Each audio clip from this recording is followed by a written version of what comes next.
Good morning, California. My name is Neil Fornashari, and on behalf of myself and my co-chair, Sarah Sadwani, I'd like to welcome you all to the August 31st business meeting of the California Citizens Redistricting Commission. I'm going to call this meeting to order and ask the very capable Ravi to call the roll, please. Thank you, Chair. Commissioner Kennedy,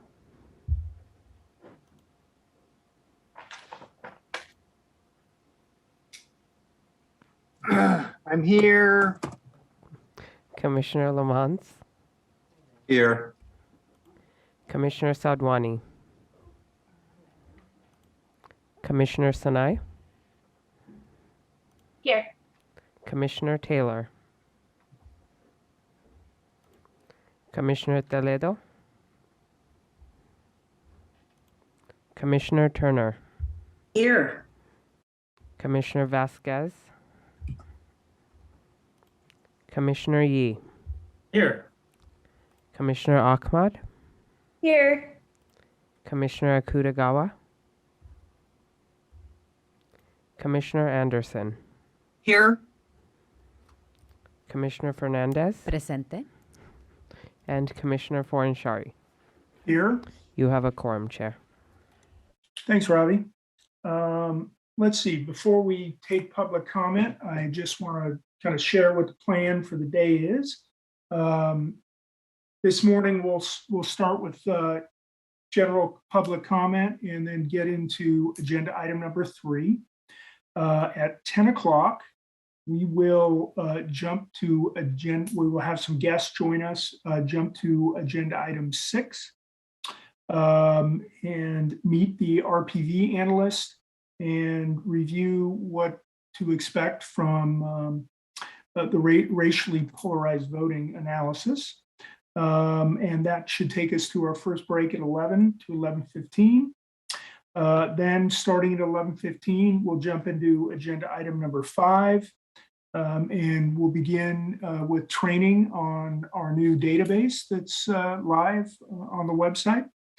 And then review the COI submissions for Los Angeles. And that will take us from 11:15 to 12:45, at which time we'll break for lunch, 12:45 to 1:45. Then at 1:45, we'll come back and continue with agenda item 5 if necessary. Then once we've completed agenda item 5, we'll go back to agenda item 3, the director reports, and finish that out. Then we'll start agenda item 4 with the committee reports through 3:15 to 3:30. We'll take a break, and then we'll come back at 3:30 and finish up agenda item 4. We won't have a closed session today. And I think that covers the day. So with that, I'll ask Katie to open the phone lines for public comment. Good morning, Chair. Good morning. In order to maximize transparency and public participation in our process, the commissioners will be taking public comment by phone. To call in, dial the telephone number provided on the live stream feed. It is 877-853-5247. When prompted to enter the meeting ID number provided on the live stream feed, it is 898-1664-7345 for this meeting. When prompted to enter a participant ID, simply press the pound key. Once you have dialed in, you will be placed in a queue. To indicate you wish to comment, please press star 9. This will raise your hand for the moderator. When it is your turn to speak, you will hear a message that says the host would like you to talk and to press star 6 to speak. If you would like to give your name, please state and spell it for the record. You are not required to provide your name to give public comment. Please make sure to mute your computer or live stream audio to prevent any feedback or distortion during your call. Once you are waiting in the queue, be alert for when it is your turn to speak. And again, please turn down the live stream volume. And right now we will have a caller with the last 4 6337, and then up next after that will be a caller with the last 4 2448. Caller 6337, if you will please follow the prompts to unmute at this time by pressing star 6.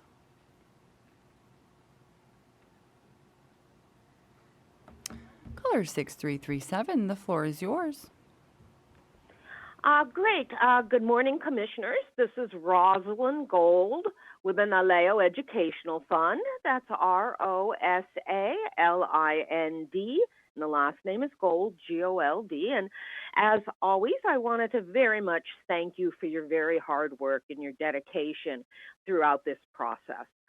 I wanted to comment on an issue that some commissioners have raised in an earlier discussion, which is the issue of how to answer questions from the public about whether the commission is going to use the current maps of the state as a starting point for your 2021 line drawing. I wanted to note that we continue to urge the commission to start by drawing districts that comply with the Voting Rights Act, Federal Voting Rights Act. This compliance is a top priority set forth in the California Constitution for the lines you draw.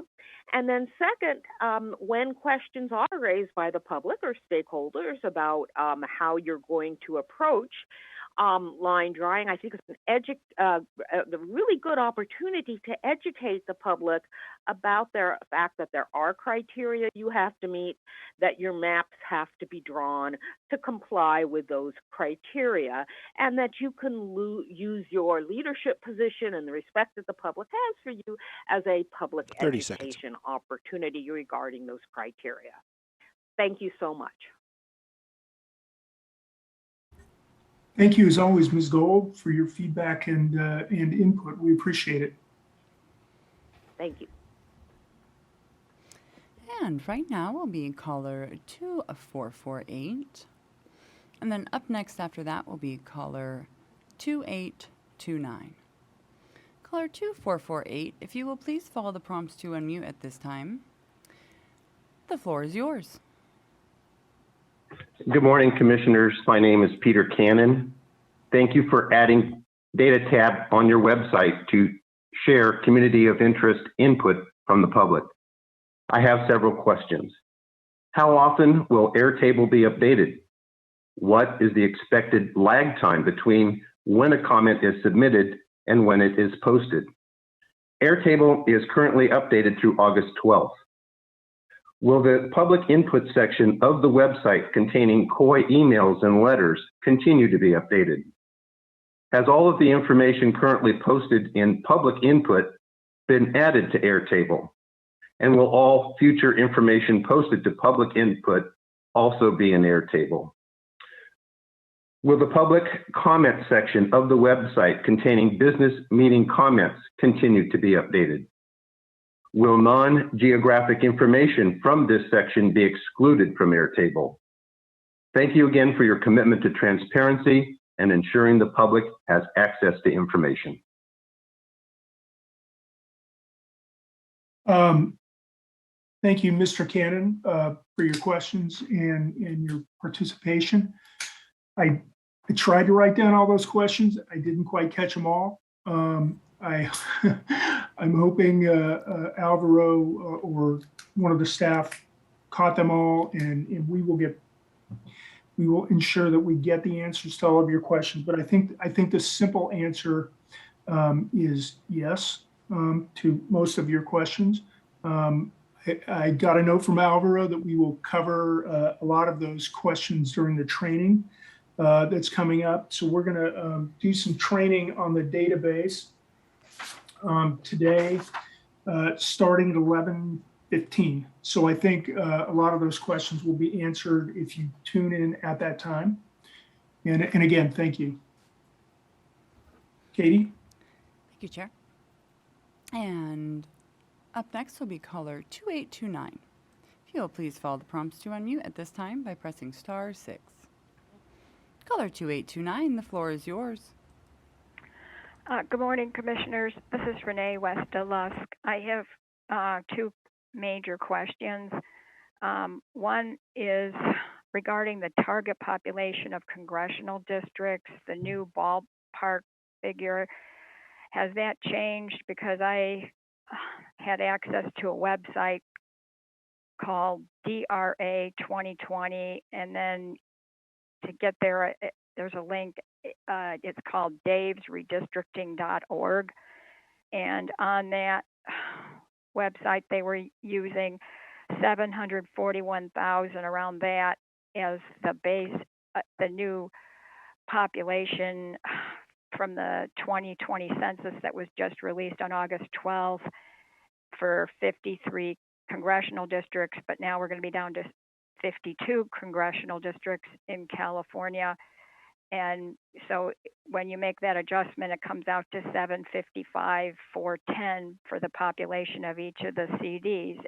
Is that a ballpark target figure that will be used until you get the exact number, plus or minus one person for each California CD? And then my second questions are, where do I, if I see mistakes or errors in the Airtable database heat map, where do I send those 30 errors, seconds. the comments that something's not right? And there's some things that are missing in the heat table. They don't match what's on the left side, which is the total database on the Airtable. I need to know where I 15. can get help to convey the problems. Thank you. Thank you, as always, Ms. Westa-Lusk, for your participation and your continued involvement in our process. So I don't know off the top of my head what the target population is, but you are correct. It has changed. We've gone up in population and down in seats. So that target number will have changed. And I'm sure that that our line drawing team, coupled with our line drawers, are working on figuring out what that exact number will be. And if you have errors, if you find errors in the Airtable, I would recommend that you send us an email at, where is our email address? votersfirstact@crc.ca.gov. That's votersfirstact@crc.ca.gov. Thank you. And Chair, that was all of our callers at this time. Okay, thank you. You're welcome. So with that, we will move on to the director's reports, and we'll turn it over to Director Hernandez. Thank you, Chair, and good morning, Commissioners. I don't have a whole lot, but I wanted to go ahead and address some of the questions that were brought up just now by Mr. Cannon in regards to the public comment webpage or page, I should say, not webpage. The page, it will continue to be updated on a regular basis as information comes through. Likewise, with the public input page where we are collecting that information, it will also be updated there so that it's available. We're including that information, the public input information, into our Airtable, so you'll find the reference to the document in the Airtable for the public comment. So I know there were some other questions that Mr. Cannon had. We will cover those during the training in regards to the timeframes for updating the lag time and so forth. So very good questions, really appreciate that. And again, if you have feedback in regards to the Airtable or the database, CRC database, send us your feedback. That database officially launched on Friday, so that is a huge milestone. I don't want to minimize that because we're moving into that, review of the database and everything, but that was a huge milestone. I really want to thank our data management team for all their hard work that they put in to get that going.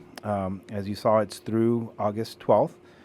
There is some lag time because we're cleaning up the data as it comes in to make sure that it's matching up.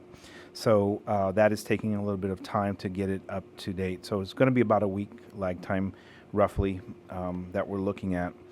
We're going to do the training later today to help everyone navigate through the database, how to search, what that information is that you're looking at in the PIN map, and so forth. So please have your questions ready for then. And we'll do our best to address those. You'll also find on the website under the handouts, the meeting schedule, I reposted it to include the changes that we made to the CRC meeting schedule, which includes business meetings, line drawing sessions, district map input, and some of those sessions may be changed. The names of those sessions may be changed at a later date, but the dates are correct at this point. Now, I will note that the dates in November and December may change due to any possible outcome from the California Supreme Court clarification that we've requested. So, although they're posted, they may change, or we may add future dates on there if necessary. Moving on, I also have the outreach and communication plan that I wanted to share with all of you. This is a plan that we have been working on. The communications director, the outreach director, and I working on a comprehensive outreach and marketing plan for the remainder of the year. And so this handout only shows the 3 months because December, it's kind of a carryover, and we can adjust or pivot if we need to at that point for anything that needs to be done. Give me 1 second so I can pull up that document so we can take a look at that.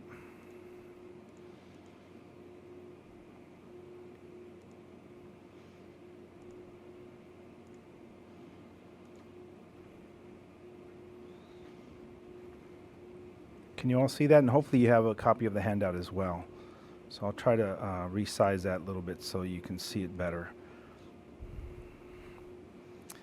So in September, and we'll go over this, and our communication director, Freddie Ceja, and our outreach director, Marcy Kaplan, will answer any questions that may come up. But our outreach for September is going to include a COI training with our community-based organizations and different groups.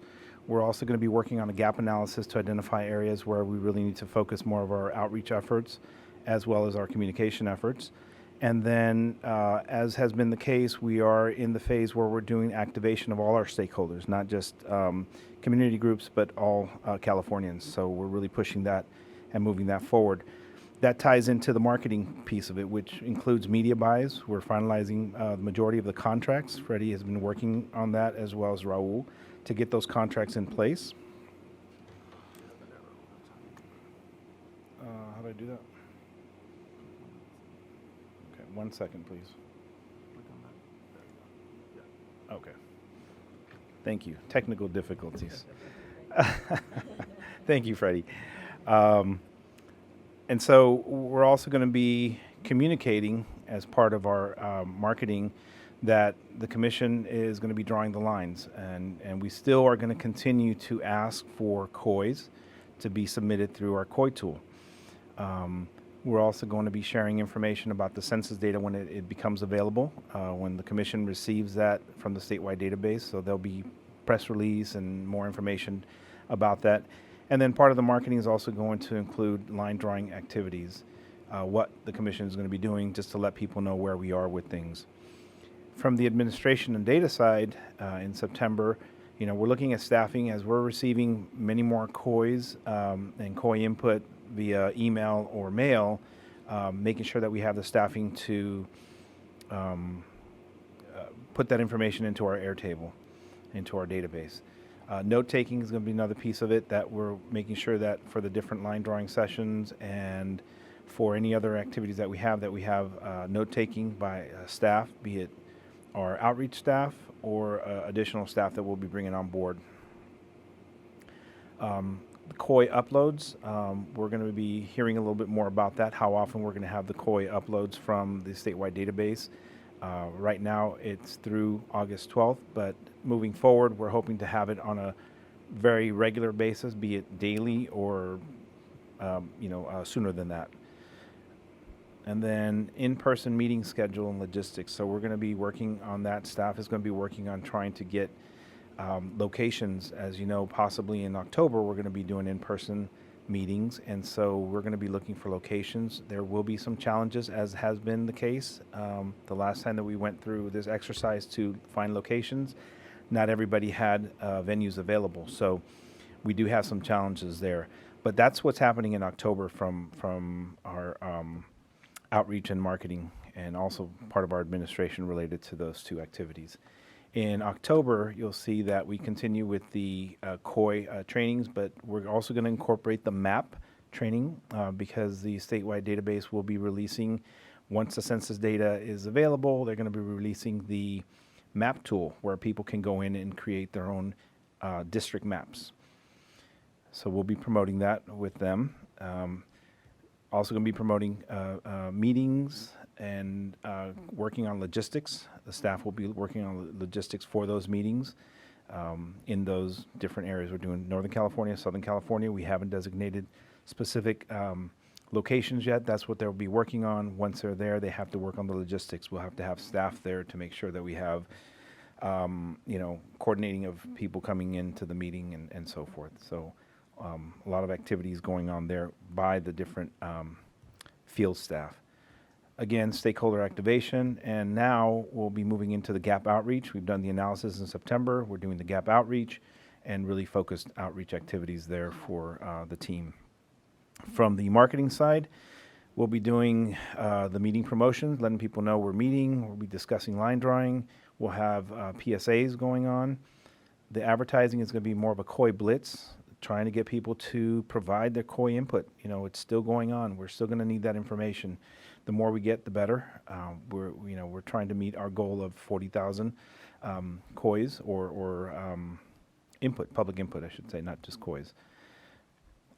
Working on line drawing and how the COIs tie into that. We'll be talking about that later. Marketing the mapping tools, what else is available, the access centers that we have out there with the statewide database and working with them. Marketing on line drawing activities. We'll be doing ethnic media buys or briefings, I should say, at that point as well to make sure that everyone is hearing about what we're doing. And hopefully by then we'll have a more concrete CRC timeline on when the due date for the final maps will be. So that'll be part of the marketing effort. From the administrative and data side, coordinating and the logistics of the in-person meetings at the site, district map input meetings and appointments. We have to set up the appointment schedule for those district map input meetings and all the coordination that goes behind the scenes for those. And the staff data input as we receive emails and letters.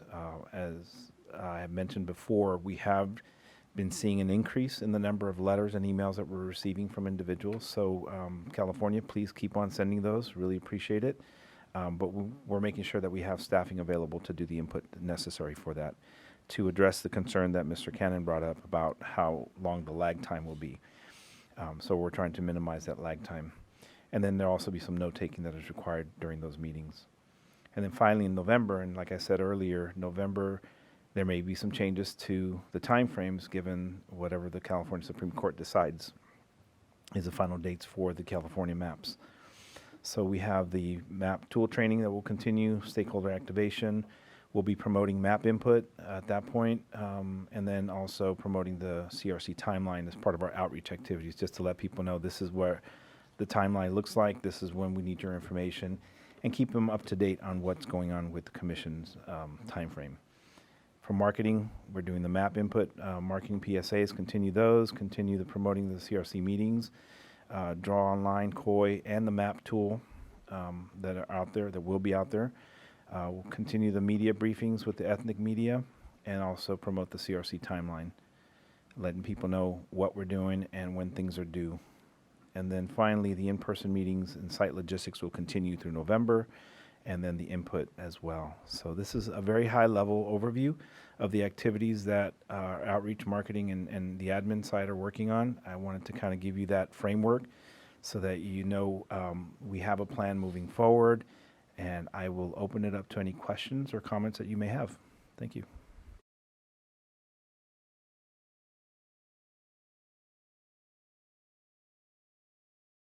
I'm sorry, I was handed a note by Commissioner Fernandez that I should elaborate what PSAs are, public service announcements, and COIs, I referenced that earlier, those are communities of interest, and then CRC is a reference to the California Redistricting Commission. Thank you. So I have Commissioner Vasquez, then Kennedy. Thanks so much for presenting this. I think I need still a bit more time to digest and process, but one of the things that I wanted to raise here, either for discussion or consideration, is that I'm glad we've got the dates finalized, so at least we can hold them on our calendars and have a sense of sort of where we're going and the cadence of our meetings going forward. Did want to flag that particularly for the line drawing sessions, I really want to urge us to consider pushing those to later in the day. It concerns me that currently they're held on our calendars as 9:30 to 4:30, like our business meetings, and it does concern me that the vast majority of the line drawing will happen sort of during business hours. And I think we've had really good success in our community of interest input meetings, having them sort of later in the day. So just really wanted to put a pin in that I'm hoping that the times are up for discussion and movement. Thank you. Commissioner Kennedy? Thank you, Chair. I'm looking at ethnic media briefings starting in October and just wanted to, I guess, put a question on the table. I mean, have any media briefings been done to date? And second, I mean, we have been speaking fairly regularly about the low level of uptake on our language support services and so forth. And we've identified the need for more presence in ethnic media. So I'm wondering if those shouldn't start sooner. Thank you.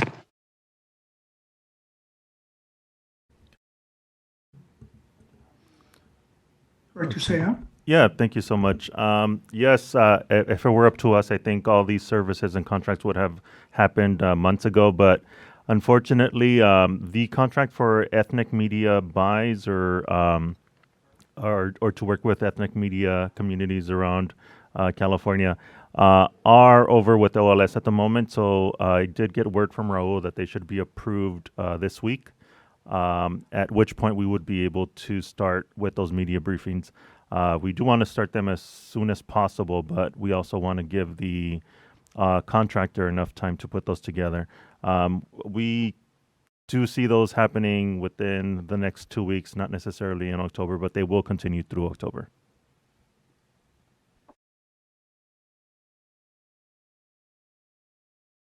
So okay, Commissioner Kennedy, and then we have to switch gears to the VRA or RPV. So go ahead. Thank you for that. Thank you for that, Director Seah. But I'm talking about briefings, not placement of ads. And my recollection is that there was going to be a series of briefings to editors just to familiarize them with the redistricting process, the commission, and so forth. And seeing this, I'm seeing, well, the idea seems to be that there could also be briefings of ethnic media. So I'm talking specifically about briefings, not advertising through those medias that would require a contract. I mean, if you're going to brief editors, that doesn't require a contract. Just schedule it and brief them. Thank you. So if I could ask Director Seah, if we're gonna get back to you, and you're part of the director briefing, and so if we can circle back to this topic when we get there. I'm sure I have a number of questions and comments, and I'll have an opportunity to continue with questions directly to the directors as they give their briefings. So thank you all. It's 10 o'clock, so I'm going to turn it over to Commissioner Yee at this point for the RPV analysis. Well, I guess it's number agenda item 6, which is VRA. Oops. Thank you, Chair. VRA team. And is there, at this point, is there any, do we want to give an update on Supreme Court? Yes. Work? Okay. Yes. So that would be 4L in here too. So, thank you. Yes, thank you, Chair. So I'll turn it right over to our VRA counsel and Mr. Fred Wucher, who will be telling us about our RPV analyst coming on board, as well as an update on the Supreme Court. So to you, Fred. Hi, thanks so much, and good morning to all of you. Let me start with the update on the Supreme Court filing and motion. As you may remember, we were uncertain as to when the legacy data would actually be provided. It did come down on August 12th. The folks at the statewide database worked very quickly to try and turn that around, analyze it, reformat it, test it, verify it, and then on the afternoon of August 18th, they completed that initial task and posted it on this. It was verified and posted on the statewide database website. And then 2 days later, on August 20th, Friday, August 20th, we filed our motion with the Supreme Court. We asked the court for the date for the first display of the preliminary maps to be moved by an additional 18 days to November 19th, due to the 18-day delay from July 31st to August 18th in getting the reformatted data. And we requested that the court set the final date for final approval and certification of the maps on Friday, January 14th, 2022, which was the date that the commission had asked for, had requested to ask for. As I say, we filed that on Friday, August 20th, and fortunately on Monday, August 23rd, the Supreme Court clerk issued a notice to the existing parties from that case, requesting any response to our motion be filed by September 7th. That went to the legislature and to the Secretary of State's office in particular, and then inviting any amicus briefs by any other interested parties to be filed no later than noon on September 13th, and also gave the commission the opportunity to file a reply by that same time frame if we thought there was anything in the legislature's or Secretary of State's responses that warranted a reply by the commission. We take that as a good sign that the court has recognized the urgency of the matter, at least. We don't ever want to predict as attorneys what it means, but it does at least mean that the court received and considered that the motion needed to be ruled upon quickly and to consider the views of the other parties. I do note that the court meets in conference on Wednesdays. That's when the full court meets to discuss various matters relating to petitions for review and motions. So they do have a conference scheduled for Wednesday the 15th, and they also have another one scheduled for Wednesday the 22nd. And the hope might be that given the calendar that they've set for these pretty quick turnaround time on the responses, that they will get some decision out by one of those dates. And it would be certainly within a time frame that would be consistent with the September 20th date that is now anticipated for the statewide database to complete and provide to the commission and the legislature the statewide redistricting database that's necessary for you all to begin the start of the line drawing process. We don't anticipate anything further happening other than the receipt of those. We will pass them on when we get them to your chief counsel, and then presumably you can pass them on to the commissioners. We'll just take it from there and see how it goes. But so far we are on track to at least get a decision from the court in short order that will allow you to know what the time frame is for filing any, for beginning the map drawing process and completing it as well. If there's any, I'll take any questions on that before we move on to the next issue. Okay, with that, I'm actually going to introduce David Becker to introduce our RPV consultant. Dr. Megan Gall, who is here as well. And they'll give a little brief description of what we've been doing and what we anticipate doing in the near term and in the longer term with respect to the RPV component of the larger VRA analysis. David, up to you. Yeah, thanks, Fred. Good to see everyone. As we're getting the data set finalized, which is exciting and gives us an opportunity to actually move into the next phase of our work, we are working with Karen and her team, and of course the Megan Gall, who I'll introduce in just a moment, who is our racially polarized voting consultant that you've authorized us to hire, is now under contract. We're going to hit the ground running pretty hard in the month of September. We're going to be meeting in person. Most of us will be in person in Los Angeles next week to start going over the population data sets, the census data, to identify, we've referred to the heat map before, areas where concentrations of minority populations are likely large enough to meet what is called the first jingles precondition, which we've discussed before, which is a minority group large and compact enough to form a majority in a likely district. That would then be a precondition to establishing, to identifying areas that we should prioritize, looking for racially polarized voting. Do minority voters vote in a way to have a cohesive candidate of their choice? And is that candidate opposed by other voters? If we can identify those two things, in addition to the minority group being large enough and geographically compact enough to form a majority in a district, we would have the preconditions set for the possible drawing of a Section 2 compliant district. So with that, so that's going to happen next week, and we should have a lot of that analysis and being able to identify what we're going to be doing in the subsequent weeks, so that when the final data set is ready, including the prison reallocation information, by the end of September, sometime in the end of September, we should be able to provide you complete advice and analysis and data to guide your efforts in actually drawing the lines. So with that, let me hand it over to Megan Gall of Blackwell Consulting, who we've hired. And she's going to give you an introduction about herself and her work. And then we're happy to answer any questions about process going forward.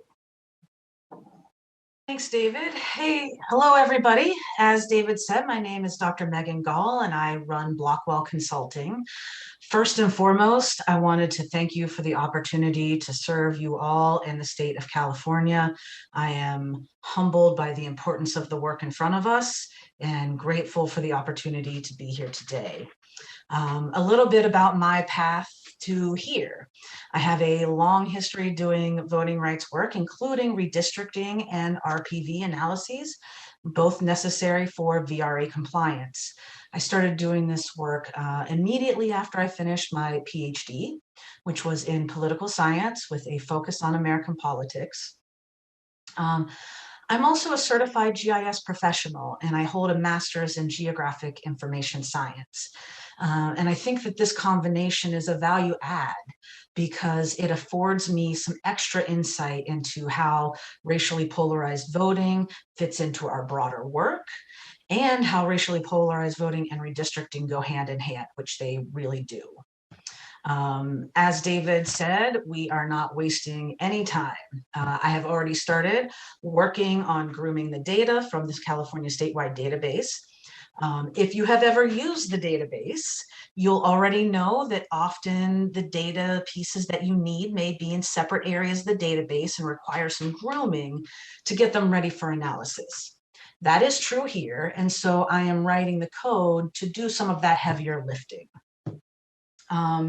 For folks who aren't familiar with how code works, let me just put a plug in here to say that building good code at the front end of a project is one of the most important pieces of my labor here.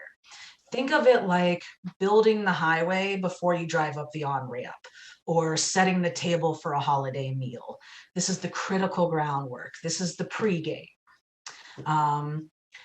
I also wanted to mention that the statewide database is is just an amazing resource. Believe me when I say that nothing else like it exists. The database design is remarkably elegant and ready-made for the kind of coding work that I'm doing to process it. And I'll be finishing this part of my work over the next week or two in preparation for the next phase of things, as David described it. And I just want to say again, thank you for your time and attention today. Please know that I'm very happy to be here and did not wait to get to work. Thanks, Megan. And I'll open it up to questions in a second. I'll just add really quickly. First of all, we're incredibly grateful to be working with Megan. She's very expert in this area, and specifically with the California database, which is going to come in very handy. Over the next few weeks, as I mentioned, we're going to be meeting and starting to prepare some of the data, both with regard to population concentrations and racially polarized voting, that we can deliver to you and provide advice on once the final equal population data set is ready. I'll also add that we have a likely we'll have a likely training with regard to racially polarized voting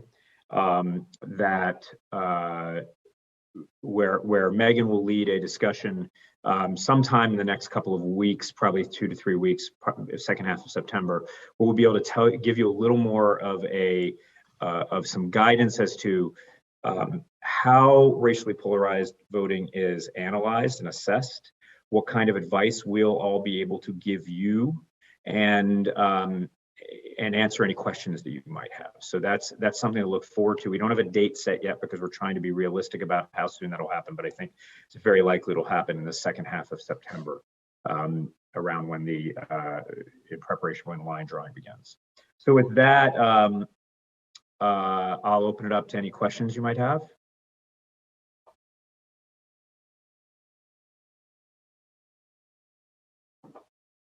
Commissioner Snell. You mentioned the meeting in Los Angeles, I think next week. Is that a public meeting or is that a closed meeting? That is a meeting of council, and I think it's considered it'll be work product of the attorney team. Fred or Andrea, do you want to add anything to that? Yeah, it's not a meeting of the commission or anything like that. It's our own meeting, just to let you folks know that we're doing work. And we're not just showing up every 3 weeks to present back to you. And a lot of it will be it's kind of a planning meeting in many ways. I mean, we'll be looking at what the data shows right now so that we can start to direct Megan as she starts the racially polarized voting analysis. You know, there are areas of California where racially polarized voting analysis won't be particularly helpful or relevant because the concentrations of minority voters are so small that it's almost impossible to invoke Section 2. I think you have a follow-up. Commissioner Sinat? Sorry, another question that came as we were listening into different parts of the state. People gave us thoughts about, hey, I think we're a VRA, or please look at us as a VRA. Is there a way that we're I know that you all are doing it straight database, but we keep telling the public that it's data plus their input and that we're trying to put a face on the data. So what is the process for us to get the input from the community that's asking you to please look at certain areas as VRA? So, you know, just in case, the data does or doesn't show it, but at least we can say we've looked at it. Yeah, I think the way we'll likely do this is certainly community input is relevant and important here. We invite it, but we are not the line drawers. I also want to stress that we are just advising you all as you draw the lines. We're going to provide some advice on where the data is indicating Section 2 is relevant and needs to be considered. If you have other information from public input, we welcome that and absolutely share it with us. We'll look at the data. There'll be places where that input might be crucial in identifying an area where the data is somewhat ambiguous. And there might be other areas where the community input just doesn't agree with the data, and it's less of a strong case. But we can evaluate that and provide our advice to you, the line drawers, as you're considering that. But ultimately, we're working for you. We're going to try to help you answer those questions and give you our best advice. And if you have information that that's outside, but I know you've created a very good database of some of the public input you've received already. I think that's incredibly helpful, and we'll try to. We absolutely want to be able to respond to any questions you might have that have been spurred by public input.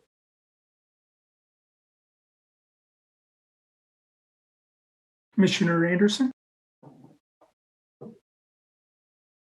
Yeah, regarding that that specific question, the Airtable will eventually have a flag on anything that's any comments or something that are related to VRA.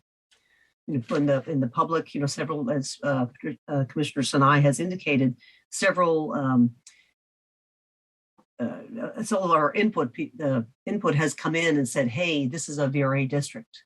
And those will indeed be flagged. And so as you'll find the training, that you will be able to pull those out. So that information we will be able to easily hand to we'll be able to compare what our VRA analysts are helping us with and what the public is telling us. Yeah, that's outstanding. And by the way, I mean, a huge shout out to whoever is the staff that's actually putting some of those that database together, because that kind of thing is just a tremendous resource.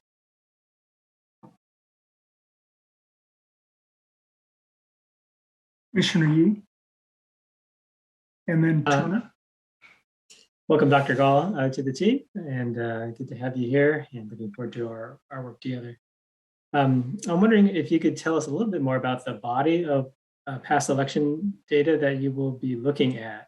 And I'm just thinking of how to describe your work to the public, as as we're asked about how this all happens, how far back those elections go, which elections you look at. What's the overview of how this work is done? We'll get into some of that in more depth in the training, but the sort of more surface answer is that generally we like to go back 10 years in time when we're looking at VRA compliance. We will look at general and primary elections. We expect the primary elections might be more illustrative for us, given some of the complexities in the general elections. And we will start with the endogenous elections, which means elections that are self-contained within the jurisdiction. And we will expand to the exogenous elections. Those are those that sort of expand to the electorate outside of the jurisdiction when necessary, when we need more robust understanding, if the picture needs clarity. And that is the basic roadmap of where we'll go with RPV analyses. Thank you. So endogenous would be, for instance, an assembly district voting for its assembly member. Exogenous would be a gubernatorial election, perhaps. I see. Thank you. Commissioner Turner? Yes, thank you, Chair. And Dr. Megan, thank you for the explanation. I'm excited about the forthcoming training, particularly in that you automatically just explained the endogenous and all of those words. I thought, okay, listen intently. But yeah, I'm looking forward to that. So that's great. I wanted to go back a little bit as well, just conversation and wondering when Commissioner Sinai and Anderson commissioners were asking about the information that we've already received in testimony that's in the tool. Is that information that you proactively, that you will have already looked at to be able to provide us your response to, or is that something that we actually will be flagging to give you? Just curious about the process. Are you where you're linked in at? Are you reactive to what we tell you, or will you also have access and be proactively seeking that information? Maybe I'll start with that. I think where we're going to start is with the data, because the data is probably the strongest pointer. But none of these things, and Megan has talked about this quite a bit. I've heard her speak about this as well.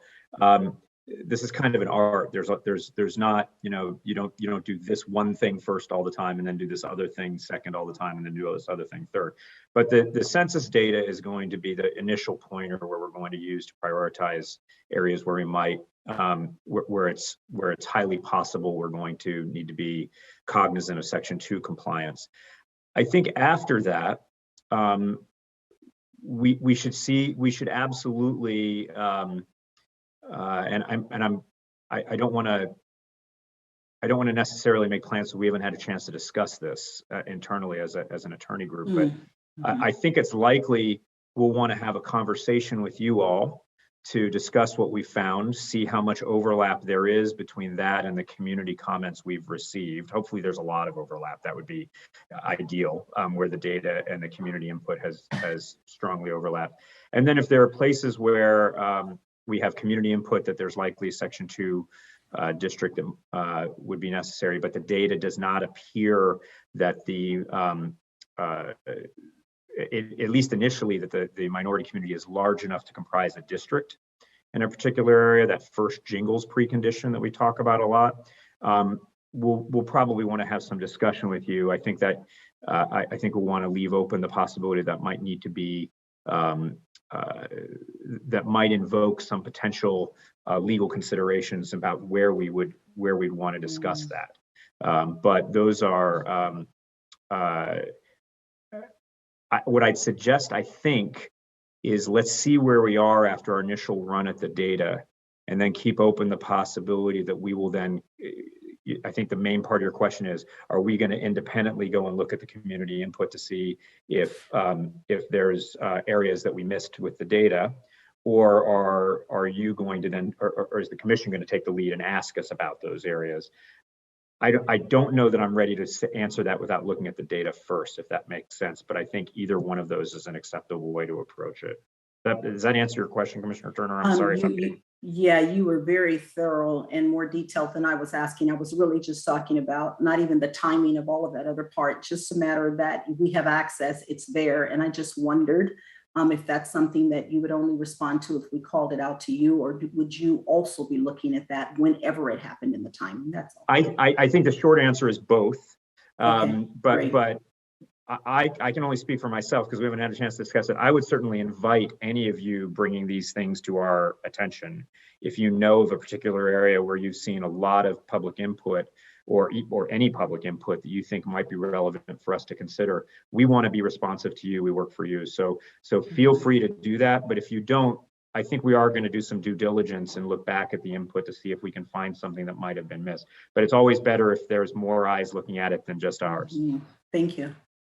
Yeah, and as I understand it, that database that flags these things will be available to us as well as to you, and therefore it can be a part of what we will look at after we take our preliminary data analysis and say, okay, let's see how this matches up with some of these comments. But then obviously when we come to you, that will be foremost in the kind of things that you'll want to be considering and making sure we've looked at as well.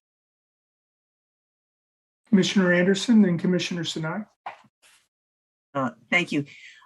I should say this is the VRA group is not going to be working by themselves, where it looks like they will be working hand in hand with the line drawers.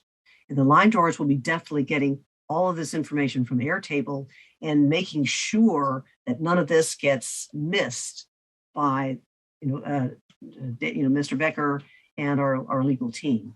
That's part of the hand in hand. Anything that we feel hasn't been brought out, yes, because all that information will be available to us, to the public. It will all be there. But in terms of it isn't, they're working together. It isn't as though the line drawer is going to propose something and then we'll do a VRA on it. It doesn't work that way. It is the hand in hand, because it's, in terms of our criteria, it isn't just you do one, then you do another, then you do another. It's a continual making sure they all fit together. And I think that's where I didn't want to, I want to make sure that we aren't thinking it's a totally separate step and completely, in which case it could, things could easily get lost. And that's not the way it's going to be set up. So when these are proposed to us, well, we can quickly check and you will say, yes, has that all been looked at together? Yes, it has been. And those conflicts or seemingly issues we will address hopefully at that same time. And the commission will be indeed asking about it, as will any of the public who, if they don't, they feel their districts weren't addressed properly, we invite the public comment. Commissioner Sinat. Thank you. I have two questions. One, just to follow up on what Commissioner Anderson has said, and Commissioner Turner. I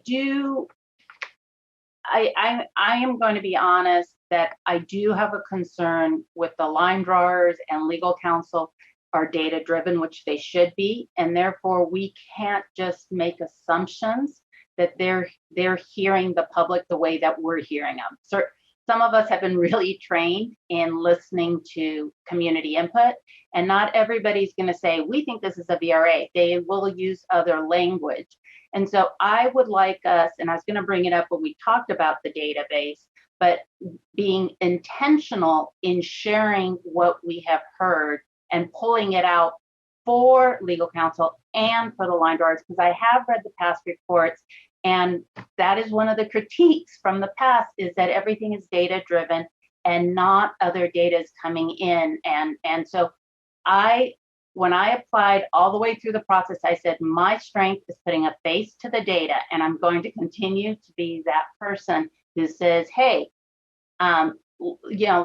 numbers are really complicated, and the census, we need someone to come and talk to us about the census, and I don't want it to be the statewide database. I want it to be someone who understands the complexity about race and ethnicity in the census this time, because it's not, I don't want to say black and white, but it's not black, white, brown, and yellow. It's actually very, very complex this time, and we need to understand those complexities. And I would like to make sure when we have that training that the line drawers are there as well as our legal counsel, because it is going to be very different than the past, and all of us need to hear the same conversation and have the same language around it. So I don't want to assume that they're looking at this. I want to make sure that we're going to pull it out as the CRC, as the commission. We get the list first and kind of look at it, and then we share it with the legal counsel, and we share it with, I want us to be proactive on this part, because the public, we were very open to the public, and we said we were going to hear them and that they are putting the face on this. The second piece I wanted to bring up, and this is really a naive question, I know, but we have talked, will we be looking at the local races, even if city council is not in our jurisdiction? It seems like city council races and mayor races and board of supervisors races will give us more of that local flavor that we need for the Dinkles test, versus sometimes the state assembly races and Senate and congressional, which go broader than a city or broader than a county. So I was just wondering, do we look at local races, or we only look at the races that the districts that the same sizes as what we're looking at? So I'll answer briefly. Megan may have something to add, but Megan, also don't feel like you have to add anything if there isn't anything. So my understanding is, first of all, the elections that are in the statewide database are only the statewides and the congressional and legislative elections. If anyone has any information that's different than that, let me know. That's my understanding, what's already loaded up. It may be that as we begin looking at racially polarized voting in these areas, that those elections are sufficient, that the number of races, the data is sufficient to establish pretty clearly, using the endogenous elections, meaning the same types of districts as the plan that we're drawing, and the exogenous elections. And exogenous elections are not all created equal. Some are more relevant than others, and there's no hard and fast rule about which ones are more relevant than others. There are some races where partisanship is going to overtake every other consideration in a very, very hard and fast way, and others where people know the candidates a little bit more, and so there are other factors that can play, and it just varies. So I think what we're going to do is really follow the lead of Megan and her advice as to what we're finding out and whether or not the results of looking at the data that is in the statewide database, again, the statewide races, and the congressional and legislative races, is sufficient to establish very strongly the existence or non-existence of racially polarized voting, and whether we might need to request some additional data collection on additional races like those local city council races or county-based elections that might shed further light. Megan, did you have anything you wanted to add to that? Okay.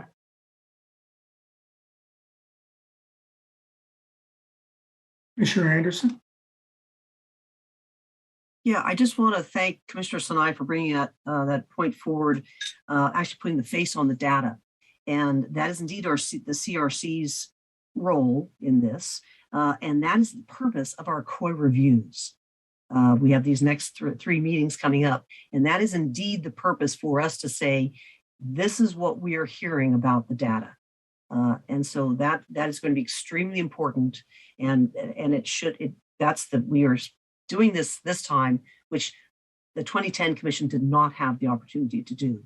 And so hopefully that is the time when we're going to be saying, we're hearing this, we're hearing that, and then it will make us understand the face of the data before we start looking at all the data.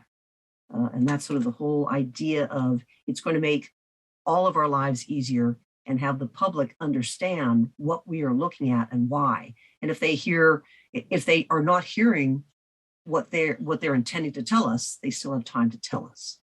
So I just wanted to bring that forward, and thank you for bringing that forward.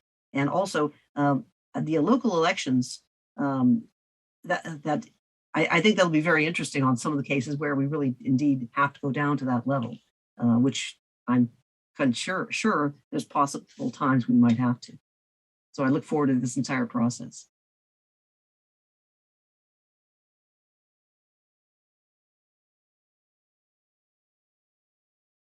Any other questions for our guests at this time?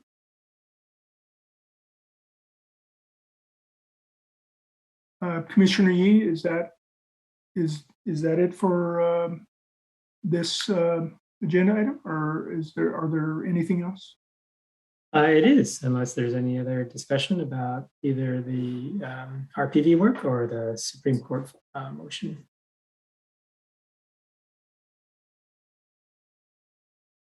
Okay, well, it doesn't look like there are any other questions. So thank you, Commissioner Yee. Thanks to our guests. Welcome, Megan. And we look forward to hearing back from you soon as to an update on your work. So thank you so much for joining us today. Thank you. Thank you all. With that, that concludes agenda item 6. So we will call on Katie to ask for public comment. Here I am.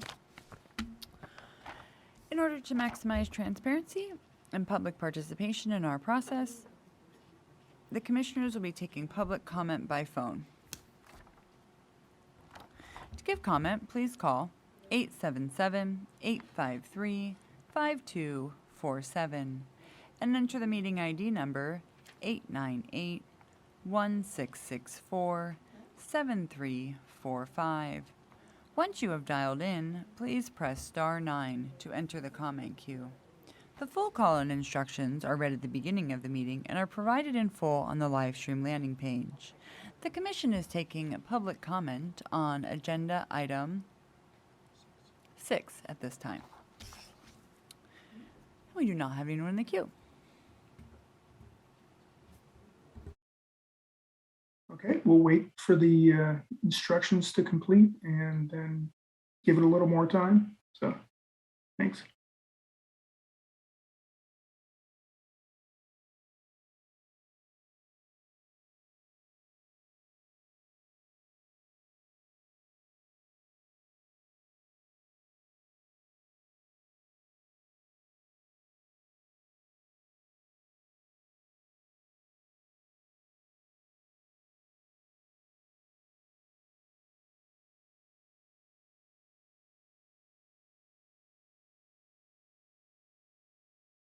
And those instructions are complete on the stream, Chair.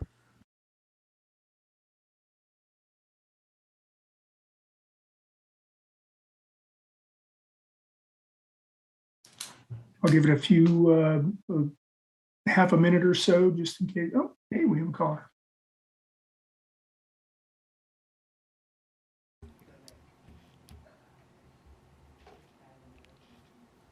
Caller 2829, if you will please follow the prompts to unmute at this time by pressing *6.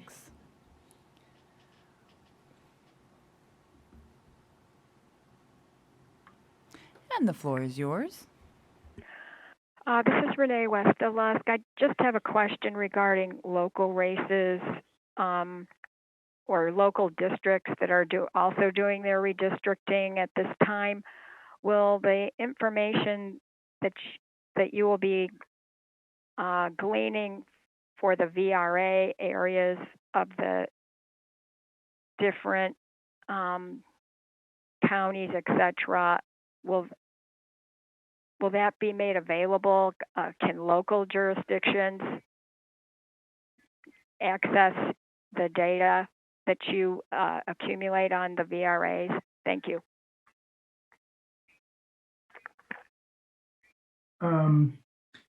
Commissioner Yee, do you have a response to that question? I will see Mr. Wucher's rejoined us. Do you have a response to that? Yeah, I'm sorry, Commissioner Yee. Go ahead, Mr. Witcher. Sure, yeah, I figured I'd hang around to see if there were any public comment that we needed to be aware of. The database will be available, and by law, it is the database that is to be used by all the local jurisdictions as well as the state commission. It is going to be in a format that the data can be pulled on. It will have the election data, but as previously indicated, it's going to have the statewide data, so that might not necessarily be the most critically relevant information for each of these districts. But each of the jurisdictions has their own responsibilities. They do them in different ways. Some have independent commissions. Some are done by the legislative bodies still. Some have advisory bodies, and it'll be up to each of them for the local jurisdictions to do their own analyses for Voting Rights Act purposes. But we will all be working off of a common database initially that has both the census data and the historical election information and the registration information. I hope that's kind of responsive to the concern, but they won't be directly sharing any of the information. If they watch these proceedings and they see information that comes to them that could overlap with their local jurisdictions, they're welcome to use it, but the responsibility rests on each of the local jurisdictions to do their own analyses.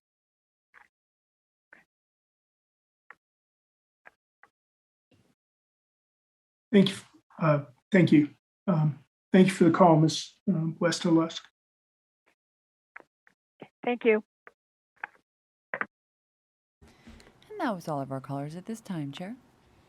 Okay. Thank you. I think what we'll do, we've got agenda item 5 scheduled to start after the break. And we have a few more minutes, so we'll get back to the director reports. So Director Hernandez, I don't know if you had more to go. Not so much more, but there were some questions in regards to the communication plan. Director Ceja was going to respond to one of the inquiries or questions from Commissioner Kennedy. Yeah, thank you so much. So yes, the ethnic media contract that we put out was not necessarily for advertising. It was for briefings. It was to engage ethnic media across California. So one of the bids that we received actually included a series of briefings with ethnic media around the state to ensure that they're writing stories about the process and engaging their communities in the process to submit COI and eventually map drawing.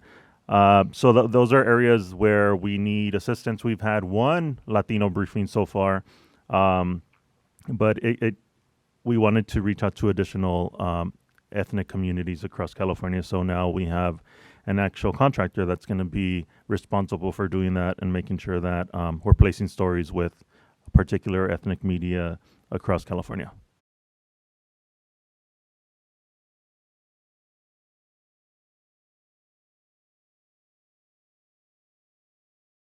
Commissioner Sinai?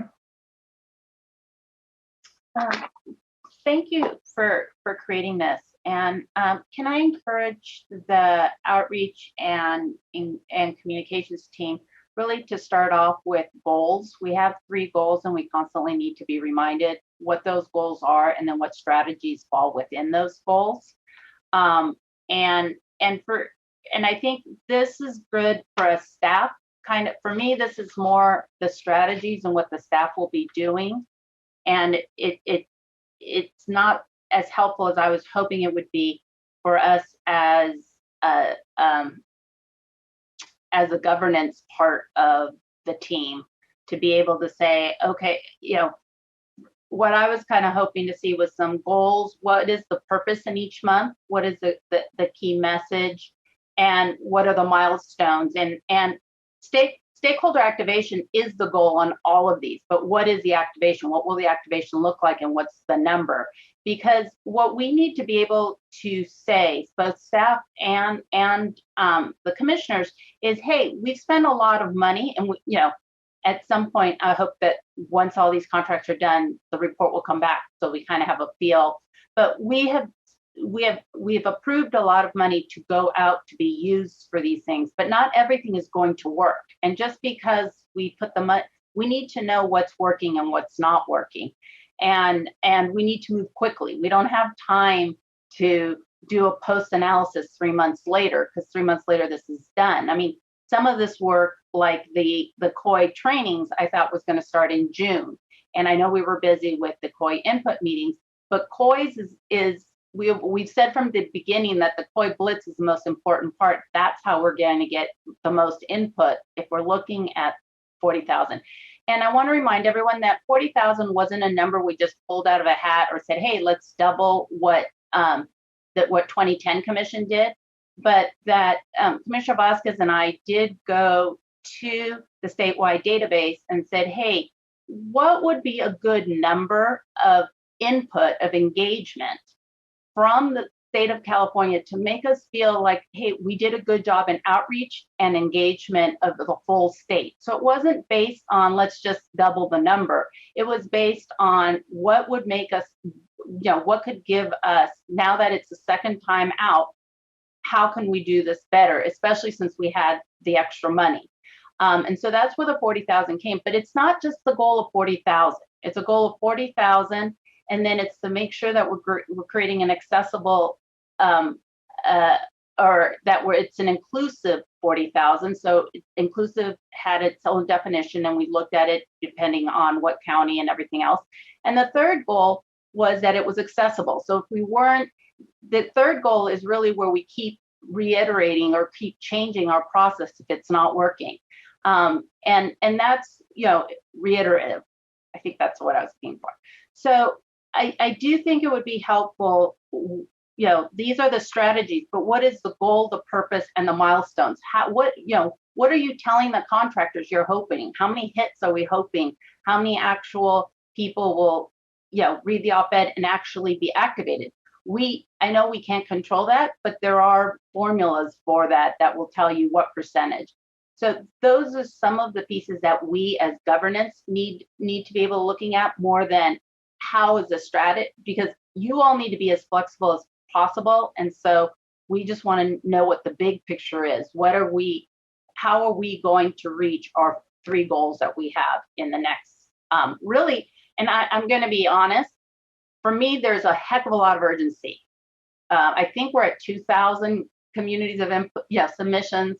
I know 40,000 includes public comment during line drawing, but we're behind, and we only have September, for communities of interest input to be really significant as the building blocks, as we're looking at the census data. It needs to be in sooner rather than later. The line drawing piece is important, and there's a lot of other things we need to talk about, but I just wanted to put that out there, that I felt like this was missing the goals, the purpose, and the milestones, which would be really helpful for us as to play our governance role.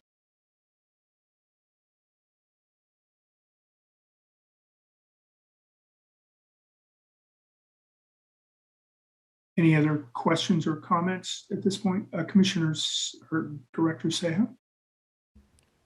Thank you, Chair. Yeah, so Commissioner Sinai, you keep talking about 20,000 inputs for the 2010 Commission. And if we're comparing apples to apples, what exactly were inputs from 2010? Were they line drawing submissions? Were they COI submissions? Were they both? How did they quantify 20,000? It's all documented, and it was 22,000 people submitting 20,000. And I believe I emailed it to staff this week, where I've seen it in several documents. But it was starting from the community of input stage, and it really doesn't matter what 10,000 did, what the Commission 2010 was doing, because we defined ours as activation, meaning engagement through communities of interest, COI inputs and other, telling us in the line drawing aspect of it. So the broader aspect.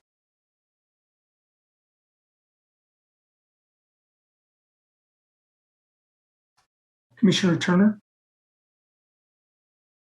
Thank you, Chair, and thank you, Director Seha and Commissioner Sinai. One other piece that might be helpful in us trying to assess if we are on point or how far behind we are is if we had that curve that would tell us that at this particular time period, maybe 2,000 now is an average of what was. And I know we've heard before that as we get into line drawing, we get a substantial increase in activations. And so if there were such a tool to be able to say, actually, this is about how they came in, trickled in initially, and then they really, increased at a certain time based on what activity was going on, that might help us as well. With the feeling and sense of urgency of, are we behind? Are we reaching enough individuals to participate? Thanks.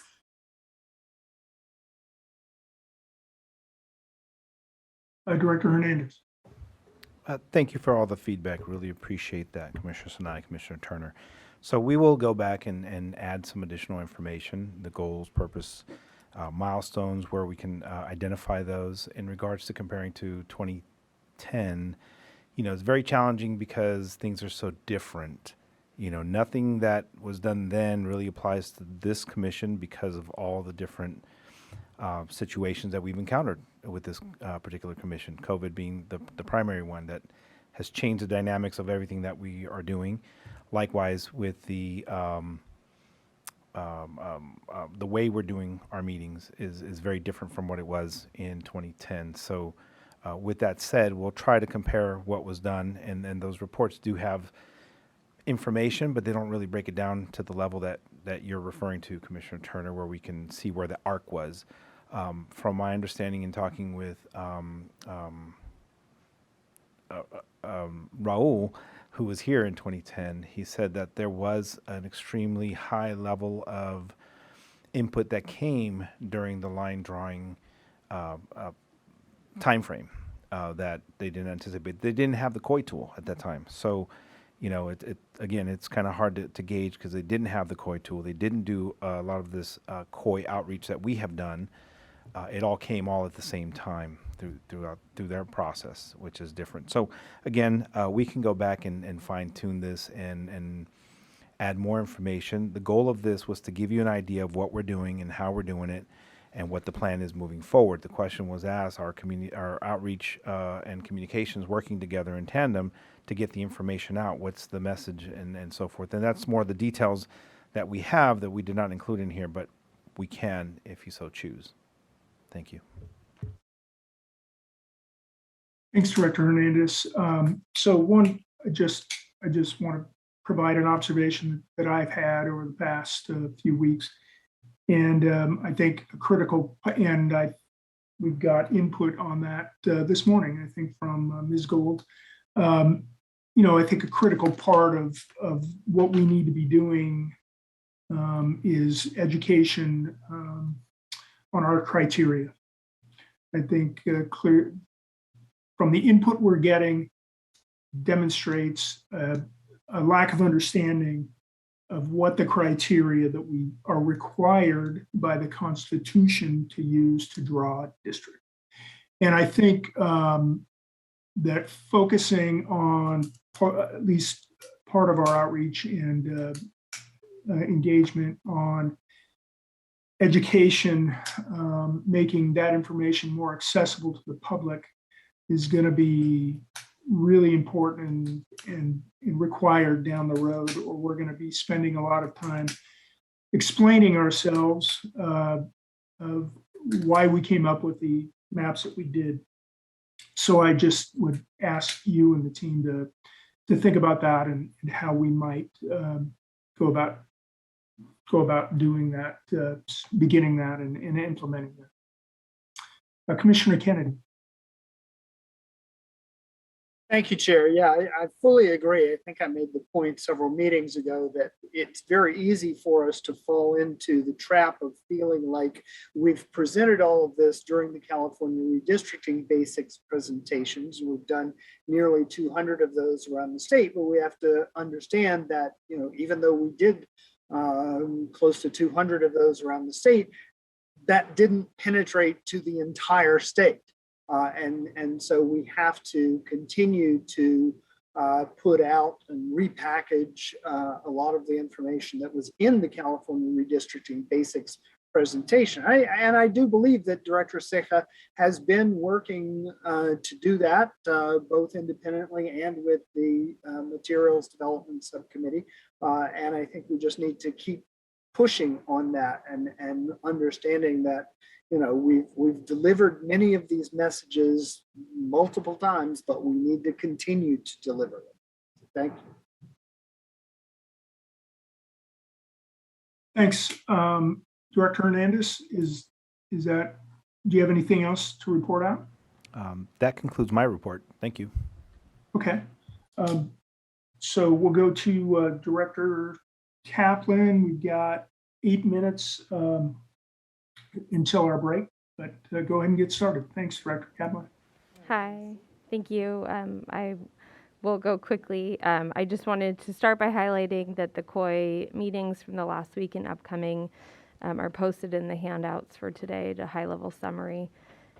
Staff will continue to target outreach for the remaining COI input meetings, including the 2 statewide COI input meetings on August 9th and 10th that the Commission approved at the last meeting.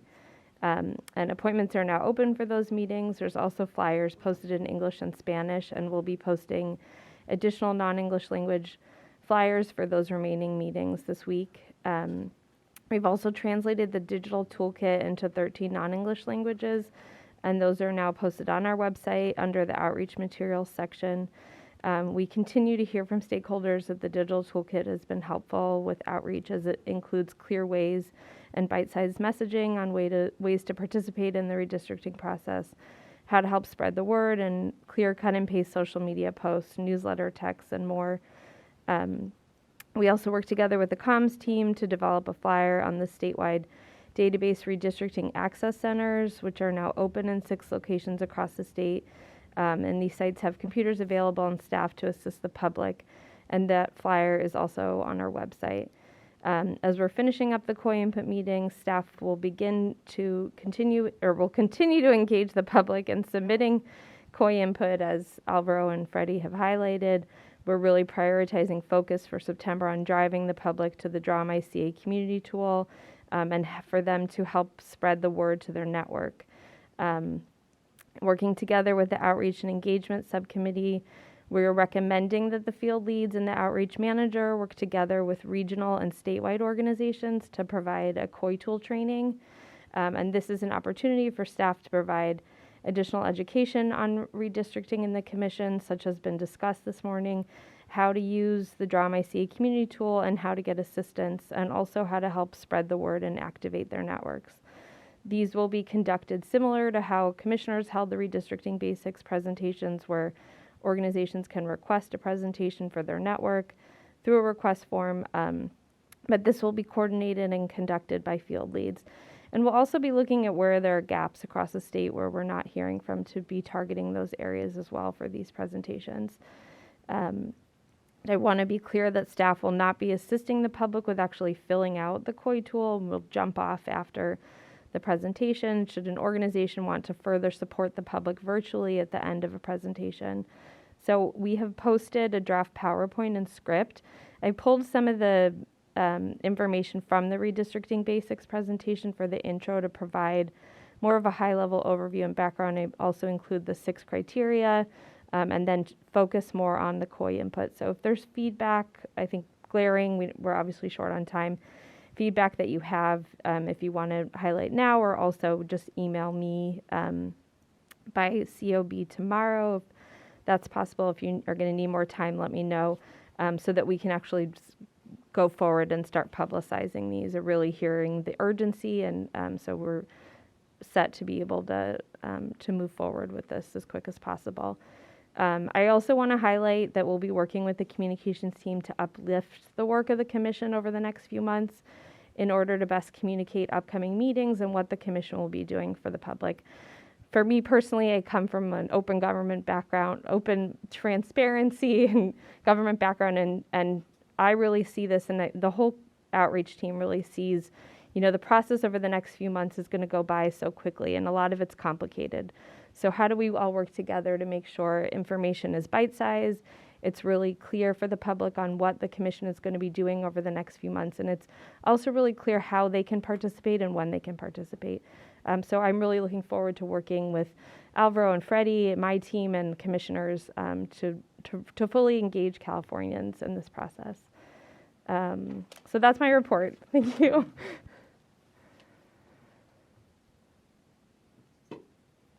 Thanks, Director Kaplan. Are there questions? We're excited too. Oh, hey, Alicia, Commissioner Fernandez is blending into the background, but I see her. I decided to wear the same color, almost the same color. Actually, I don't have a comment for Director Kaplan. I'm just sitting here and I'm taking in the information that we're talking about, the outreach stuff. And I just want to remind everyone that 2010 is 2020 is so much different than 2010. And I think one of the major differences is that the whole outreach effort was placed on 14 Californians. Versus last time it was done external, and it was done by someone that had the expertise in outreach. They had the connections, they had the bandwidth, they had the reputation. So I think it's unfair to assume that we can do it as good as they can, because I didn't have any outreach background. I don't remember, they might have asked me about that. So there's just so many differences, and I don't like comparing because, again, we also have recall this year. We had fires, we've got drought, we've got COVID, we had census scares with, are you documented or not documented? So there's many reasons why it's so different this time, everything's virtual, than 2010. And we keep trying to compare ourselves to 2010, but we have to not do that because we're just setting ourselves up for failure. So we're 2020, this is what we have, and we're gonna move forward with it. And I know we'll do a great job regardless of how many communities of interest input we have. It is what it is. We move forward, and we're going to independently redraw the district line. So thank you all, and I just kind of had to get that off my chest. So, and I just want to thank the team for putting this outreach communication plan together. For me, it's good. I'm a very visual person, so I like seeing what some of the activities are going to be for the next few months. So thank you very much. Thank you, Commissioner Sinai.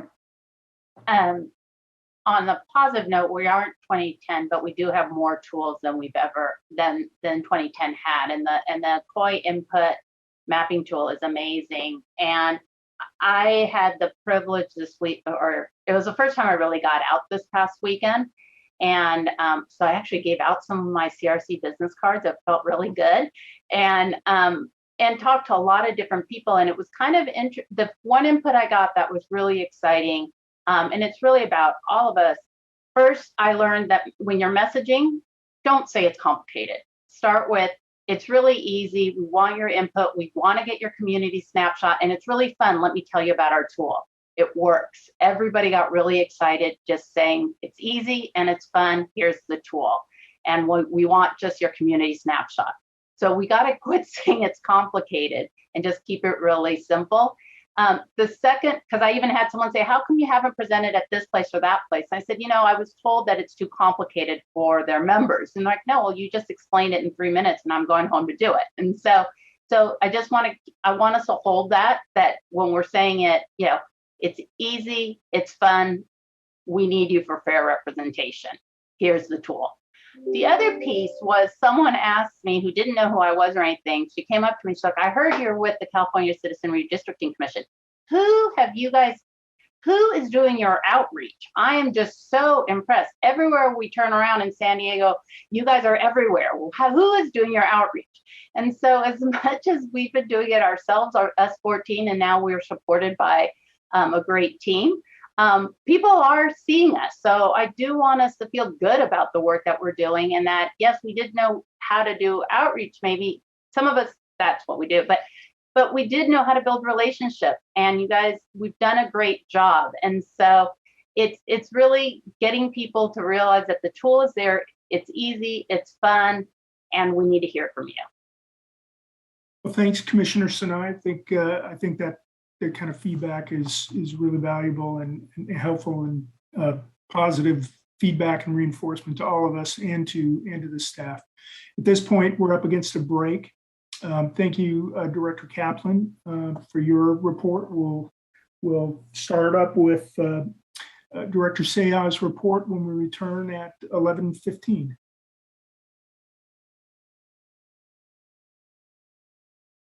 Well, welcome back. Thank you for joining us again. And I apologize, I misspoke at the end of the last session. We are going to have to wait on Director Sayah's report because at this point in time, we are going to agenda item number 5, training on the database and the review of the Los Angeles COI submissions. So I want to turn it over to the line drawing team to take it away. Commissioner Anderson, do you want to lead this one off? Well, I can certainly give it a bit of a go. There is a draft document in the handouts, review of community of interest tool submissions. Actually, Commissioner Sadwani put this together for us, which I really appreciate. I got a little editing on it. Basically, what we're going to jump right into is the COI input and the database. And basically, we'll jump right into is the data management team is going to give us an overview of it, a little training on it. We'll actually get to look at the PIN map, and then we can do public comment on it. So that's the whole, it's what's the data, what do we have, how do we use it, and how can the public use it? And so that's we're going to jump right into, and I don't think I need to say too much more and other than introducing our wonderful data manager, Miss Anatova. Hi, thank you, Commissioner Anderson and Commissioner Sadwani. I'm excited to show the data that we've released on the CRC website. We've put up all of the public input that the CRC has received through August 12th. And commissioners and the public can now explore the data through 2 different views. So I'm going to share my screen and show everyone what that looks like.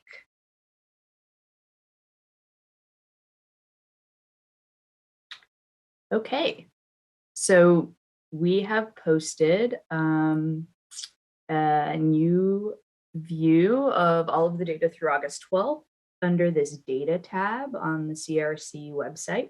So if you go to wedrawthelines.org and you click on data, it'll take you to this page. I think the most exciting functionality that we've added is this PIN map view of the data. And this essentially lets you look through the different regions and see, the input, how many inputs relate to each region. You can actually explore this full screen. And and kind of scroll into the area that you're interested in. For example, we could go to Santa Cruz. You can click on the bubble and then actually click into the record and view it this way. There'll be a summary of the public input that the person made. You can see how that public input was submitted here under submission source. So this one was made directly in the COI tool. And you can see the attachments that the input came with, or a PDF of the COI tool submission. Everything here is downloadable. So if you wanted to, download this PDF onto your computer or download the actual GIS files, you can do that.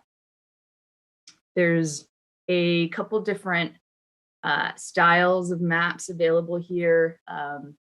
It's very much, like Google Maps. It's using the Google API in the backend. So you can even view the satellite imagery if you want to. I imagine that the like typical Google Map view might be the most useful to people. And of course, we also have access to the data as a more typical spreadsheet that people may be used to. So here you can read through the data by scrolling through, and Airtable is the software that we're using to present this. And they actually offer a number of different Excel style tools within this. So you can, filter on the different fields. And to give an example, if we wanted to look at, all of the data where submission source is, say, email, we can do that very easily there. You can also, you can even filter on different keywords that you're looking for. So if you filter on the summary column and you say, maybe you want to look at everything related to water rights that's been sent over email, you just, type in the keywords here, select contains or does not contain, and it'll give you all of the data. You can, of course, sort by different fields. Right now it's sorted by submission date and submission source, but you are welcome to change that however you desire. That won't change the view for the web page for the general public. It's just something that you'll see reflected on your screen. And there's also this additional functionality that allows you to group by a field. This is more to organize, your viewing of the data. Essentially, for example, if I group by submission source, it will group all of the data this way, and so you can kind of see the count of how many submissions have been made as each type of source here. Like I said, everything is downloadable. So if you click, these 3 dots here, you can download the entire data set as a CSV.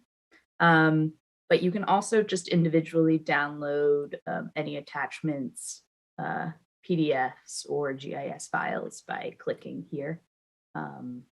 So everything is available, and if you want to export it to use in Excel or in another format for software, you can. And I think maybe the easiest way to search for things in this tool is by using this little search button here. For example, if you are curious about submissions coming in from Sonoma, you can write Sonoma here and it will show you, okay, there's 90 submissions that mention Sonoma. And you can actually, go through each one of them here, click into it and expand that cell. So yeah, this should be a very hopefully easy way for the public and commissioners to interact with the data, to scroll through it. We're excited to finally get a public view out to you. Just a couple notes about how often we'll be updating the data. Every week, we will be adding in essentially new submissions that we receive. For example, by the end of this week, we'll be adding in everything through August 12th. Next week, we'll be adding in an additional batch and so on. There is some lag time between when the data is submitted and when we receive it, and then an additional lag between when we receive it and when we manage to process it. So that's why we have about at the moment a 2-week buffer, but hopefully shortened to about 1 week in the future. When the data is published live, and so once you see it here, there are a number of small changes that might still occur. These include, for example, any removing of duplicates. There aren't an overwhelming amount of those, but we do find them as we're kind of searching through. I say this to say that if you see any type of like global record metrics here, for example, on the bottom left corner, it says there's 1965 records. That is a very, very close approximation, but I would still treat it as an approximation. There might be 1960 or 1955, not exactly 1965. And so there might be small tweaks that happen as we find out about them. Let me see. I wanted to also talk a bit about what type of data is featured here. So we are including all public input that has geographic comment or comment about the Voting Rights Act. Any other public comments that are more generalized, that aren't talking about a specific region or an issue relating to the Voting Rights Act, can be found in this public comment section. An example of something would be, a letter that we receive about the commission's like organizational structure or maybe processes. You can find that in this public comment tab. We have added all this data as this additional data tab, and that means that we'll continue to have the public input that the CRC receives in this public input section here. And that will be everything that the CRC receives outside of live meetings. So you can find all the attachments here as well as this table. And yeah, I guess my final comment was there's been some suggestions made about different functionalities added to this Google map, for example, overlaying the county lines, or I think like providing some like filter settings here. And the team is looking into each one of those. At the moment, there isn't an easy way to integrate new functionalities with the app that we're using, but we are looking into other possibilities. Thank you. Happy to answer any questions.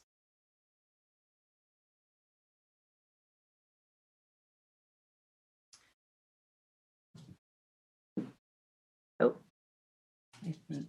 So I see Commissioner Kutagawa, and then Commissioner Anderson, and then Commissioner Yee. Yeah, thank you for this. And I did have a chance to poke through the database. I just have a really quick and hopefully simple question. You mentioned that there's a lag between when you receive the data. Could you just repeat again why there's a lag in getting it up onto the Airtable? Sure, yeah. There's a number of different reasons. There's a bit of time that passes from when, for example, the data is submitted into the COI tool, gets into the statewide database, and then is ingested into our database. And additionally, there's some time after each live meeting that the field staff takes to kind of populate their notes on the testimonies. We also have a lag that is due to the time that it takes to delineate the public input made that doesn't come with a map. So someone on our team is creating the map for each one of those emails or letters.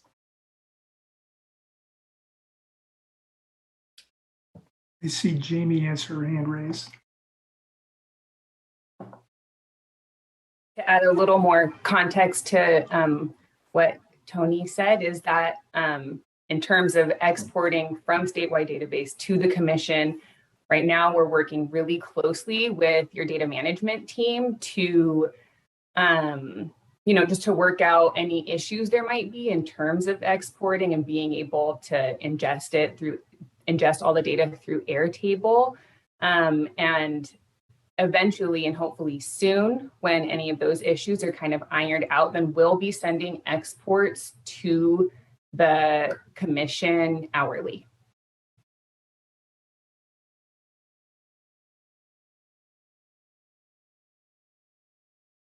Thank you.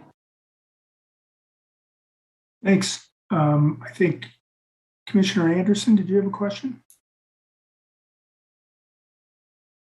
No, it was a little explanation, a little bit more on the pin map, which I don't know, Tony, were you going to get more into that or sorry, were you going to get more into the pin map or? Oh yeah, should I share my screen and I can show it? Well, just a little bit, particularly about what the dots mean, where they are, that sort of thing. Oh, sure. Yeah, let me if you could walk us through that and sort of start kind of, sort of a general overview of the whole area and a little bit more about that, please. So when you look at this broader view of the pin map, the number that's found in the dot shows how many submissions we've received that are about this specific region. So you can see, in this LA area, there's about almost 1,000. And you can actually, there's a number of different ways to interact with the pin map. You can actually click on the dot itself and it'll zoom in a bit further into that area. Or you can kind of use your scroll on your mouse to zoom in and zoom out wherever you'd like. And yeah, once you zoom in enough into a region, it'll let you read the record that's associated with that area. So to be clear, this isn't the location that the public input was submitted. This is kind of the center of the location that the public input is about. These may be inputs related to San Luis Obispo. And you can click into one of them and read what the person has said. I won't be providing kind of more of an analysis of how many inputs have been received in each area. At the moment, the team hasn't looked into kind of the analytics portion of that, but I think Jamie on the line drawer side is going to talk a bit more about some of the COI submissions after me. Just one thing I wanted to add to that is, thank you, Tony, where one of the the little red dots that's actually the centroid of whatever the actual shape of the COI that a person submitted. Like say, particularly up north, if they talked about, 12 different counties, that location of that is somewhere in the actual centroid of that shape. So like if you look at the north, so it'll look a little bit like, well, wait, what's something doing way over there? Where, there's nothing in my area. It's actually that it's at the sort of centroid of the entire koi. And some of the ones that are long and skinny, you'll think, well, there's nothing up here, but it's just right in the middle. Like they all might look like on the North Coast. They might look like they're all in the middle of, halfway down, I guess it would in, say Mendocino or something like that. Like, yeah, see those I'm sure probably lots of those are the entire kois. So it's a little deceiving by just looking at it by the spot. You kind of have to look into it. Yes, thank you.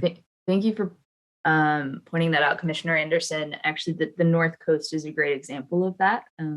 You'll see, in this one centroid, there's 33 records, and you can, they all have the same pin. And so if you click on the pin, you can actually look at all those 33 records, and you can kind of see in the little snippet of the map that they all relate to the North Coast.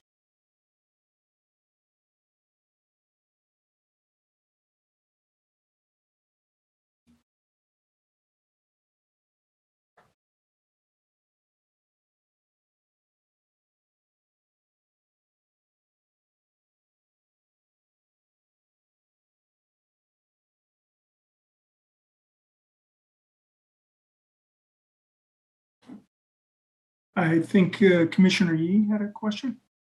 Yeah, two questions actually, quick ones. First, if someone wishes to update or supplement something that's already been uploaded to Airtable, how would they go about that?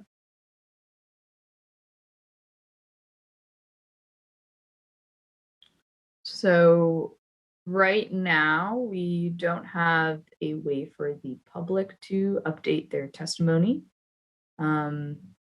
We are able to change the delineation that's provided in the KOI tool, whether that's by the public or by the staff.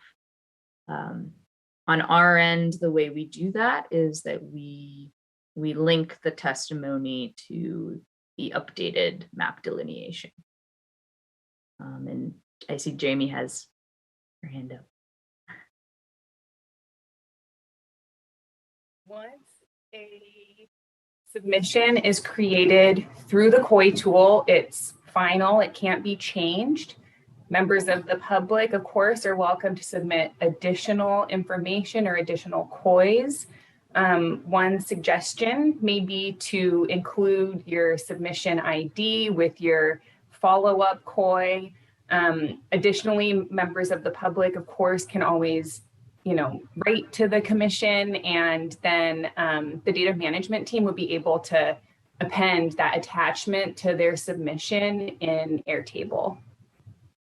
So in the case where somebody gives live input and says, I'll also send you something, or also submit something in the KOI tool, are those linked, or are those two separate entries in the Airtable? Those at the moment are linked, yes. So we try to get all of the attachments that come in linked with the KOI tool map delineations, linked with the testimonies. If there is a chance that if someone is sending in an email, let's say, and they make a KOI tool submission, that those would be seen as duplicates essentially in the Airtable. And those are the types of things that we tweak as we find them. We will either link them, or if the submission is an identical copy, only show one of them. And the other question, so the summary, which is great. And by the way, this whole thing is fantastic. I'm so excited about the work you guys have been doing and this functionality for ourselves as well as for the public to be able to see and sort and analyze all these inputs. It's great. So for the summary, is that, so of a KOI tool submission, I assume that's just a verbatim pasting of whatever they typed in, and no attempt to spell check if they spell a place incorrectly. Does that get any attention? And then for live input, is that just transcript from our, how does that get generated? How do we generate that text?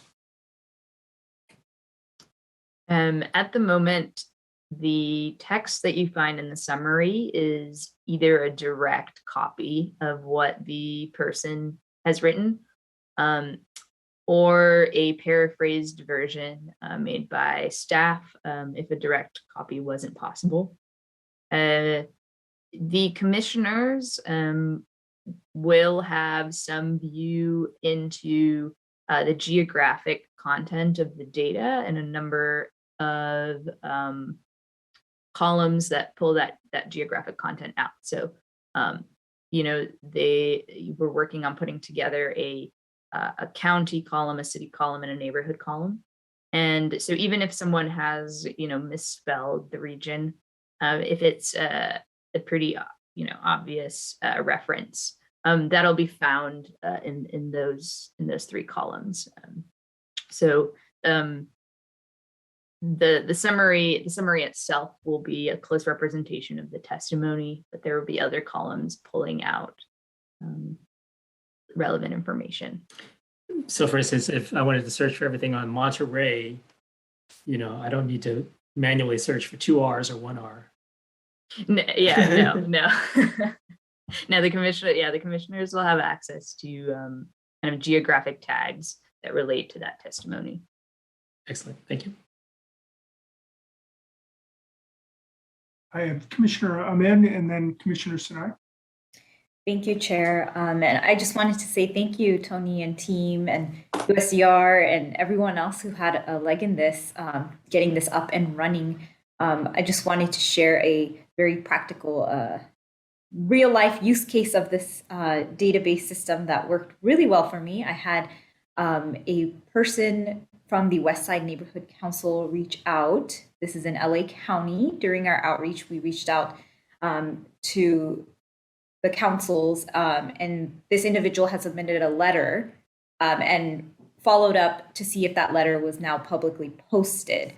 So I was able to hop on to our website, to the data tab, search West Side Neighborhood Council, and boom, the whole letter was there with every other information that that individual had submitted. And I was able to confirm to that individual that their testimony and their input was publicly available on the website. So it was really fast, didn't take much time at all. And that's a testament to the friendly user interface of the tool that is now living on our website.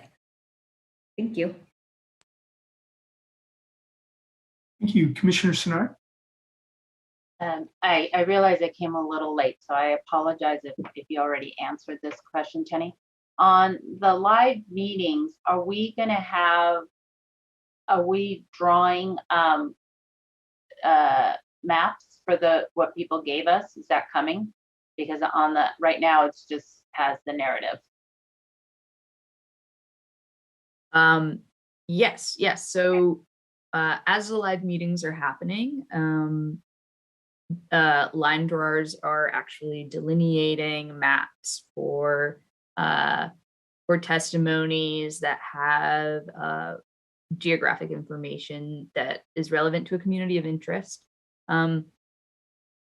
For testimonies that relate to something that is essentially already a requirement of the commission by law, or a testimony that isn't directly related to something that can be made into a map, you'll actually see those in the Airtable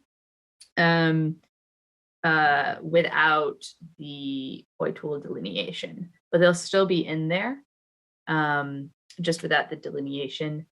If there's anything that is a very general public comment, that's another one of those tweaks that we'll be making. I am sending those to the communications team as they come to us to put up on the public comment tab and take out of the Airtable itself. Yes. Because I'm seeing a lot of them, from the live meeting in July 10th, and they don't have, I'm not seeing a map that's addressed them, and I'm just using this as an example. And when you look at the map, they're all coming out in Mira Mesa, which is the middle of San Diego, versus Barrio Logan, which is the South Bay area. And so if someone were to have called in and they were using the map, they would go to Barrio Logan and not find their input. So if we find little things like that, should we let you know? Does it not matter? Am I being too picky? Definitely let me know. And then, we can look into it and see what we can do. So, one of the things we do for the PIN map for submissions that don't have a COI tool delineation is we geotag them ourselves.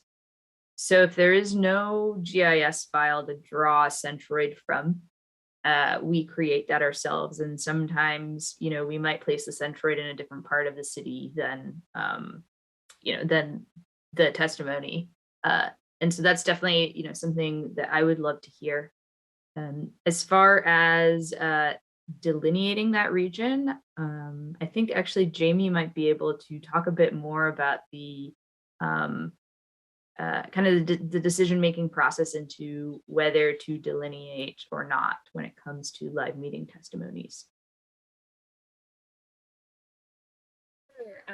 Switching hats, now I'm Q2 Jamie. So line drawers, as Tony mentioned, line drawers are creating COI maps associated with public input during the meetings as speakers are speaking and giving their testimony. We will digitize all COIs that basically that we have enough detail of. So if somebody says, keep East Contra Costa County whole, then that wouldn't be enough detail because we don't know exactly what the speaker means by keep East Contra Costa County whole. That is like general geographic input, and that's something that we wouldn't digitize. Somebody says, keep these cities together, then we do have, boundaries from the Census Bureau on the specific, on the cities, and we could create a COI map with that. Similarly, for the neighborhoods and the neighborhood maps that have been approved by the commission, we have enough information to digitize based on those. And additionally, if people say, my COI is my, let's say my COI are these 2 city council districts in my city, then we can refer to the current city council districts in their city and create a COI based on that.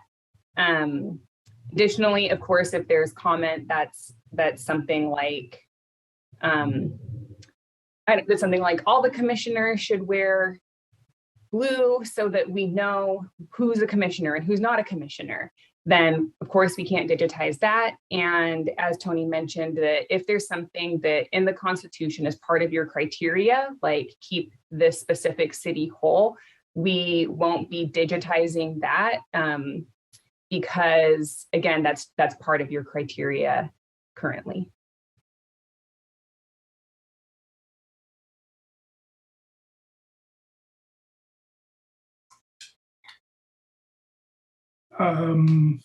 Okay, I had to step out for a second. Are there other questions? I see Trina has a hand raised, and I don't know, sorry, Commissioner Turner, and I don't know if Commissioner Fernandez, I think she had a hand raised earlier. Also, Jamie had another comment. Yeah, and just to add to what I just said, additionally, if people give, really specific boundaries like the railroad to the river or street level boundaries, or even, to the crest line of the Sierras, then that's something we can digitize as well. Wanted to add that. Okay. Commissioner Sedwan, did you say Commissioner Turner had a comment? Yes, I do. Thank you. Oh, okay. I was looking all over for you. I couldn't see you. Thanks. Okay.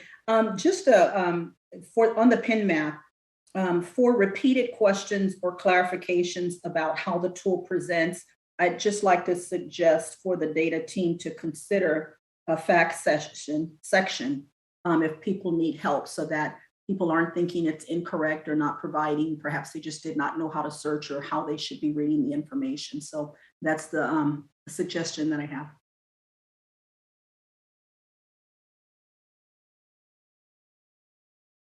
Thank you, Commissioner Turner. No, that's a great idea.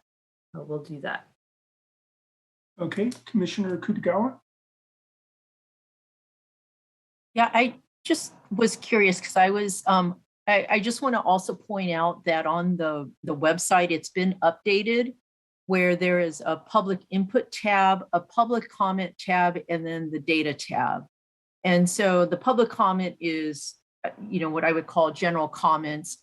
The public input tab looks like it is COI data or communities of interest data that has been received over time. It looks like it's mostly email, mostly letters.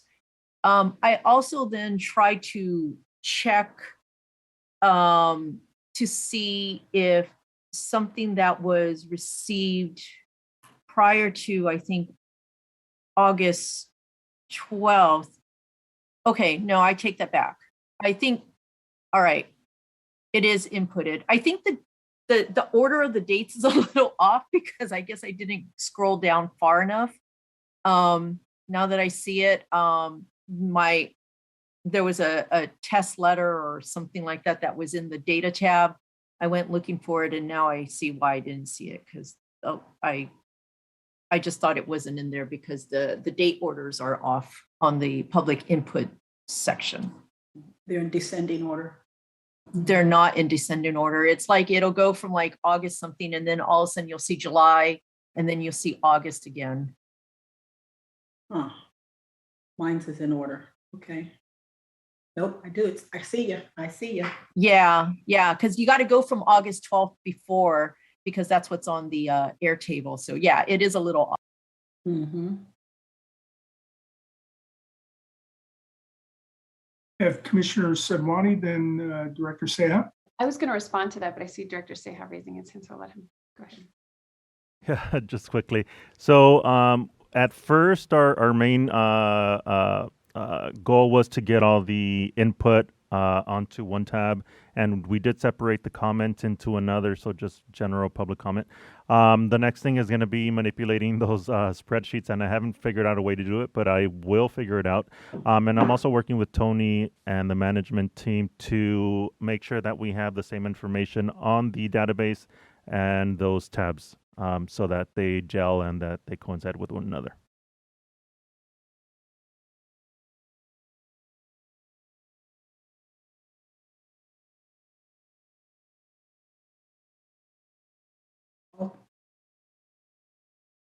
Okay. Chair. Oh, yes, sorry, Commissioner. Also on those, Director Seha, on the public input and public comment, now that we have both, before you get into the table, if there can be a descriptor there as far as how to differentiate one from the other, because the charts look the same. We know the headings, public input, public comment are different, but maybe just a brief description there about what this is. Thank you.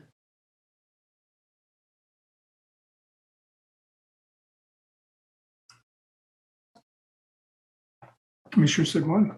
Thank you. If I may, I'll just add on to what Freddie had already shared, and I think this is a really great and important first step. And so, while it may not be perfect yet, I think it has been a challenge because we had been organizing everything as handouts, right? So to find a letter that they'll tell us, oh, we submitted a letter on July 23rd. Well, we didn't have a meeting on July 23rd. So when exactly was it, right? And then you have to go through all of the different agenda handouts. So I think this is a really incredible first step to just have a separate page where you can find it. And I'm sure that Freddie and his team and the data management team will continue to work out some of those kinks as well. I completely agree with Commissioner Turner that just having the description of what separates public input from public comment would be helpful. And just as a reminder, I mean, in your browser, you can always go into the find or find next feature. And so if someone wanted to look up in that section and not use the actual database tool through Airtable, you could always do that as well. So for example, if you want to go look up your name, you could find your entry very quickly that way too. Of course, it's also and should also be being populated into the Airtable tool. But I think there's a lot of options that are here, and I just wanted to really uplift all of the work that's happened just in the last couple of weeks, because I think this is really incredible, and also just to acknowledge and uplift the great work that Commissioner Turner and Commissioner Ahmed had done to really secure Airtable and move us in this direction, because I think this is awesome. Yeah, thanks. I want to just echo those comments too. It's really, really well done, very intuitive, fun to play with. Had a great time fooling around with it, just trying to figure out how it worked. I also, want to thank Commissioners Ahmed and Turner. I want to thank the line drawing team again for all their hard work. I'm going to turn it back over to Commissioner Anderson and Sidwani to it seems like the questions here have waned, but just to carry on. And Commissioner Anderson, unless you have anything more in this, I think we had scheduled to just take public comment briefly. Yeah, I do have a little bit just before that. And it's actually this is actually for the public. If you start looking at this, and please notice our data is up through August 12th. So yes, we did have several input meetings, public input meetings after that. And all that information will indeed be going into the table, and you will find it. But if you think, my COI is not on there, go to our COI tool, go to our website. We draw the lines, ca.org, go on that link, put yours in. And also, because that's the easiest way, that's going to be open 24/7. But then we only have 5 other remaining COI public input sessions. They are September 1st, September 2nd, September 8, 9, and 10. That's it. Now, some of those are dedicated to specific areas, but again, anyone in California can call in to any of those. And actually, given that we're getting more reservations, your timing is a little bit better to wait towards before the end of the break, before a break, or towards the end of the meeting, and then call in. You don't have to wait in line forever because appointments go first. And then I want to say specifically, the 8, 9, and 10 the 9 and 10 are statewide. So they're dedicated to anybody, anywhere, if you want to do your community of interest that way. But otherwise, go to the tool. So now, Sarah, let's, I think, public comment on any and what we've just done. Yeah, perfect. So we wanted to just be able to break part. We're not done with the agenda item. We're still going to take a tour, if you will, of Los Angeles, and our line drawing team is very kindly offered to help guide us on that tour. And so we're going to be talking more about some of the actual submissions that we received. But we did just want to take a break. This is a brand new tool, and we have heard loud and clear from folks that they have been waiting for all of these COI submissions to be generated and populated onto our website. So just a really quick public comment period. So if folks have questions about how to use the tool, how to use any of the filters, that this would be a great opportunity to do so. Are you ready, Chair? Yes? Okay. The Commission is now taking public comment on the agenda item that has been discussed, the Airtable item. To give comment, please call 877-853-5247 and enter the meeting ID number 898-1664-7345. Once you have dialed in, please press star 9 to enter the comment queue. The full call-in instructions are read at the beginning of the meeting and are provided in full on the live stream landing page. And we do have a caller, caller 5882.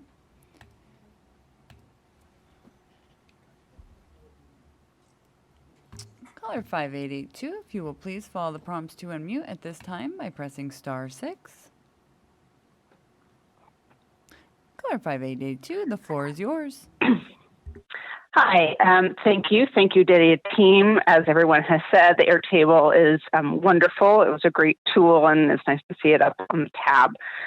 I was wondering, in the discussion about the centroids, I think is really key. For people who are not, as GIS experts, it may be worth having some sort of headline or something. So, for example, when I went into the town where I live in, it turned out that one of the comments, which was not mine, was on the block next to me, and it's located like in a house. And I wouldn't want that person to have any member of the public of California think that, it was by mistake someone who lived at that house, whether that's a positive note on the door saying, thanks for submitting something, or something unfortunately violent. And so sort of thinking about how inadvertently a tag might be located in someone's house, I think is pretty important in terms of public awareness. The other thing I wondered, just in terms of the functionality of the Airtable, was that when you click on a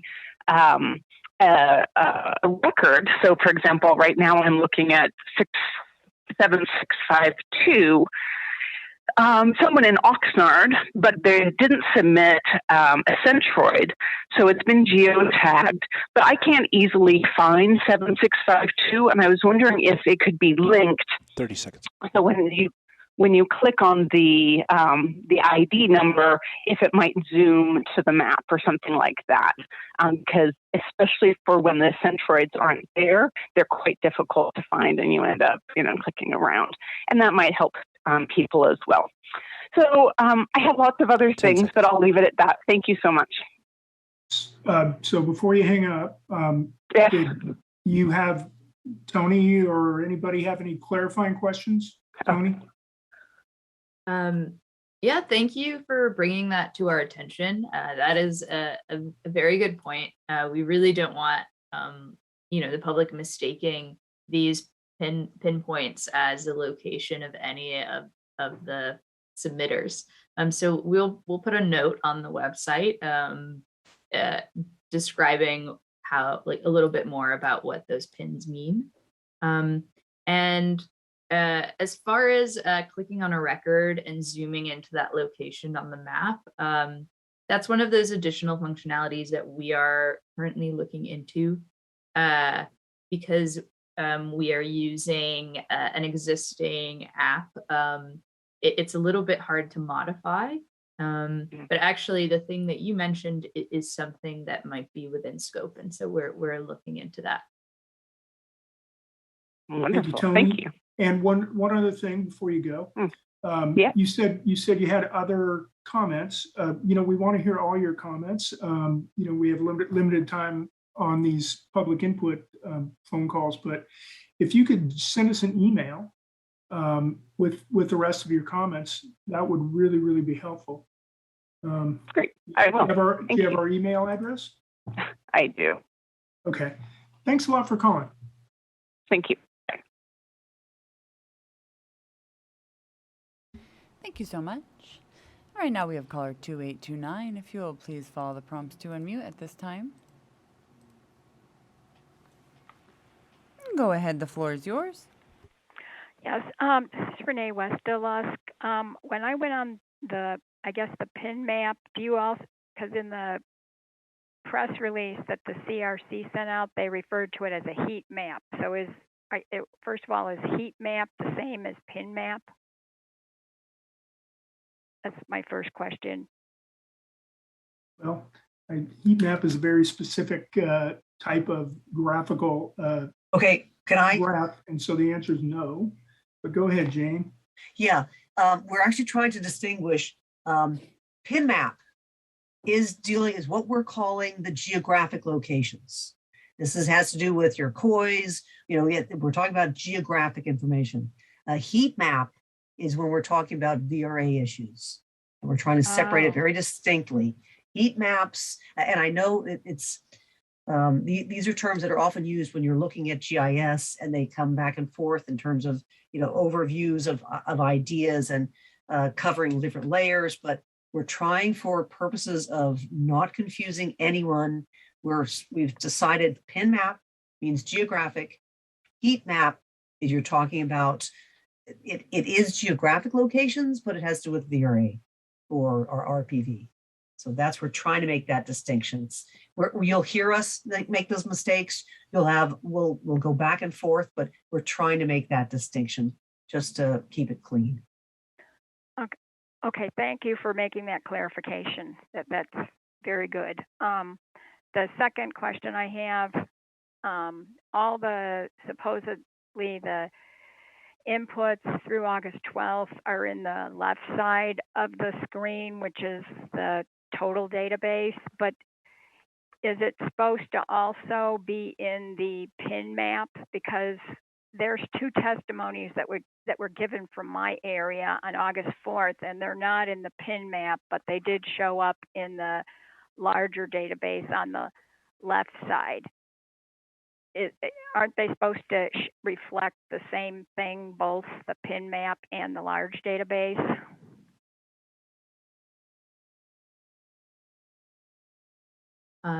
They definitely should. I'm wondering if the pin for those submissions might be slightly off.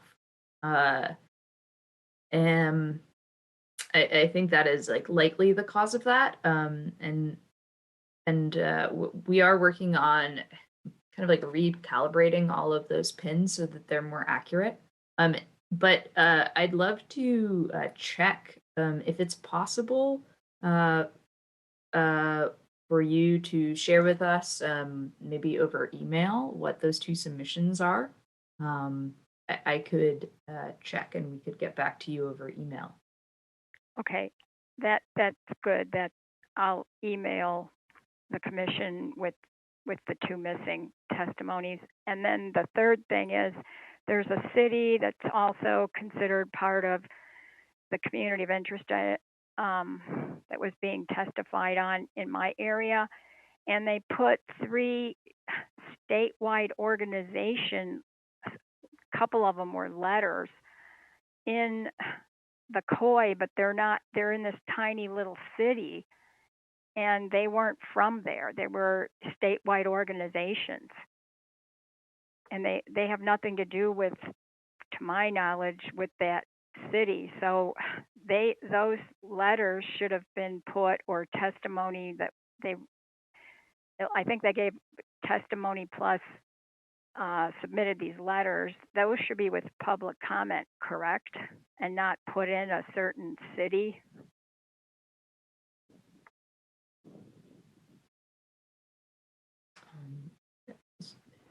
When we receive public input with geographical content from an organization or a city, we do include those in this Airtable.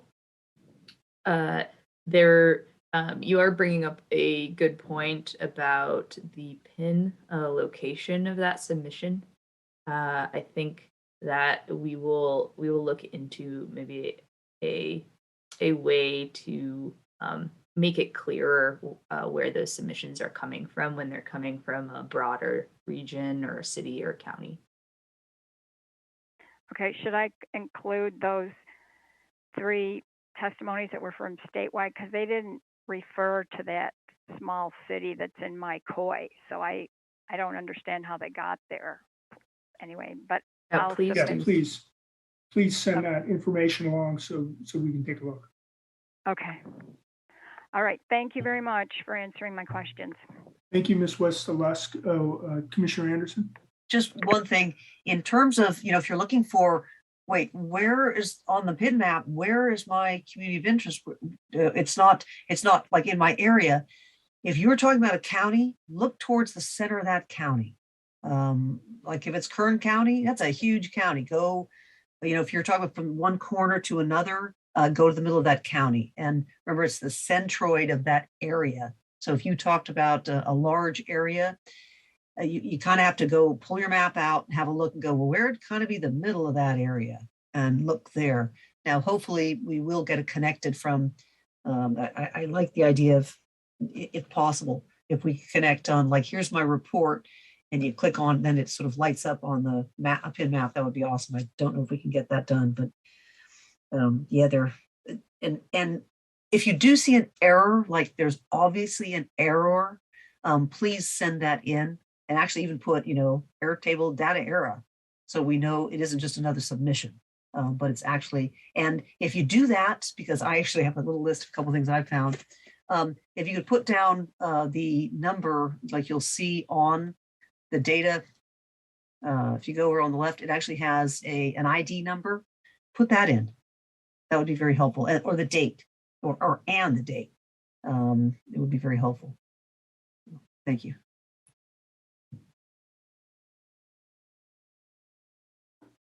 Okay, thanks. That looks like all of our callers at this point. Great idea to have public comment and get some feedback in real time. That's helpful. But I'll just turn it back to the line drawing team to carry on. Great, and I know we wanted to have a little bit of opportunity to talk about Los Angeles in particular. Commissioner Anderson, I'll let you kick this off, but I did also just want to note to the time, because I am aware, I just learned that I think our line drawing team does have some time restrictions. So just want to be cautious of that. And I know we have a lunch break scheduled in here as well. Commissioner Anderson, do you want to kick us off with our reflections on Los Angeles before we take our tour of LA County COIs? You're on mute. Thank you. Yeah, for why LA, and it's actually a little bit because our line drawer extraordinaire, Ms. Jamie Clark, is doing LA County as the mapper and has had lots of experience. So we sort of looked at, in terms of what's a good example to grab to really show you and sort of jump in. We could have picked anywhere. It was just sort of a little more convenient that way. And what we'd like to sort of do is get and I hope I'm not just putting them on the spot.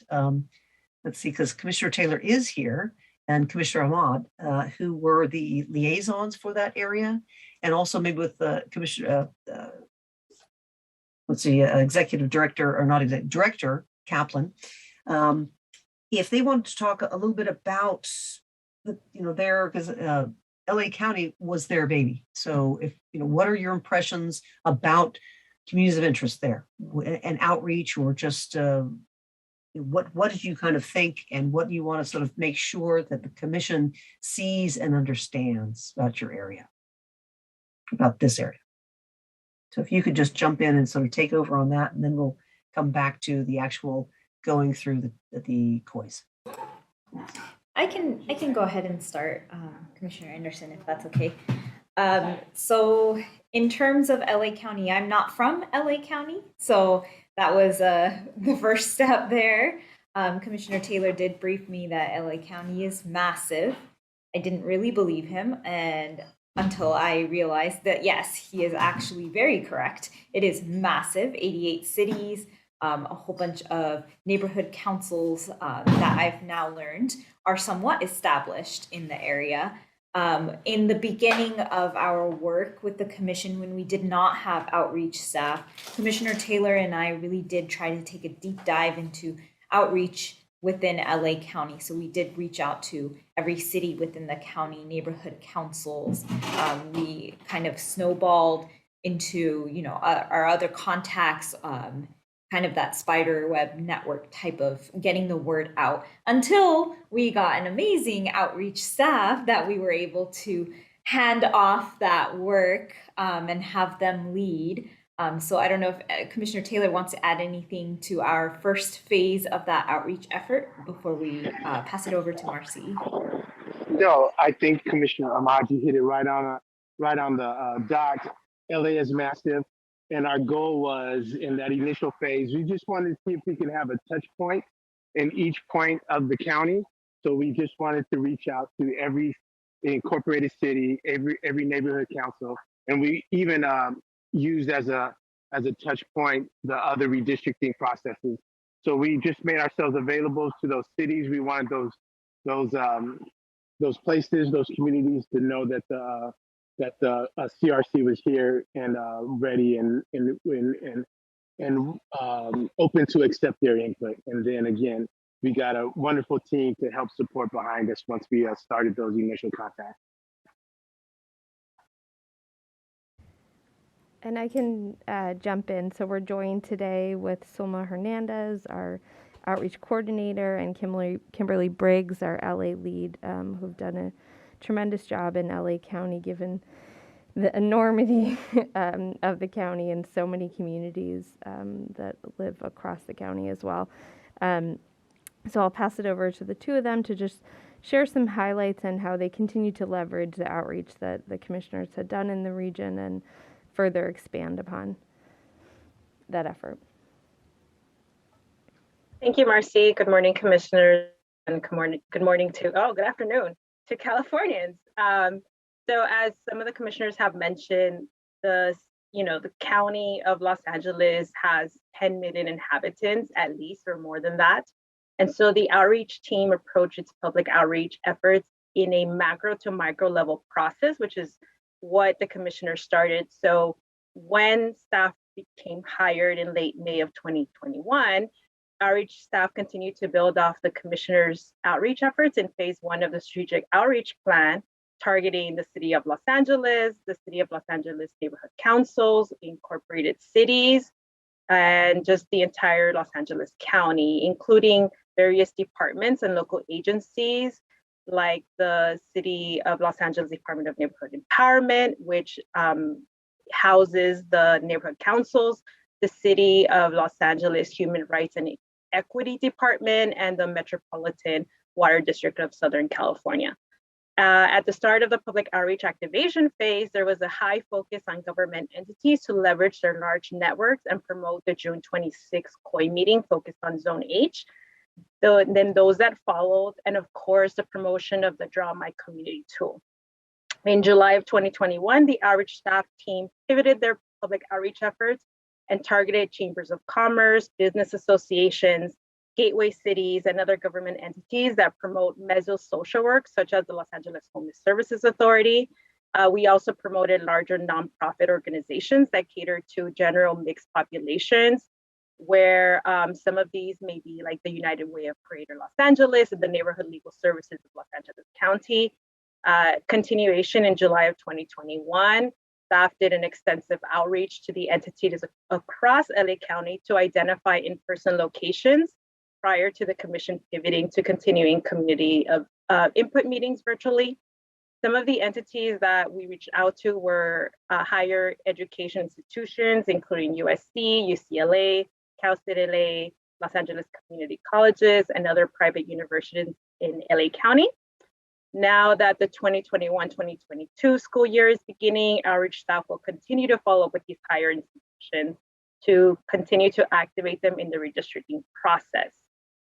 In August, now that we're in August of 2021, a lot of our focus has been to nonprofit organizations that serve as enclaves whose inhabitants are ethnically and culturally diverse, such as the Southeast Los Angeles Collaborative, the Jewish Federation of Greater Los Angeles, Koreatown Youth and Community Center, and AIDS Healthcare Foundations.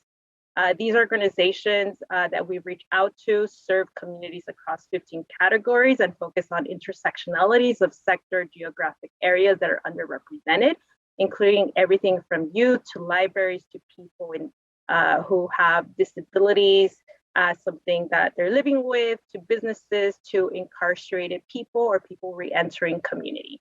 About a third of them serve the general population. Some examples include outreach to Armenian and Iranian civic and faith communities, informing them of the redistricting process, including language access available during our August COI meetings. Staff have continued to connect with organizations via email, phone calls, and through social media to promote all of the tools that we have accessible to Californians. And there are a variety of challenges with outreaching in Los Angeles County, including language barriers, a need for continuing education on the redistricting process, and of course, the lingering effects of the 2019 pandemic. And another issue that we've come across and we've tried to do collaboration with has been with local redistricting efforts happening across LA County, both at the County of Los Angeles level, the City of Los Angeles, and the Los Angeles Unified School District. So we as outreach staff continue to connect with the Independent Redistricting Commission at the local level and try to cross-promote our meetings.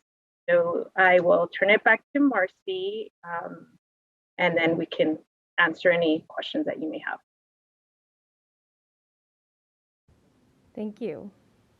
I didn't have any more to add. That was wonderful. Thank you. If I may, Chair, just to interject and say, wow, you know, I think many times in my mind, I'm still caught in the time period before we had an outreach staff and how daunting it felt to attempt to start doing outreach all over the state. So I truly, this is amazing to hear, and so much incredible work happening. So big thanks from all of us, I am sure.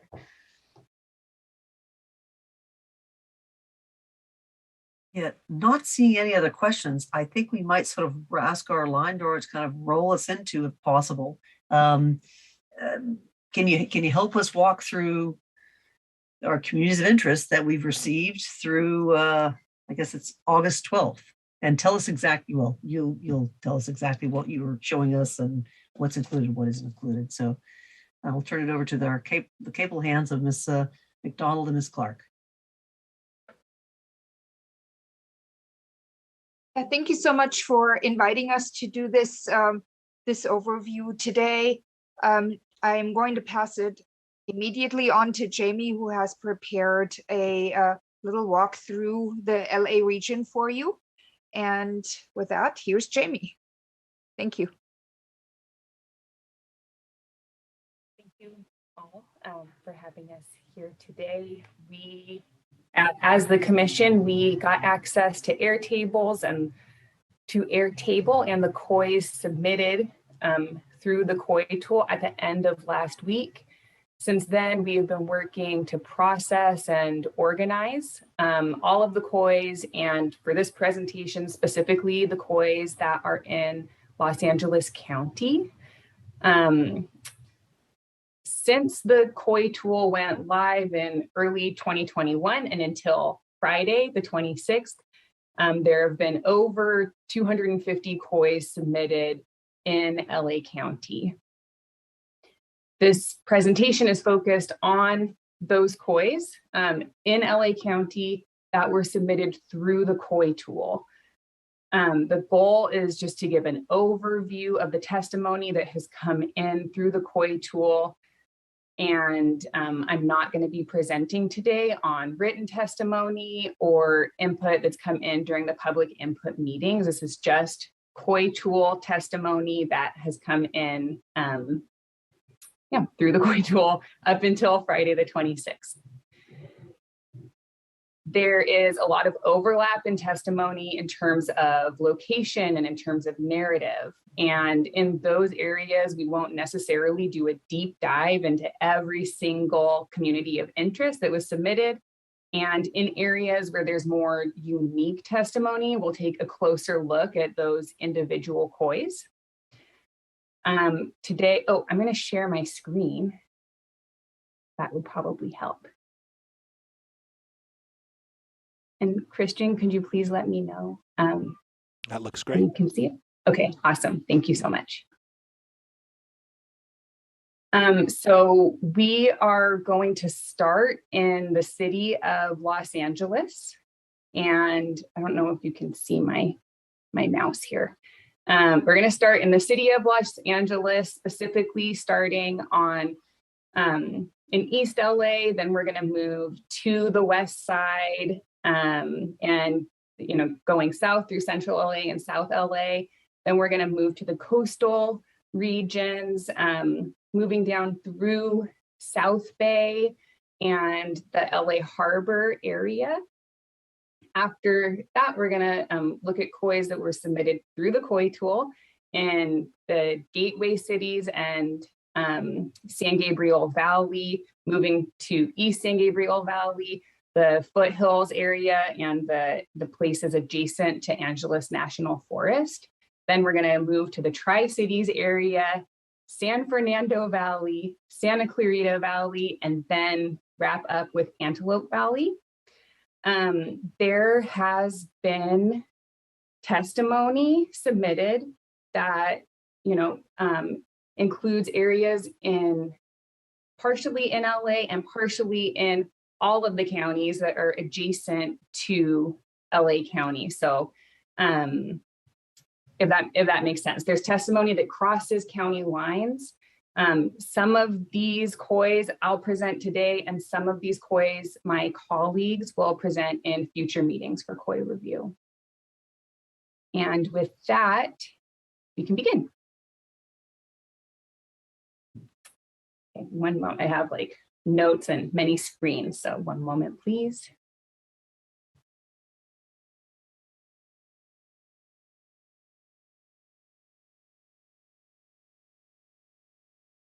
Okay.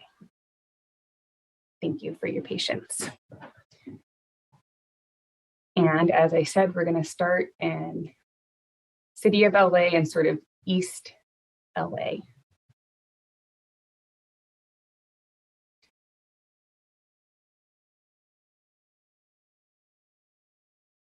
Okay, thank you for your patience. So in beginning again in East LA, this is one COI, Los Feliz area. There's a couple COIs in this general area. And I'm going to go through and sort of turn the different COI layers on and off. Actually, and first I'm going to back up and say, through Airtable, there are shapefiles that are available. And shapefiles are a type of GIS file. It's actually 4 different files that when they're combined and added into, they can be added to a GIS software. And we're using these right now to visualize where the different COIs are in Los Angeles County. So these are available to members of the public who wish to use them in their own GIS software, and that's how we're using them here. That's where these shapes are coming from. It's directly from Airtable. These shapes are representative of the exact submissions that were submitted through Airtable. So these areas, we can turn multiple on at a time and sort of click through them this way. That's just background for commissioners and anybody who's watching at home who might have questions. So these COIs, and including this COI, which is larger and includes areas like Silver Lake. These COIs, the people who submitted these COIs specifically talked about this area being working and middle class areas, that really value multiculturalism, and there's a lot of murals and street art in these areas, and also migrant communities living in these areas. People who submitted these also talked about care for the environment, and also noted that there's a blend of housing types like single family homes versus apartments, etc. And moving on to a little bit further south and east. This COI represents El Sereno, Boyle Heights area, part of the city of East Los Angeles, also includes part of Silver Lake.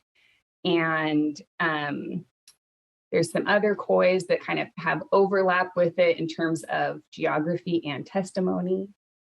Just going to click through them quickly. So the people who submitted these COIs talked also a lot about this having large migrant community and valuing multiculturalism present in their community. Also described like being unified around having a lot of family values and similar economic interests in these areas, and additionally, these communities having ties to the Chicano movement of the 60s and 70s. And now I'm going to move a little bit west.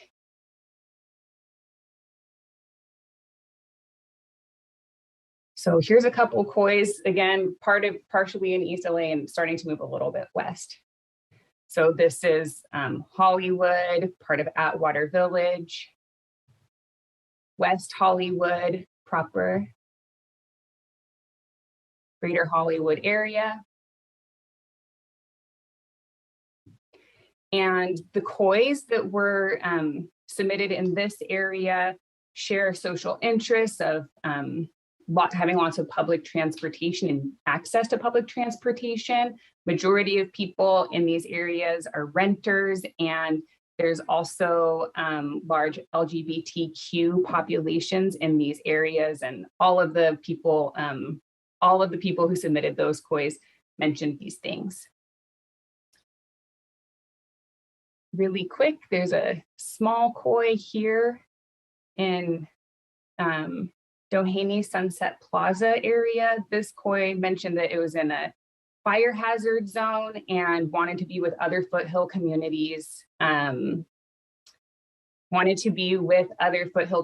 who also might be experiencing concerns about being in a fire hazard area. Jamie, I'm seeing a question from Commissioner Fernandez. Do you want to take that now, or should we hold questions for the end? How would you like to operate?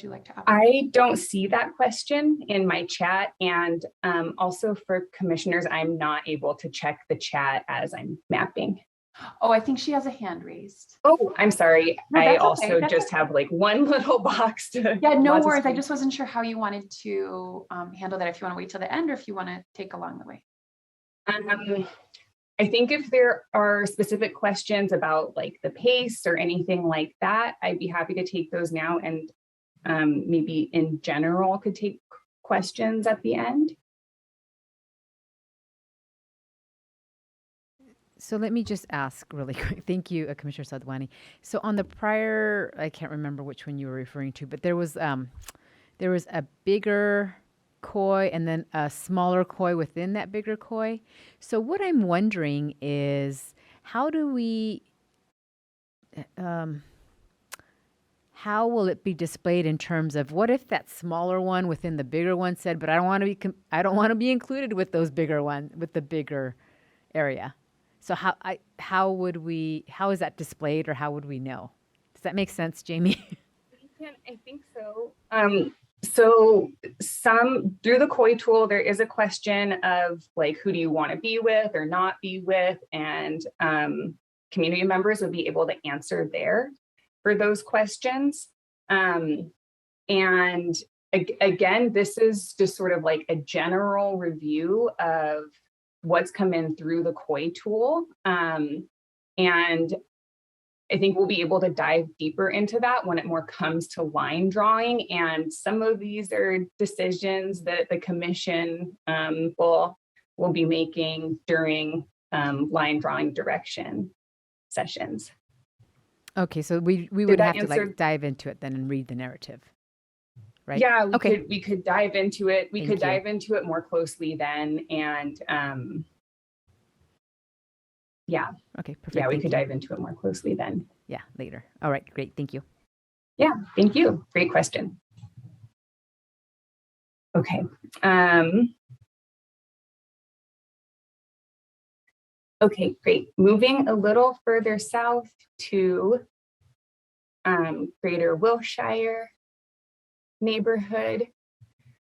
There have been a couple COIs about Greater Wilshire neighborhood, community members saying that they access community services through a cohesive network of organizations who have been working together for over 50 years, would want to be whole in redistricting plans to be able to would want to be whole in redistricting plans for that reason. And moving to downtown Los Angeles and Skid Row area, couple koi shapes presented here. These community members said that some shared interests were that there's a lot of houselessness and addressing houselessness in this area. There's small businesses recovering from the pandemic, lack of green spaces, and this community has a deep history, a rich history in music and arts and Black history, and gentrification is occurring in downtown LA. There's a search for affordable housing and interest in building and maintaining the power of Black community in downtown LA. And kind of zipping east a little bit to Palms. So here's an area, as Commissioner Fernandez mentioned, where a small version of Palms, we can see here the little orange area, and then a larger version of Palms that includes part of Culver City, Delray, and Mar Vista. And these community members said that, where am I? Here we go. That this is an area with a lot of renters, concerned about rising housing costs, also working together and slowing climate change. There's a lot of support for local business and support for unhoused neighbors.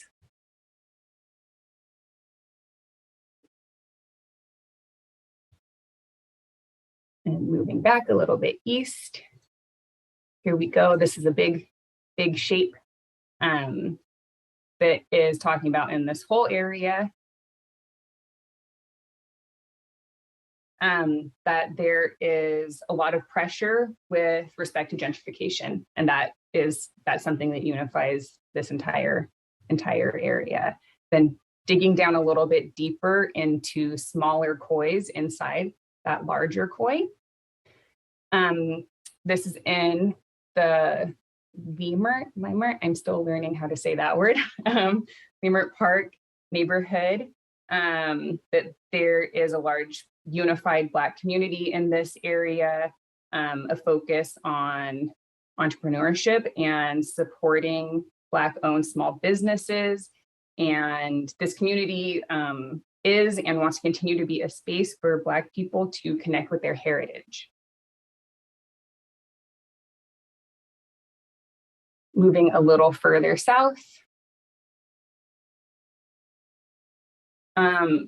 there's significant interest in this community in terms of reparations, home ownership grants, adult career pathways, and access to small business grants.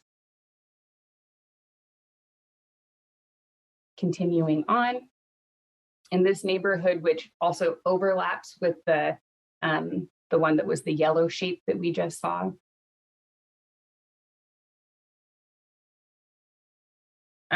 Concerns in this community revolve around healthcare, food access, education, and housing.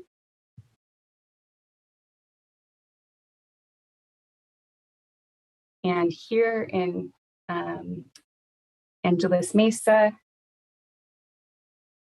here we go. There is shared interest of public safety, needing access to better health care and more green spaces and healthy food.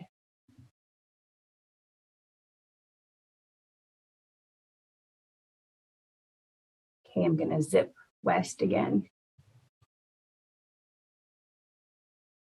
So this community is right next door to Lawrence Firestone.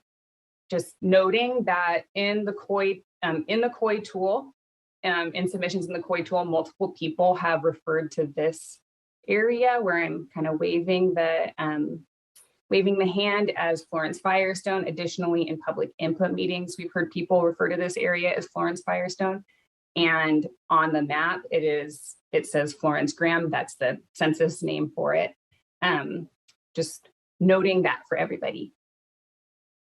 So this was submitted by somebody who is a part of CHIRLA, which is the Coalition for Humane Immigrant Rights of Los Angeles, identifying this as a very working class community with family values that's in need of services.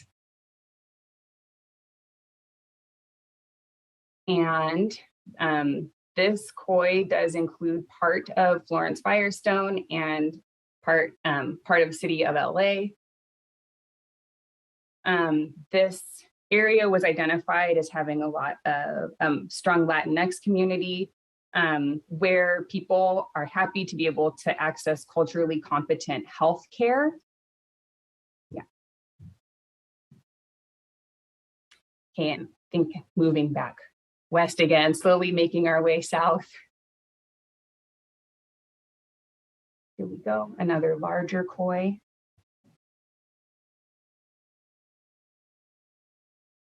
This community is bonded through a lot of arts and sports activities. There's issues of police brutality and general lack of funding in this area and unemployment.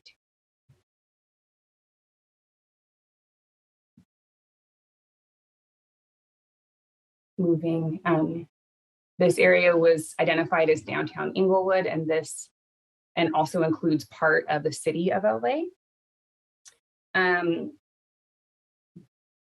This community member noted that a lot of the small businesses in this area are owned by Black, Indigenous, and people of color, and that there's a number of Black-owned restaurants that sort of make up an economic and cultural hub for this community, for people in this community, and public safety is an issue of importance, as well as food access, and this area was identified as a food desert. Oops. Zoom out a little bit. Okay, slowly again, making our way south. This COI, the person who submitted this COI talked about needing access to resources, including educational support, mental health support, and also grants for homeownership.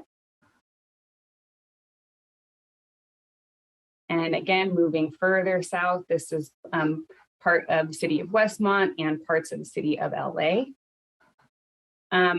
This person talked about the community members here being invested in criminal justice reform and an interest in increasing community services, especially for senior citizens.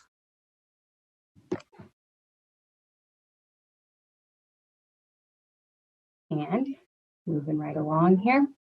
This COI, oh yeah. Okay. So this COI is sort of just east of 110 and is intersected by 105. And this community member talked about access to fresh food and healthcare and shopping in general, shopping centers. Okay, and this sort of is along 105 north of the 105. And is intersected by the 405 freeway. And this COI, this person who submitted this COI spoke on or typed on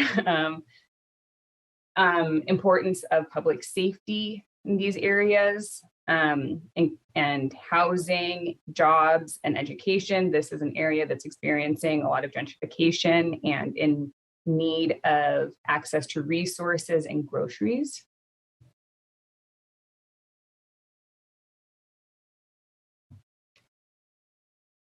I'm going to zoom in on this COI. Parts of West Athens, Hawthorne, and Gardena are in this COI. And the person who submitted this COI mentioned gentrification and loss of generational wealth being an issue in this community. There's an interest in education and in green spaces, and this community is impacted by traffic.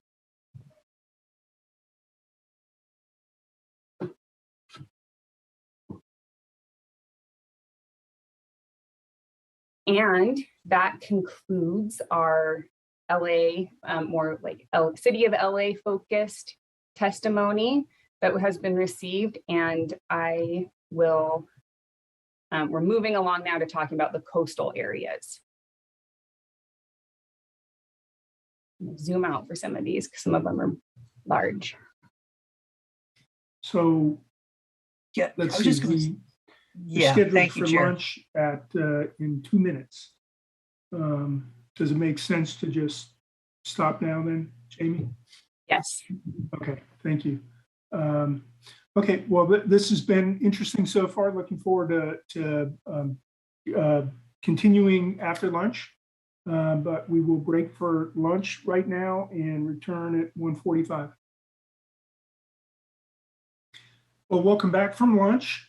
We are going to continue on with agenda item 5.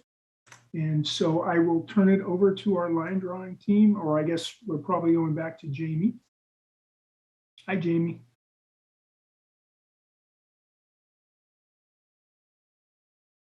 There we go. Hi, thank you so much. So when we left off, we had reviewed COIs that have come in through the COI tool in City of Los Angeles and some of the West Side, Central, South LA. We're now moving on to the coastal areas of County of Los Angeles. There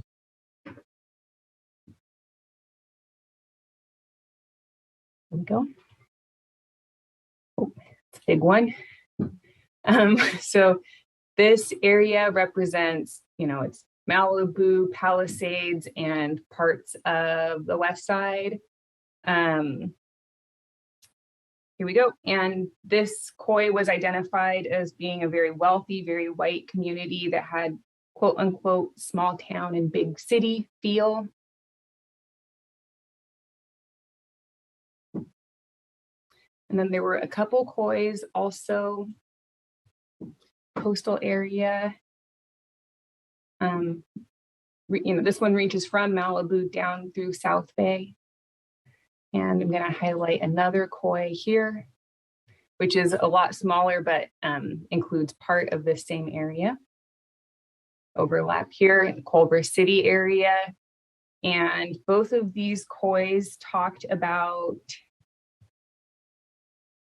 I lost my place in my notes, talked about environmental concerns and shared access to recreation, shared transportation and bike corridors. And additionally,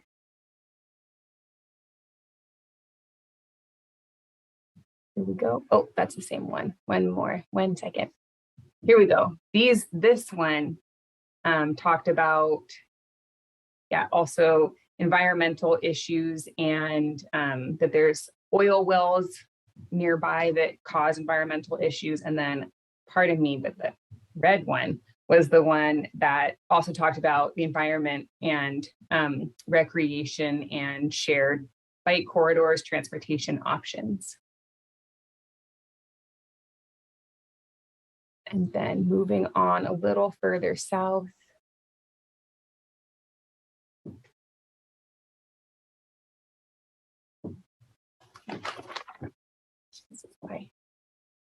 Okay, some Westchester and Culver City areas again.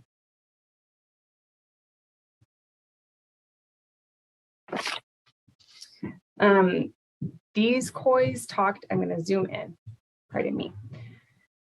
These COIs talked about, let's see, finding housing, supporting housing for unhoused populations. And then this red one talked about, there's a temple there for people practicing Reform Judaism, and it's home to people who practice Reform Judaism in the area. Okay, now I think moving a little further south. Here we go. There's a lot of overlap in this general area, with connections in terms of education, medical access, and a shared water and sewage system.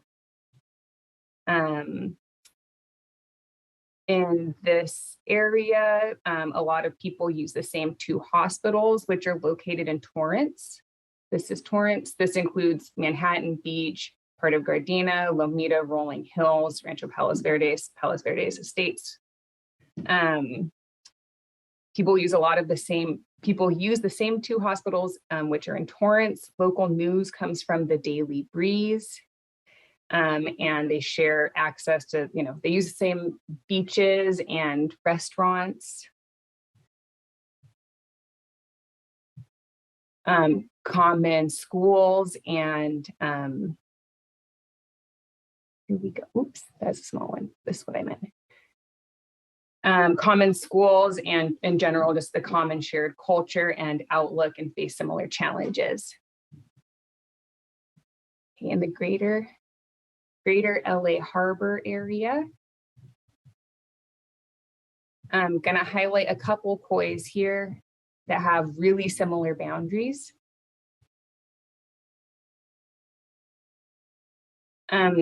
These COIs talked about being financially supported by oil drilling and processing, and spoke to how the ports provide millions of jobs. And here we go. Yeah, and a lot of people work in shipping and in oil and in recycling.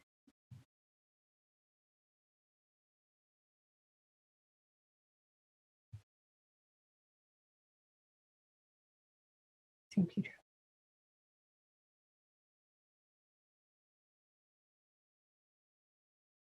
And these 2 COIs, which also have a very similar area.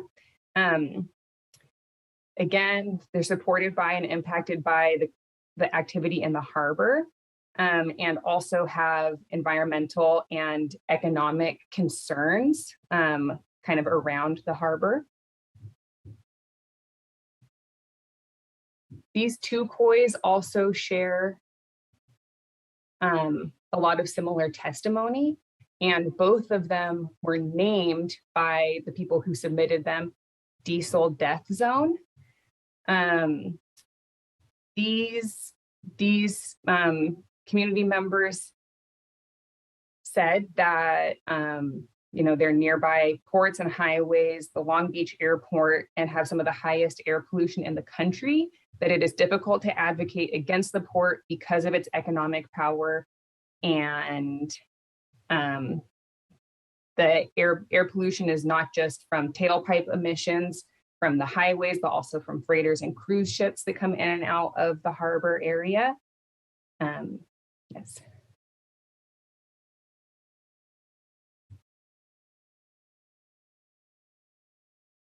Moving on to the Long Beach area. So there's a couple of submissions that the commission received that include Long Beach and Lakewood, and of course Signal Hill, which is fully encompassed by Long Beach. And this one includes Long Beach with Paramount, Bellflower, Lakewood, and Hawaiian Gardens. And these people talked about, being populations of Cambodian people, Latinos, Black populations, and LGBTQ communities all living together or in proximity to each other. This is an area that celebrates diversity and has a strong sense of unity. Also share a health department, transit options, and also have shared educational institutions, including a city college and a university.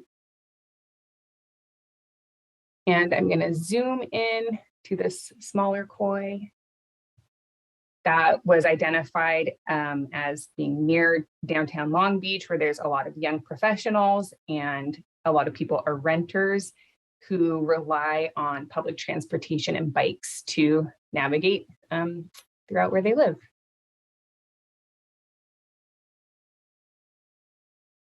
From here, we're going to move into the gateway cities and San Fernando Valley area, or excuse me, San Gabriel Valley area.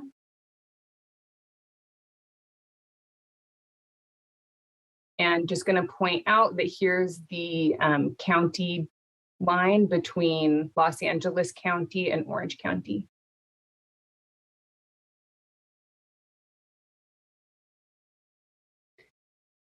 So a couple COIs that sort of center around Norwalk, Cerritos, and Bellflower area. I'm going to bring a couple different ones up on the screen, a couple different versions. So, and this one has a slightly different shape. It goes a little bit further north, all the way up into Montebello. The people who submitted these COIs talked about being connected through transportation and medical access, similar workplaces, through education, and with valuing family and a commitment to equity. These areas are described as being from a very generous and very diverse community. Moving, slightly further east, for 3 COIs that had really similar boundaries and had really similar narratives.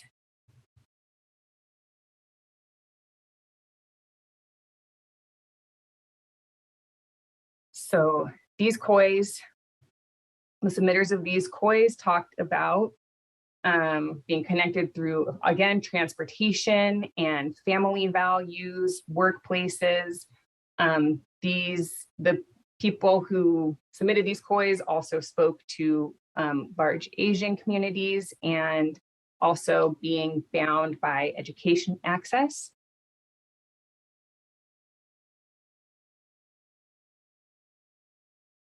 And this COI, which includes industry, parts of Rowland Heights, La Habra, Fullerton, and parts of La Mirada.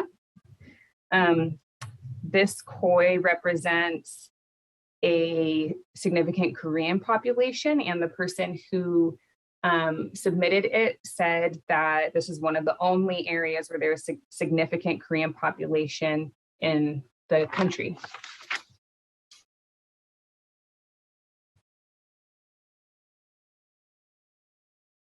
Okay, and now there are a couple COIs, handful of COIs that are really centered a little bit north of the Orange County and LA County line.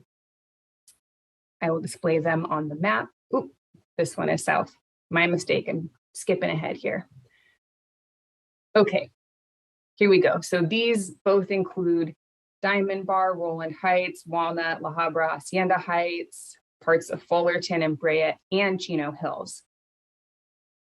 And the people who spoke on these COIs have an interest in protecting open space. Lots of languages are spoken in this area, and in the descriptions, people mentioned Spanish, Mandarin, and Korean.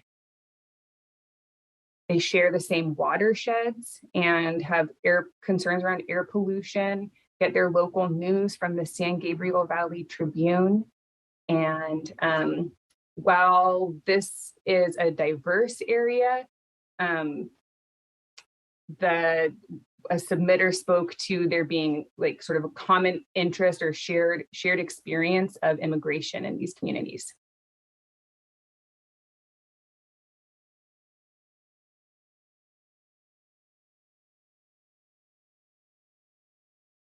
Okay, now moving a little bit north of, north.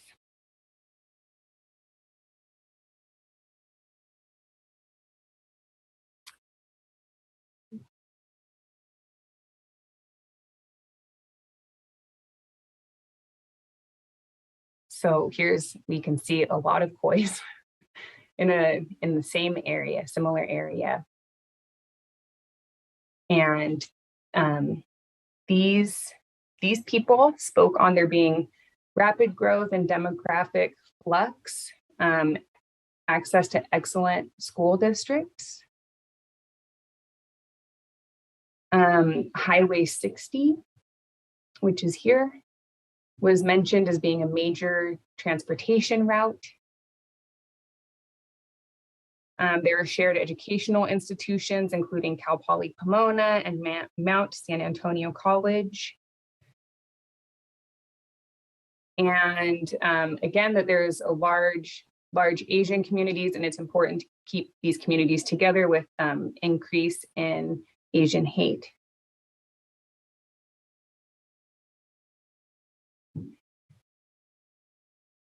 And moving on, these are a little bit focused in San Bernardino County. I'm just gonna show a couple. There's so many different versions of Pomona Valley and Inland Empire. We can see that there's, just a lot of different versions of similar areas with a lot of overlapping testimony. In general, they tend to include Pomona, Montclair, Chino, Ontario, Fontana. Some include Rialto, Rancho Cucamonga, Upland, Claremont.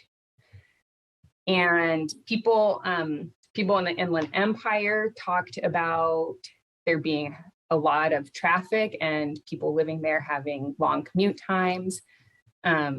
There are major networks of senior care centers and care workers, needs for educational and infrastructure investments. People in this area share the same utility agencies. There's a large Latino community and a growing Vietnamese community.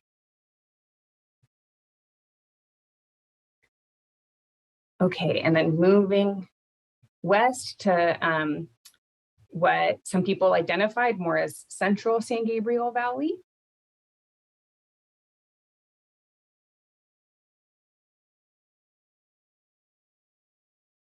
So this person who submitted spoke on large Latinx community in this area. There's some low income areas, a lot of families and young children. Also spoke that there were a lot of Asian communities and that education was an important issue in this area.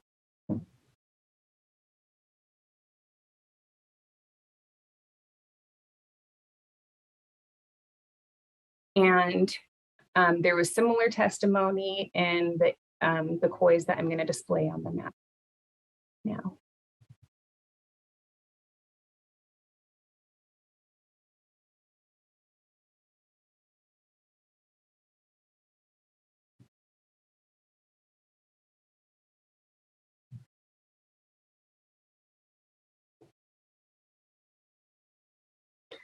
Okay, I'm kind of moving into the foothills areas and communities that are adjacent to Angeles National Forest. So this koi we can see includes part of the valley and also part of Angeles National Forest.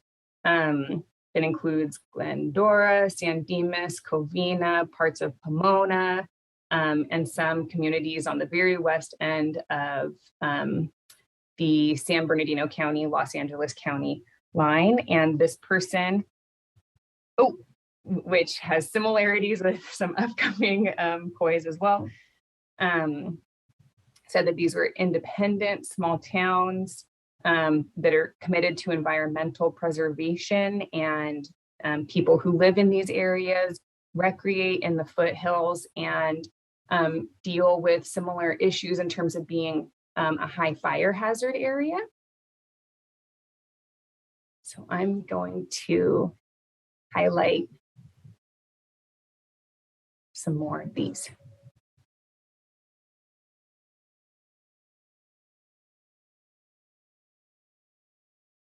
There we go. Okay, and now moving into the more of the Tri-Cities area, Burbank, Glendale, Pasadena. So people in, and this one just includes Pasadena, Altadena, San Marino, South Pasadena. There's a lot of overlap in testimony in this area.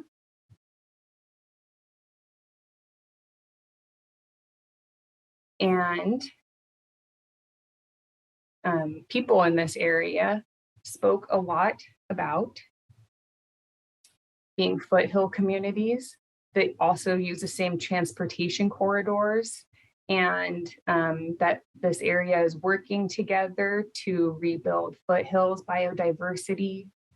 They have access to the same fire dispatch system, and share that they are in close proximity to the economic center of downtown LA. And also that these areas represent areas with a lot of economic and racial diversity. Gonna just highlight a couple more COIs in this area with, again, with a lot of overlapping testimony. Okay, and moving on to the San Fernando Valley. There are some smaller COIs that we got in this area. So this was described as Sun Valley. It includes parts of the Sun Valley area Neighborhood Council, Foothills Trails District Neighborhood Council, NoHo West Neighborhood Council. And the person who submitted this COI said that they need more access to open spaces and parks and more public transportation options. There are industrial businesses in this area that pollute the air, water, and soil. And this is a very working class area with a lot of people who are first generation, and also people, a lot of Spanish speakers. And that testimony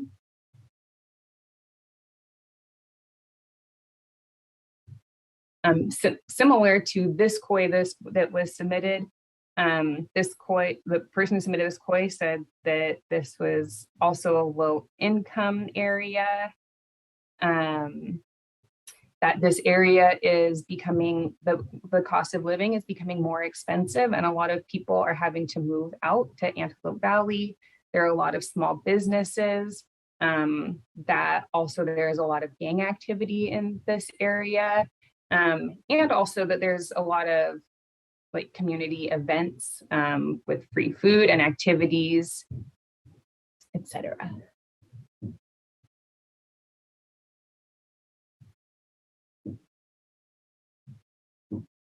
Members of the Sikh community submitted COIs in this area. That there, and said that there are temples in San Fernando Valley. A lot of people who are part of the Sikh community are business owners, and people from all over Los Angeles come here to attend temple here. And this COI was also submitted as sort of an area that an area where people who are part of the Sikh community live, and people who are part of this community do community services such as provide free food at events.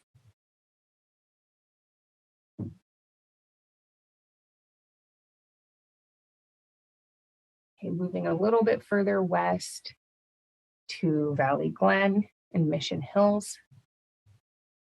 Oh, not further west, I'm sorry, I keep getting ahead of myself with my notes here. So that was Valley Glen and Mission Hills. I'll put both of them on the map. See, there's some shared area here in Panorama City area.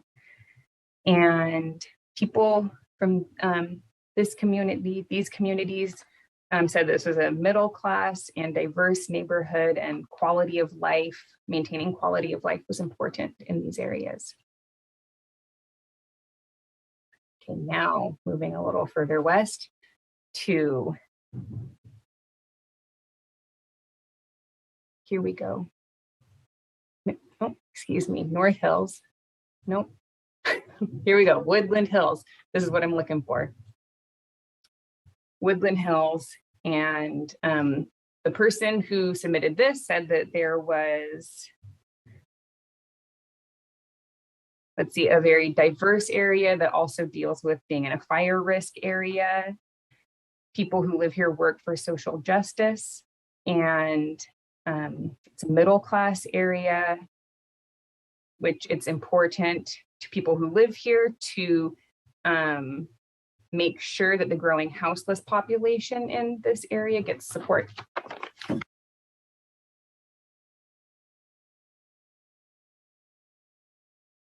Okay. Now we are moving up towards Santa Clarita Valley. And similar to the input meetings, when we get sort of into North San Fernando Valley and looking at Simi Valley, Santa Clarita Valley, Antelope Valley, there's a lot of differences between like how the puzzle pieces should fit together according to people who submitted the COI tool or through the COI tool.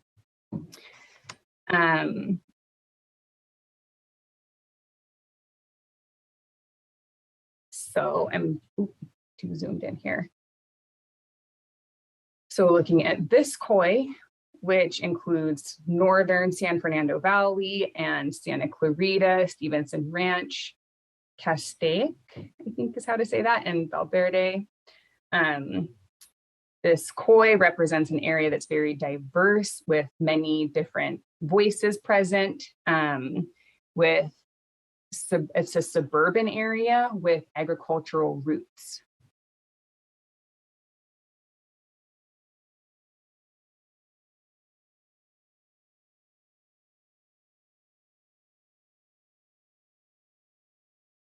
And then here's some COIs that represent sort of city of Santa Clarita and different versions of Santa Clarita Valley.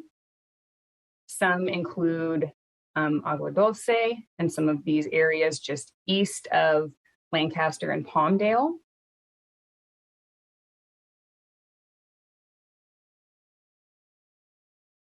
I'm going to display a couple more versions.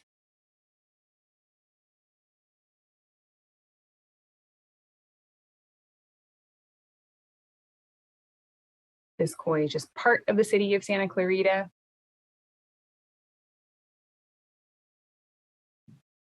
Zoom in here.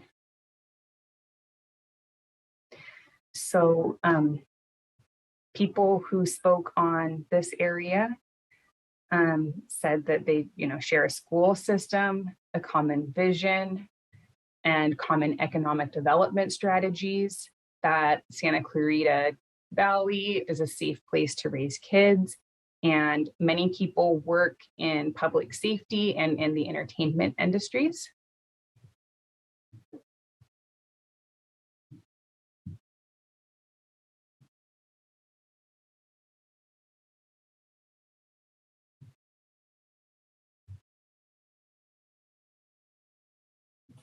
And then here we have some versions of Simi Valley with Santa Clarita and Antelope Valley.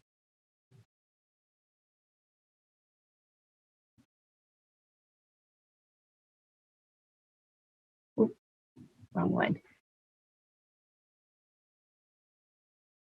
Okay, so this is Simi Valley, parts of Ventura County along 126. Santa Clarita Valley and Antelope Valley together. This community is bound by love of horses, an interest in open spaces remaining open.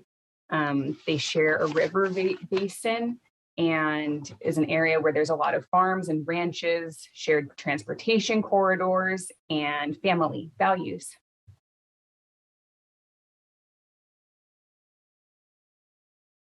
Okay, and now looking at versions with Santa Clarita Valley and Antelope Valley together.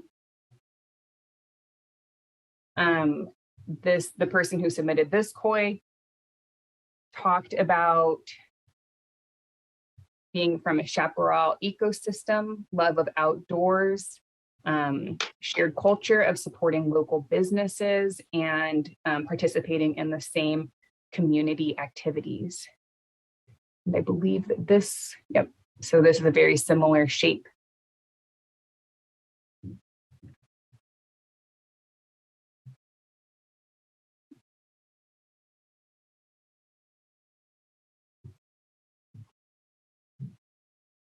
Here we go. There was this submission from rural East Antelope Valley. It includes Lake Los Angeles, Sun Village, Little Rock, and eastern parts of Lancaster and Palmdale. The person who submitted this COI talked about the importance in this area of environmental education and dealing with issues of illegal dumping, that the people who live in this area are bound by sharing a rural lifestyle, that this is a majority Latinx community, unified with other race and ethnicity groups that live here in this area.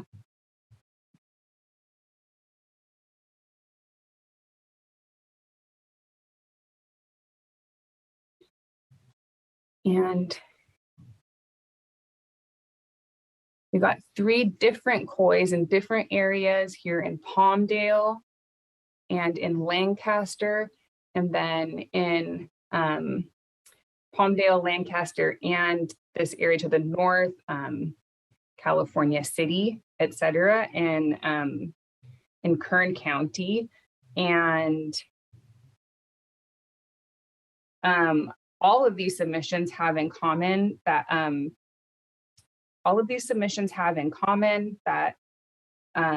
the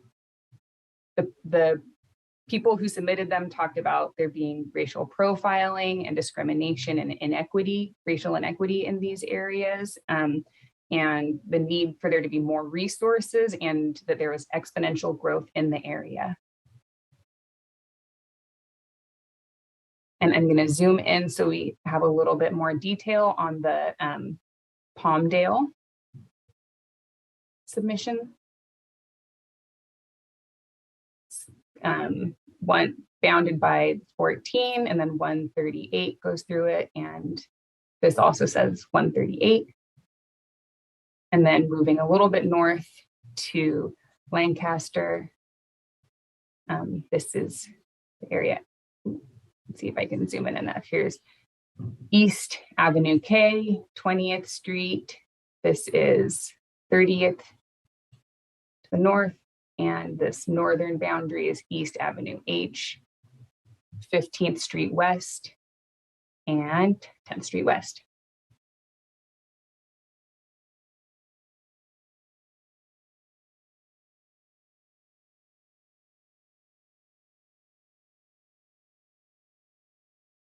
All right, and then we have some definitions here of Antelope Valley,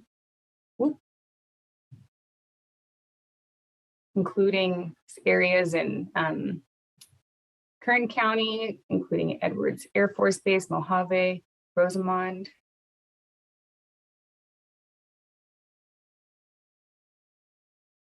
This version includes Tehachapi. And the people who submitted these COIs talked about there being a lot of employment from the military and aerospace industry, that there is a large indigenous population here, and there's serious concern for tribal issues in the area, that people who live in these areas live in a unique climate and together face the challenges presented by that climate. And then last one, This Khoi was about the high desert. It is including Antelope Valley and including the parts of Kern County that this user is saying is part of Antelope Valley, including California City, Mojave, Rosamond, and then the Victor Valley and Barstow area. And this person also spoke to there being common environmental and economic conditions in these areas, and that is why they should be a Khoi, or where they are a Khoi. And that is the last Khoi I have for this presentation. Happy to have any questions.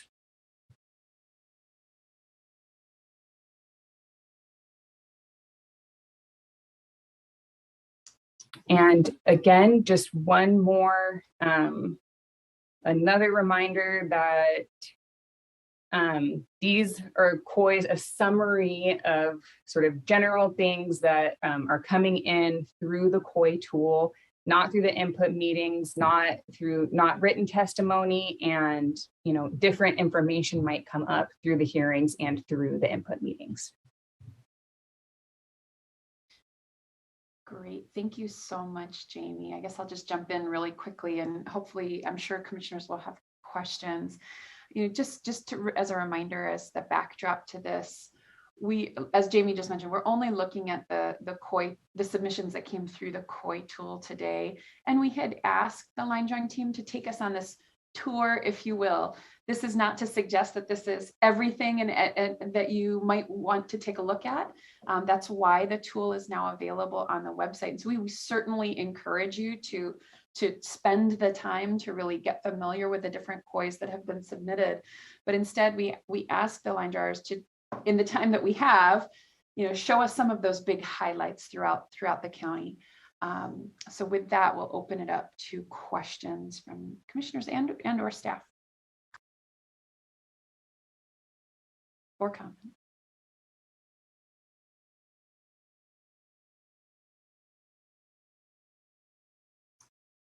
Commissioner Kennedy. Thank you, Chair.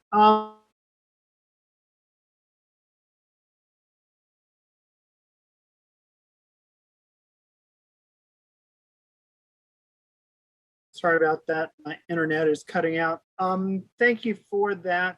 One question I have is, what's the easiest way to see the extent to which any of these communities of interest are coterminous with existing districts?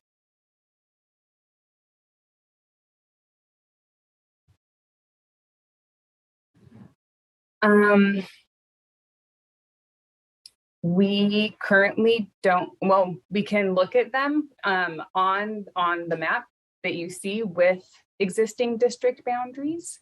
And yeah, I think that would be probably the easiest way to see them. Sorry, could you repeat, because my internet went out again? Yes, absolutely. We can review the Khois and simultaneously show the current district boundaries. Perfect. Thank you. So, yeah.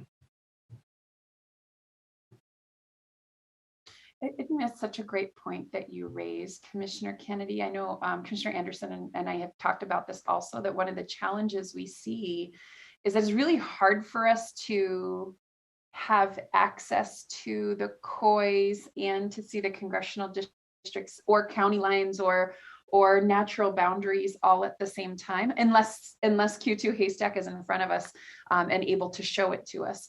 So I do think that's one of the ongoing sort of limitations that perhaps we have as a commission. So here's just one example. What's showing on the map right now is the Greater Wilshire neighborhood, and then we can also display here the current boundary lines simultaneously.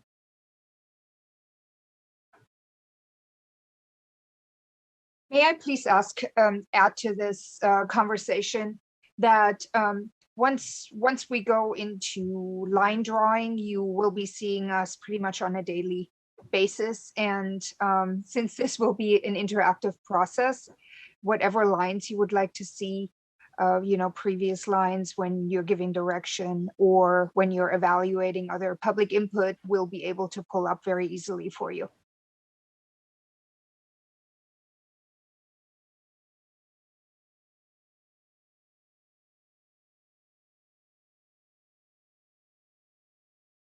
Others with questions or comments? Jamie, you are so thorough. This is wonderful.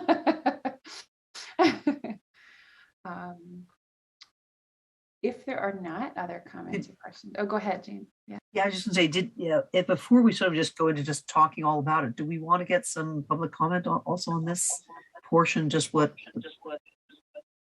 Oh, sorry, there's a reverb. Well, Mike, I didn't think we were talking too much about the content here, just receiving it. And then the actual discussion about what do we do about it will come in the next few weeks, in the middle of September, when we're giving that direction to the line drawers about what we might want to do. Commissioner Anderson, do you have other pieces that you would like to raise before we move on? No. Yeah, actually, just you're going to go into the sort of our next steps, but I would like to say before, do any of the commissioners have any questions specifically for Jamie or Karen? Because once we start talking about, well, what do we think about how this approach and the details of that? What are we seeing?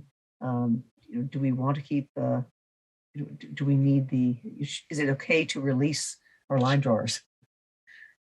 So is it, but Commissioner Sadwani, I'll let you read the next sort of section.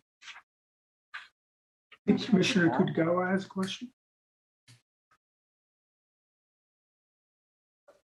Yeah, thank you for this tour. And I guess I'll admit I did some of my poking around on the Airtable as well too, especially in areas that I was particularly familiar with. I was just curious as to what kind of input had come in, but I've had this question throughout the whole public input process, receiving the communities of input, communities of interest inputs.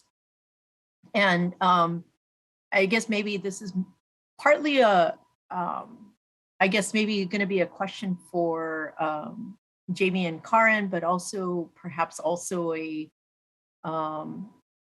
I don't know, a reminder, a entreaty, encouragement, I don't know, whatever we want to call it, to those who are watching and listening and those who are from organizations too. I think this is where I feel like the continued and inputs that we get from communities is going to be really important, because what I'm realizing is that, I was seeing this throughout the COI input process too, is that we're going to get, and we are getting, conflicting inputs about what is a COI. And I think I'm just trying to stay, open to whatever the possibilities are. Obviously, there's going to be, the numbers that we have to follow. I think for Jamie and Karen, I mean, am I right in just understanding, like, following the 6 criteria that we have to follow, but keeping into account the VRA and all these communities of input, we're going to be having to make obviously some very hard choices between what we're hearing.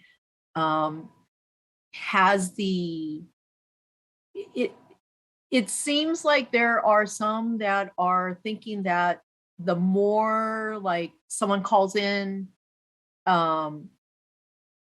those voices will then ensure that a certain kind of district will be eventually drawn based on that communities of interest input.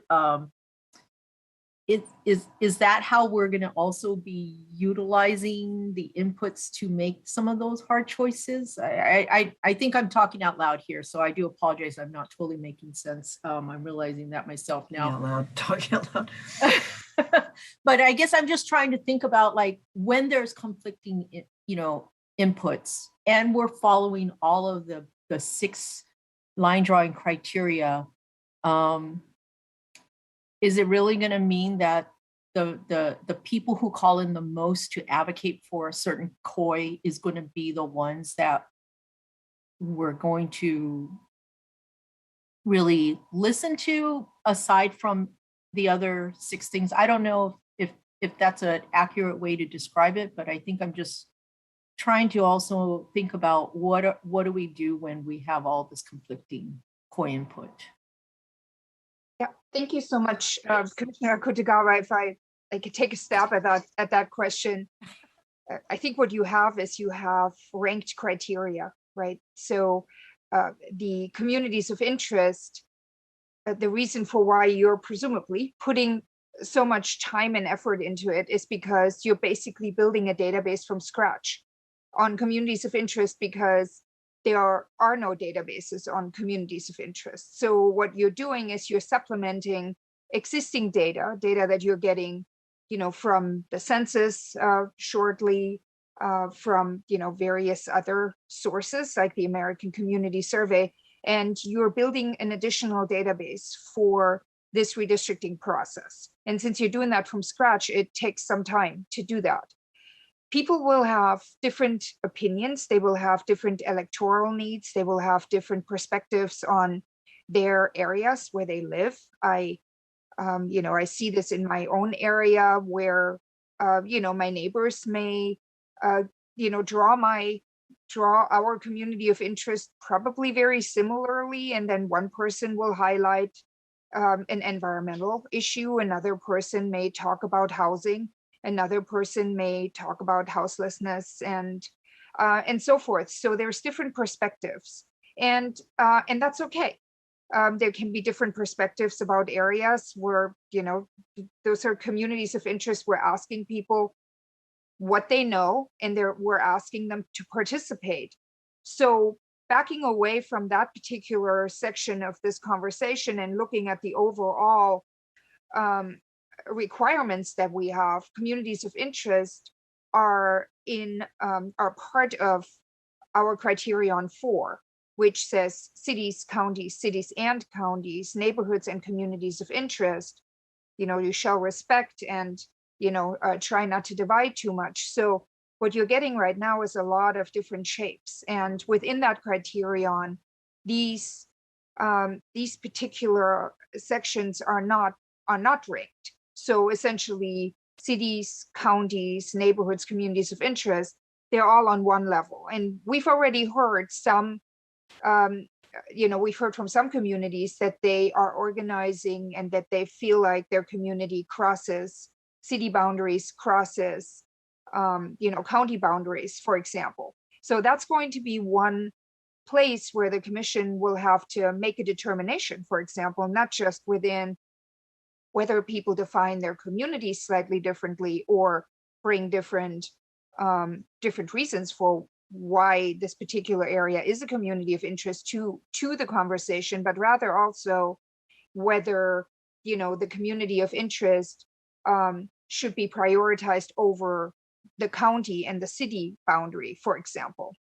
With respect to the other criteria, the Voting Rights Act, obviously, in particular in this area that Jamie has just presented, will be a very important factor, because there are quite a few different population groups that are protected by the Federal Voting Rights Act.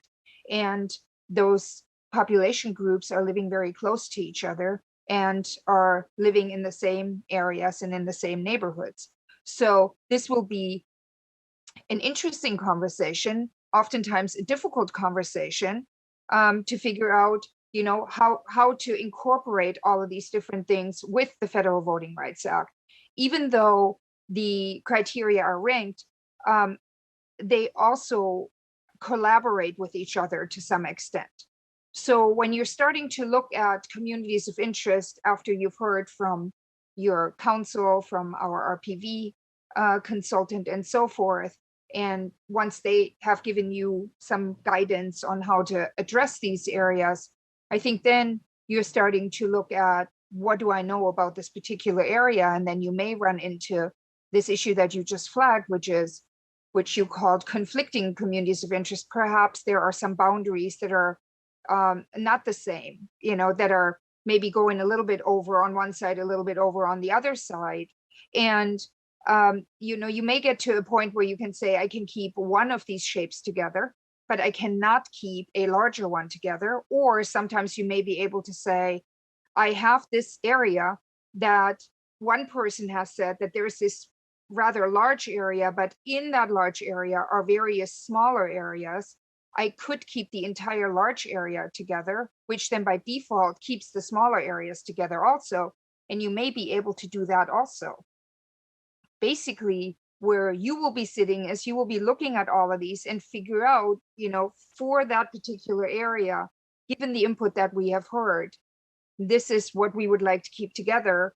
And here is perhaps where we can only keep you together in a different district. So there will be trade-offs throughout the process, not just in terms of, conflicting, overlapping, or perhaps not overlapping boundaries, but also with the other criteria. It's just not a simple process. It requires a lot of communication. And because you're doing this transparently and you're having a communication with the public, you will most likely get input throughout this process about what you're doing and how people feel about this, because you may get into the situation where you have to say, okay, I have to split this particular community.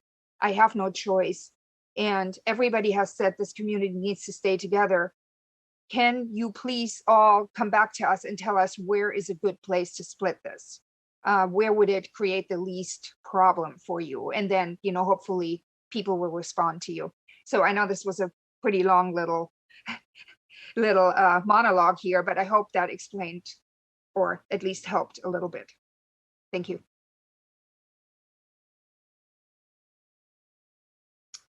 I found that very helpful. So I hope that was helpful for others. And Yes.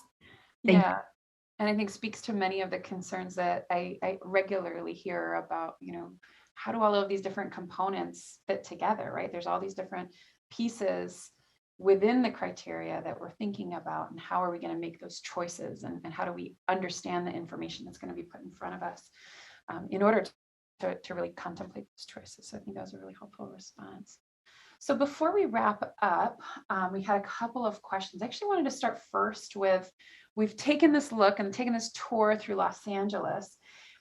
What in here have we seen in terms of areas where we might need additional outreach? So we have a couple more COI input meetings coming up. We've got our outreach team here. We've heard about all the incredible work that they've already done. Given this tour and any of the additional research that you've done looking at the Airtable tool already, are there areas in particular or communities in particular where we feel like maybe we need additional outreach to them? Are there any, spots or zones where we feel like in the next week or two where we can do additional effort, or from the media side that our media buys can be targeted?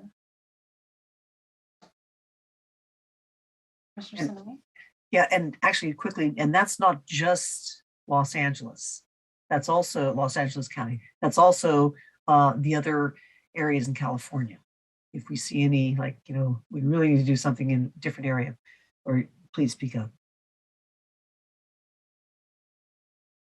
I guess the one that jumped out at me, just, having grown up in the South Bay area of Los Angeles, is kind of the San Pedro Harbor Gateway area. We got some input in that area, but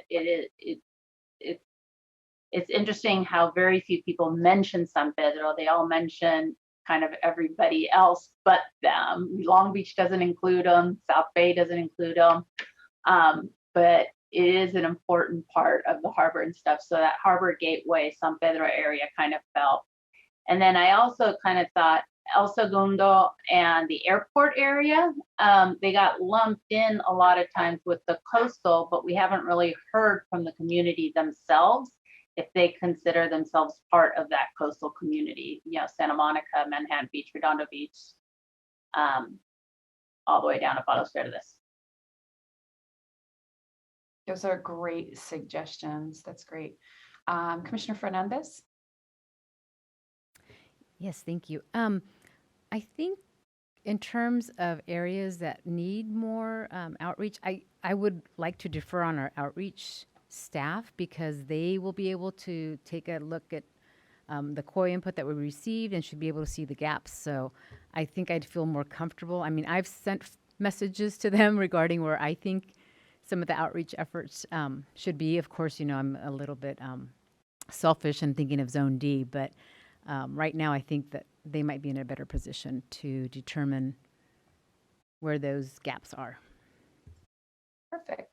And I certainly don't want to put the outreach team on the spot, but we did include them on the agenda for this piece as well. So if, Sulma, Marcy, I don't know if Kimberly's still with us, if there are, any responses or any initial thoughts, having seen this tour of LA, certainly I think that we can do a deeper dive offline and take a closer look at that. But if there's any initial thoughts that you want to share.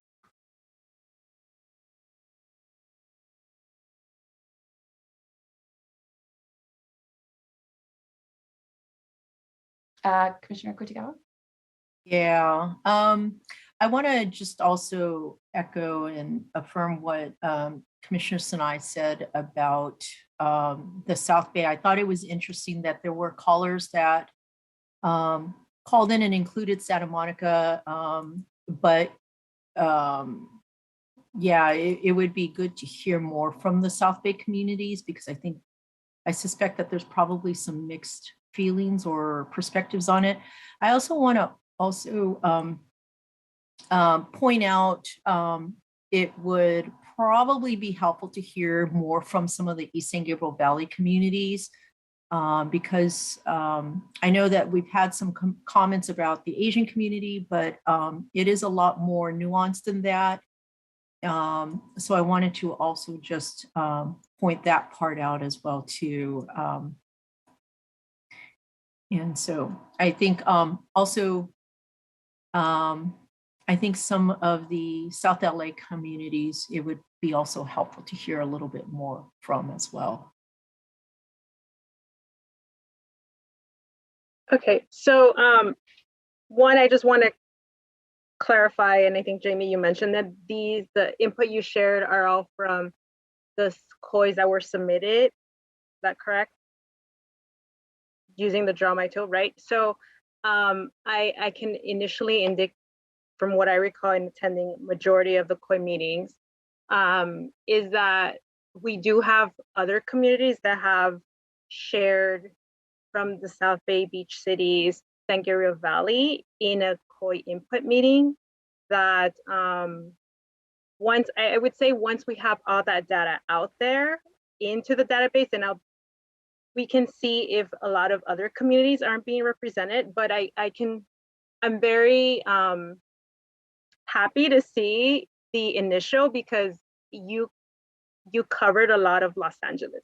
And I know that one of the reservations that we had was because these communities weren't speaking at a meeting. We just kept relying on organizations that we were contacting saying we're submitting things online, and we weren't sure if they were until today, where we're able to see how they are submitting online and may not be attending a virtual meeting. So my initial thoughts are it's really comprehensive. It's a good representation of LA County. And all we can do is continue to push those smaller communities that we haven't heard from. And whether it's like the eastern side of LA County, Pomona, Claremont, Montclair, all that area, because I know in meetings and in a few of the data examples you showed, I haven't seen, or maybe there's more information there. I know that there is also like San Pedro area. So the team will work. I am very familiar with LA County. Kimberly's familiar with LA County. And again, we're not going to dive deep into this, but those are my initial reactions and thoughts. That makes total sense. And just as a reminder, like this is all of our first opportunity to really take a closer look at those COI tool submissions. So I think that all makes total sense. And once we're thinking about this in the bigger, the bigger picture with the COI inputs, with the other public comments that we've received, I think we'll have a clearer sense of where those gaps might lie. So the only other things that we wanted to just talk about real briefly were some of our next steps and a little bit of a debrief from today. And I'm just cautious of time, we're at 2:44, but we have reserved time on the agendas for September 7th as well as September 11th to do more of these sessions, simply so that in public session, we have an opportunity to review some of the COI inputs that we've received through the COI tool. Just as we've dedicated many hours to hearing live testimony, also dedicating some time to really looking more closely at the COI tool submissions. So to that end, though, this is our first chance looking at any of this data. It was our first opportunity to try this tour of Los Angeles. We just kind of want to talk about what worked, what didn't work, what we might change for September 7th and September 11th. If you have any of those thoughts or ideas, we can certainly, accept feedback also through email if you'd prefer to do it that way. And we can we'll of course work collaboratively with the outreach team and the line drawers to retool however necessary to make sure that this time is well spent. But we just wanted to create a little space and opportunity just to kind of debrief on how this went today, how you're feeling about the opportunity to look at all of these COI tool submissions, with, of course, the knowledge and understanding that the full database is available online, and that, of course, we'll all be going through each and every one of those COIs as well. So just wanted to open it up and see if folks had any thoughts on what changes we might want to make for the future.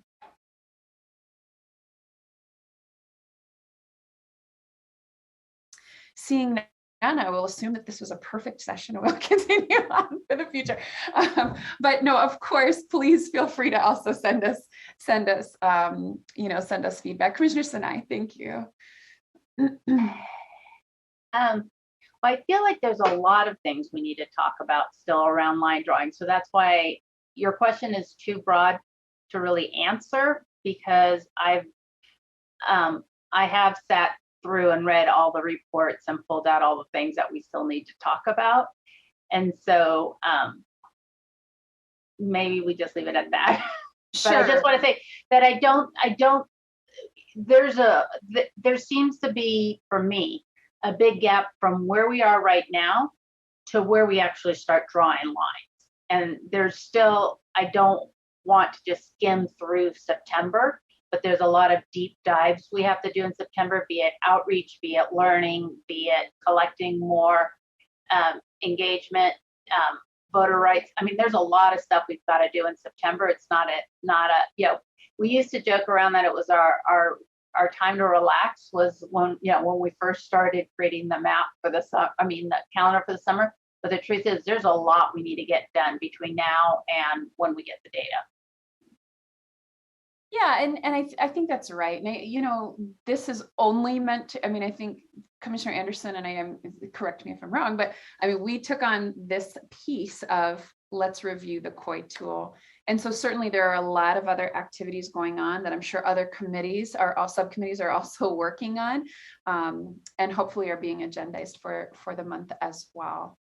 And if I can just jump in here, before we end this agenda item, we're gonna discuss some of the conversations that came up at the last meeting and some of the input that we've had about some set of guidelines for us to think about how to develop those guidelines. So we'll talk about that in a few minutes. Commissioner Kennedy. Thank you. Just can you confirm you can hear me, because I've got connectivity issues and we can hear you. Audio. Okay, thank you. Jamie had mentioned at the start that looking at this with the terrain layer turned on was an option, and it's not going to be as relevant in some places as it is in other places, but I do think that there are going to be areas of the state where seeing that terrain layer is going to be very helpful.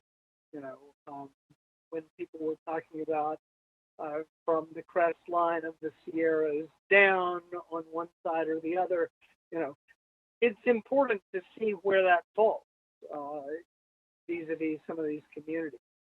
And likewise, as I mentioned earlier, I'm going to be interested to see, you know, where people are submitting communities of interest that happen to coincide with existing district boundaries. Thanks. Yeah, great. No, absolutely. I think in many of the regions of the state, having those Yeah, I might just jump in just quickly on that. please. Those are issues which we are really working on, how the details of how to get that information so it is visible and when, because of in terms of timing and how to put it all through there.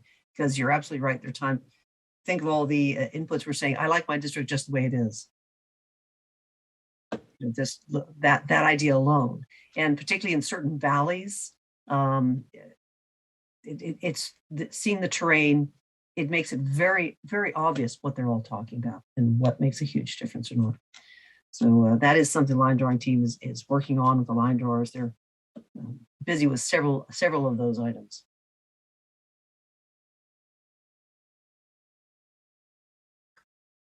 Commissioner Yee. Yeah, you know, I'm trying to think ahead to the time when the draft maps are out and we get this expected flood of comments on proposed districts. What form do we anticipate that will mostly take? You know, will that be COI submissions? At that point, we're going to have a district drawing tool as well. Do we expect that? You know, and until then, I think I'm probably feeling, I'm guessing like a lot of the public might feel that, you know, until you have those draft maps, really, it is still fairly abstract. How much to weigh Simi Valley here versus Simi Valley there? It's just a little bit eye glazing. But just trying to think forward then, you know, that flood of input, how do we prepare ourselves for it and kind of what do we expect that form for that, the form will that take? You know, I might go ahead and just do a quick jump in unless someone else wants to. Basically, what will start happening is we've had public COI input meetings. They'll become public map input meetings because there is the redistricting tool is coming out. I don't know exactly when. I'm assuming it's probably combined with the official database.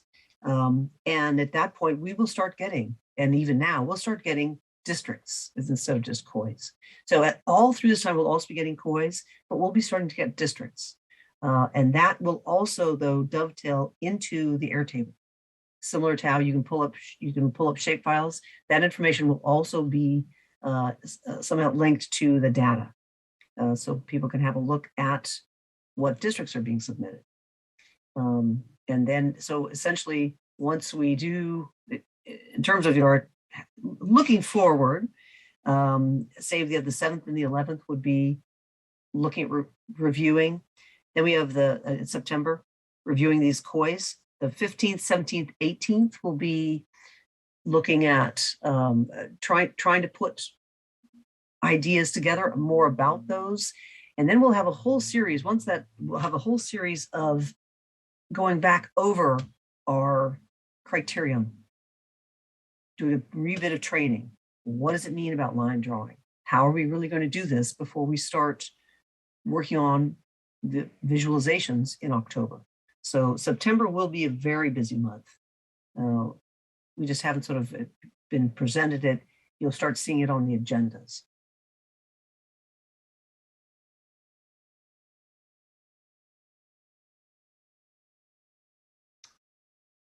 Okay, with that, I think we're at the end of what we had planned for this agenda item. Chair, did you want to discuss additional pieces now or do public comment now? So let's see, I see Commissioner Kennedy. We need to kind of land this plane. I see Commissioner Kennedy has a question. I know our line drawers have to, they have other obligations. But Commissioner Kennedy? Thank you, Chair. Just Commissioner Anderson, you're saying that September is going to be, busy, and yet what I'm seeing, we're expecting to receive the redistricting database on the 20th, and I'm seeing, any number of days immediately or shortly after the 20th where there's nothing scheduled, and I'm wondering if that's positive, or if we should be thinking about taking advantage of those dates and scheduling some meetings that are not currently on the calendar. Thank you. Well, we do have the 23rd, the 28th, and 29th are scheduled, in addition to the 15th, 17th, and 18th of September. And in terms of other days, or I don't know if people wanted to put other days on there as well. I was just kind of expecting, I saw that open week too. I was kind of expecting that we would play it by ear at that point, and if we needed to meet some more, we could add some more meetings, or as we're getting close. I don't know if you all want to think about adding some days just to have them on the calendar, but I think that's a good suggestion. And as of right now, we are working on trying to confirm that some of the VRA analysis and possibly some VRA training could be conducted on those days, September 23rd, 28th, and 29th. Commissioner Yee, correct me if I'm wrong. It sounds like it's a very strong maybe, but not a confirmation from our legal team on those dates. But we continue to advocate for using that time that we have reserved for that. It was also my impression, and Karin and Jamie, since you're here, you can respond to that, but that once the database comes out, we're not ready to start line drawing right away, that there needed to be some time in between, which was why we had scheduled the beginning of that line drawing session in early October. Am I correct in that? Yeah, thank you so much, Commissioner Sadwani. I think the logic here was that we will meet right before the data come out, and go in detail about over these various regions, the line drawing regions, and then receive some preliminary direction from all of you, so that we can then, as soon as the data are out, start to put some visualizations together. And then in October, when we start meeting, you will have an opportunity to take a look at these visualizations and then start working on maps in a more concrete way, because that way you will have something that is in front of you. You will see how the populations are working out with some of these ideas that you have given us and some of the direction that you've given us. We will have some direction from you about and some input from our VRA Council. And so that will be our first opportunity to kind of see what could potentially be done, given the priorities that you're going to set for us. So there will actually be quite a bit going on in September.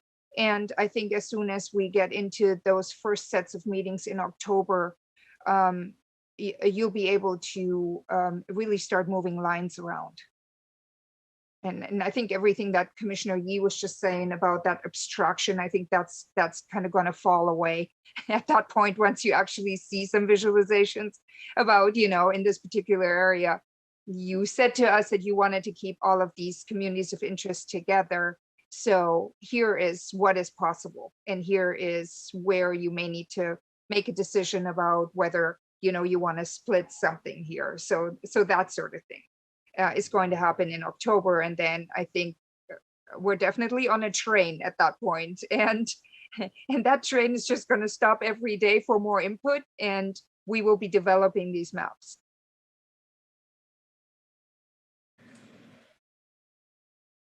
Yeah, so that's in kind. Thank you, Karin. So basically, from the line drawers or from the subcommittee's perspective is we're kind of heading that direction and putting all the pieces together as we go, not everything all at once, because we're trying to go, okay, now these are the communities of interest. Let's have a look at them all.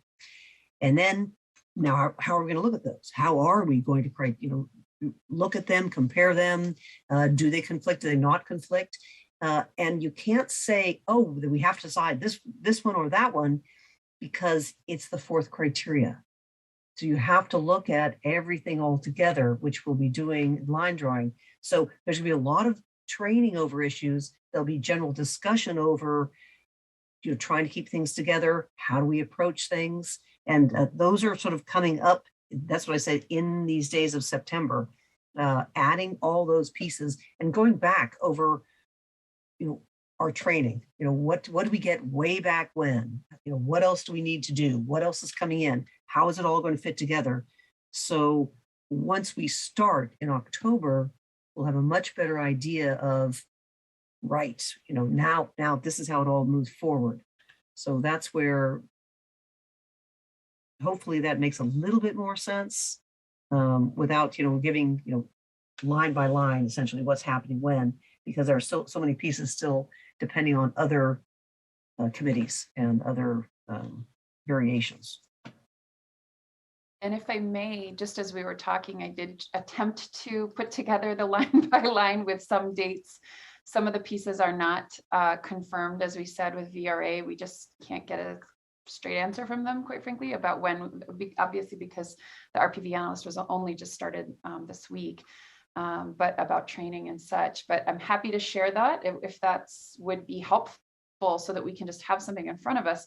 And if this is not what the commission wants to do, then we should talk about changing it, because this is what we have planned, at least from the line drawing subcommittee. And that is not to say that other subcommittees can't or shouldn't also be continuing with additional pieces. Would it be helpful for me to share my screen really quickly, Chair? Okay.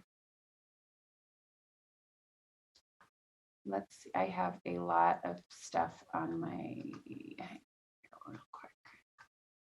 I think it's this one. I have a lot of screens, unfortunately. Are you seeing a PowerPoint? No. No. Let's see. Emails. Uh-oh. Multiracial population, is that it? No, multiracial population? Uh-oh. Oh boy, I don't know what you're looking at. Hang on. We were looking at at your wallpaper. Is that right? Okay, I can put it over there then. Here. Let's see that. Desktop one. Are you seeing that now? Yes. Got it. Okay, great. So the purpose here is just what Commissioner Anderson and I have laid out. We have tentatively just put, as I know Commissioner Sinai at the last meeting had mentioned, discussion of a playbook or what are some of those guidelines. We're very hopeful that that's not something that the line drawing subcommittee is tasked with. That wasn't something we had on our agenda, but we've tentatively just put that on that agenda for September 11th, which is a Saturday, in which we really dedicated to any and all final COI input review, as we did today, including on September 7th.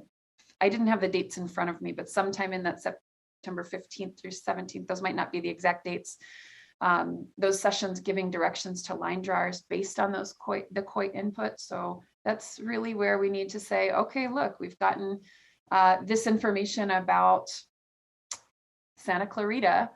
What do we want to do about it, right? Do we want to see a map with Simi Valley included, not included, with the Antelope Valley? What do we want to do there?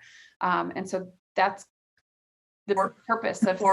Yeah, and also it wouldn't be like either or, because again, until we put numbers on it, we don't know. It would be like, well, I think there are 3 possibilities in that area. Sure. And then the line drawers can put those together. But it's to give them that kind of thing. Or like you might say, oh, no, we only want to do it a certain way. What That's the idea there. Exactly. We're very hopeful that by September 23rd, we'll do a mock VRA training. The purpose there is not what are the statistics of racially polarized voting, but instead, what do we get from that report? And what do we do with it? What kind of options would be in front of us? And how will we weigh those options as a commission? And hopefully by September 28th and 29th, we'll actually have some of that VRA analysis. We'll have a better sense of where do we need to draw VRA compliant districts? And how will that impact us once we go into October with our line drawing? So that's kind of what we have planned on our end thus far. If this isn't, if this isn't what we want to do, then I think now is a great time to provide that feedback. I might say there's a couple other items that are in there also. And I think the 7th is, looking at, what's actually the census, what is our data composed of? Is sort of in there. The actual. Yes, the quality. State demographer will be coming to talk about exactly. Yeah. And also additional, going back to our original sort of training, that will probably happen in either the 23rd, probably around the 23rd, is going back. Remember, here's all the different criteria, and this is how you look at it, and sort of basic questions about how approach, how do we want to, in looking at certain areas. What have we already seen, and what do we think, or basically, do we need any more do we need a little GIS training? That could also happen in there, so we have an idea of, well, what can we even ask the line drawers to do? Some basic information can also happen in there. So when we get to October, we already have, we're ready. I'm going to just stop sharing. I think it's pretty straightforward.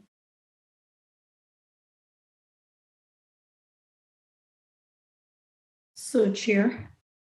Yes. Commissioner Turner.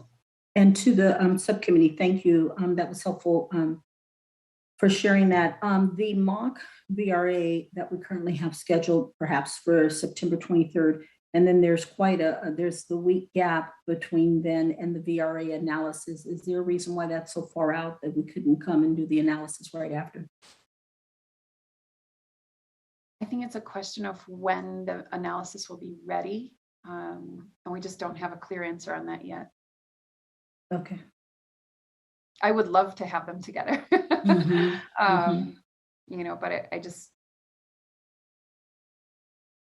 we don't have a.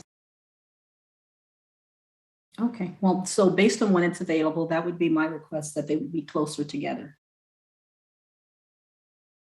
Got it. That makes total sense. Thank you for that. Thanks. Corin had to sign off. Jamie, I don't think there are any more questions for Jamie at this point, and just want to thank you for your time today and spending the extra time with us.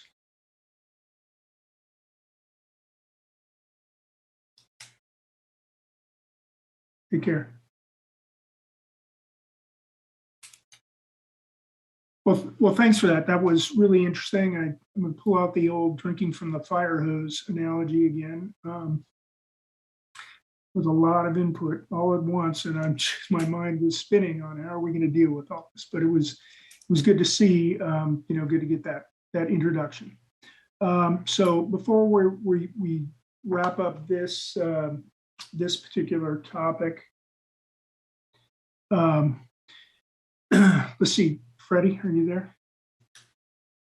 You have to leave by 4, or what's the story, Freddie? Yes. So can you come back after break? Because I got one quick thing to wrap this item 5 up, and then we'll get to you right after break. Okay, thanks. So see, so a lot of conversation today. Some public comment today about, criteria, guidelines, how we're gonna make decisions about communities of interest input, about drawing lines. And I mean, our very first piece of input from Rosalind Gold was, around answering questions to the public about our approach. Are we going to use last time's maps? Are we going to start with a blank slate? Ms. Westa Lusk asked about our criteria for drawing congressional districts. All of these issues need to be addressed. Commissioner Sinai brought up the question last time.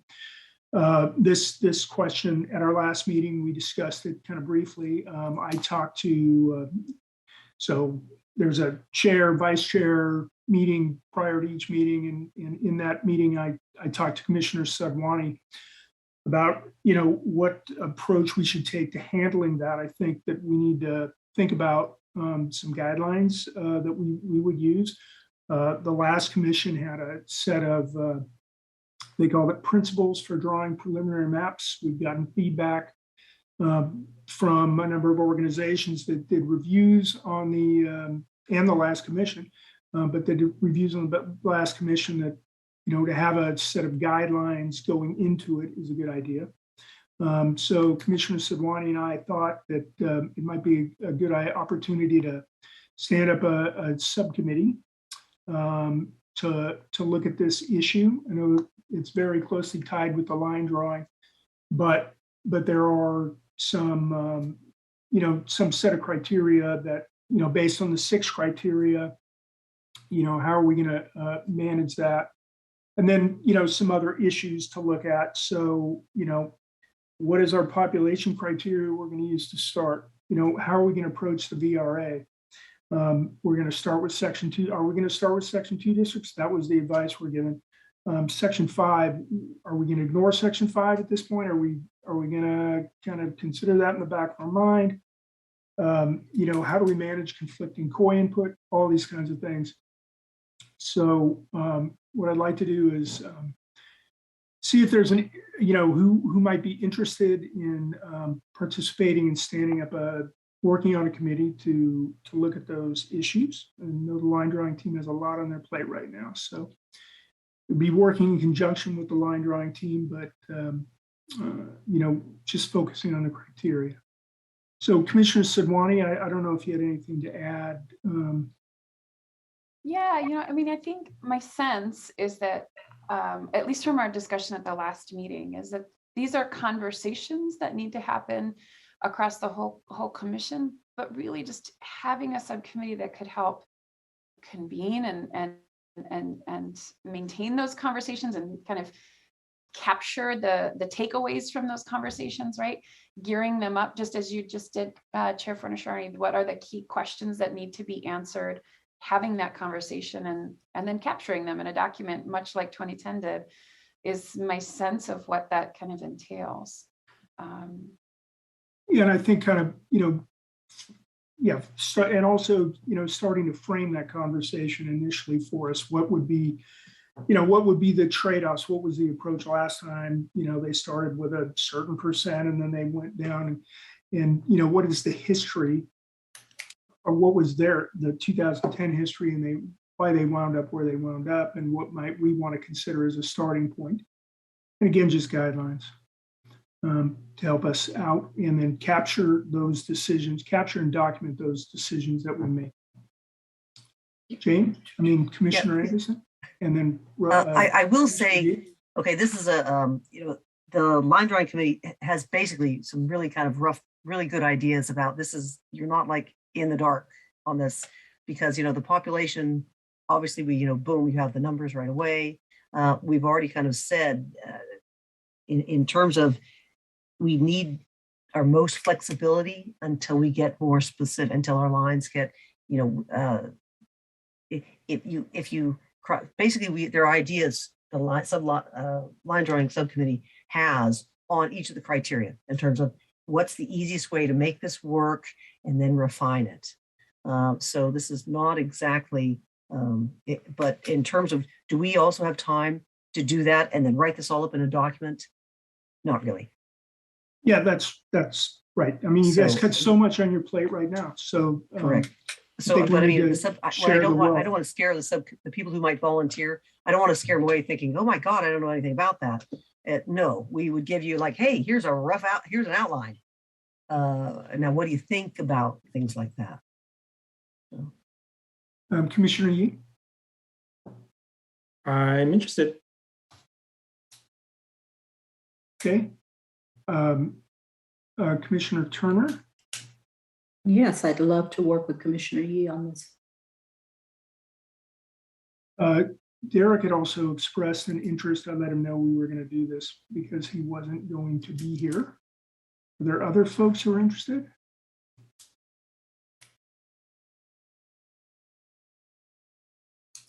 Definitely like to make this two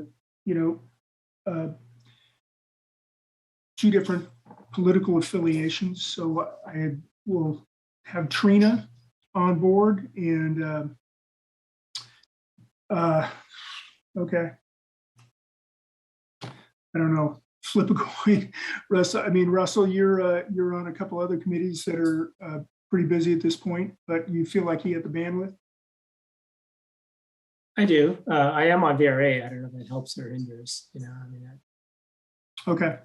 And I'm happy to step back and have him do it with Derek. Well, that's two I Republicans. kind of like to have two separate parties on this subcommittee. I think that would be the best optics. Okay. Commissioner Kennedy? On something this important, it seems to me that this might be an occasion where we want to go ahead and make it a formal 3-person committee with one from each of the 3 subpools. Are you volunteering? I have a party identification that's already been taken. Oh, right. So Well, you know what? I'm looking to the other category. Oh, yeah. Sorry. And I guess my comment on that is, I don't think we have time because we need to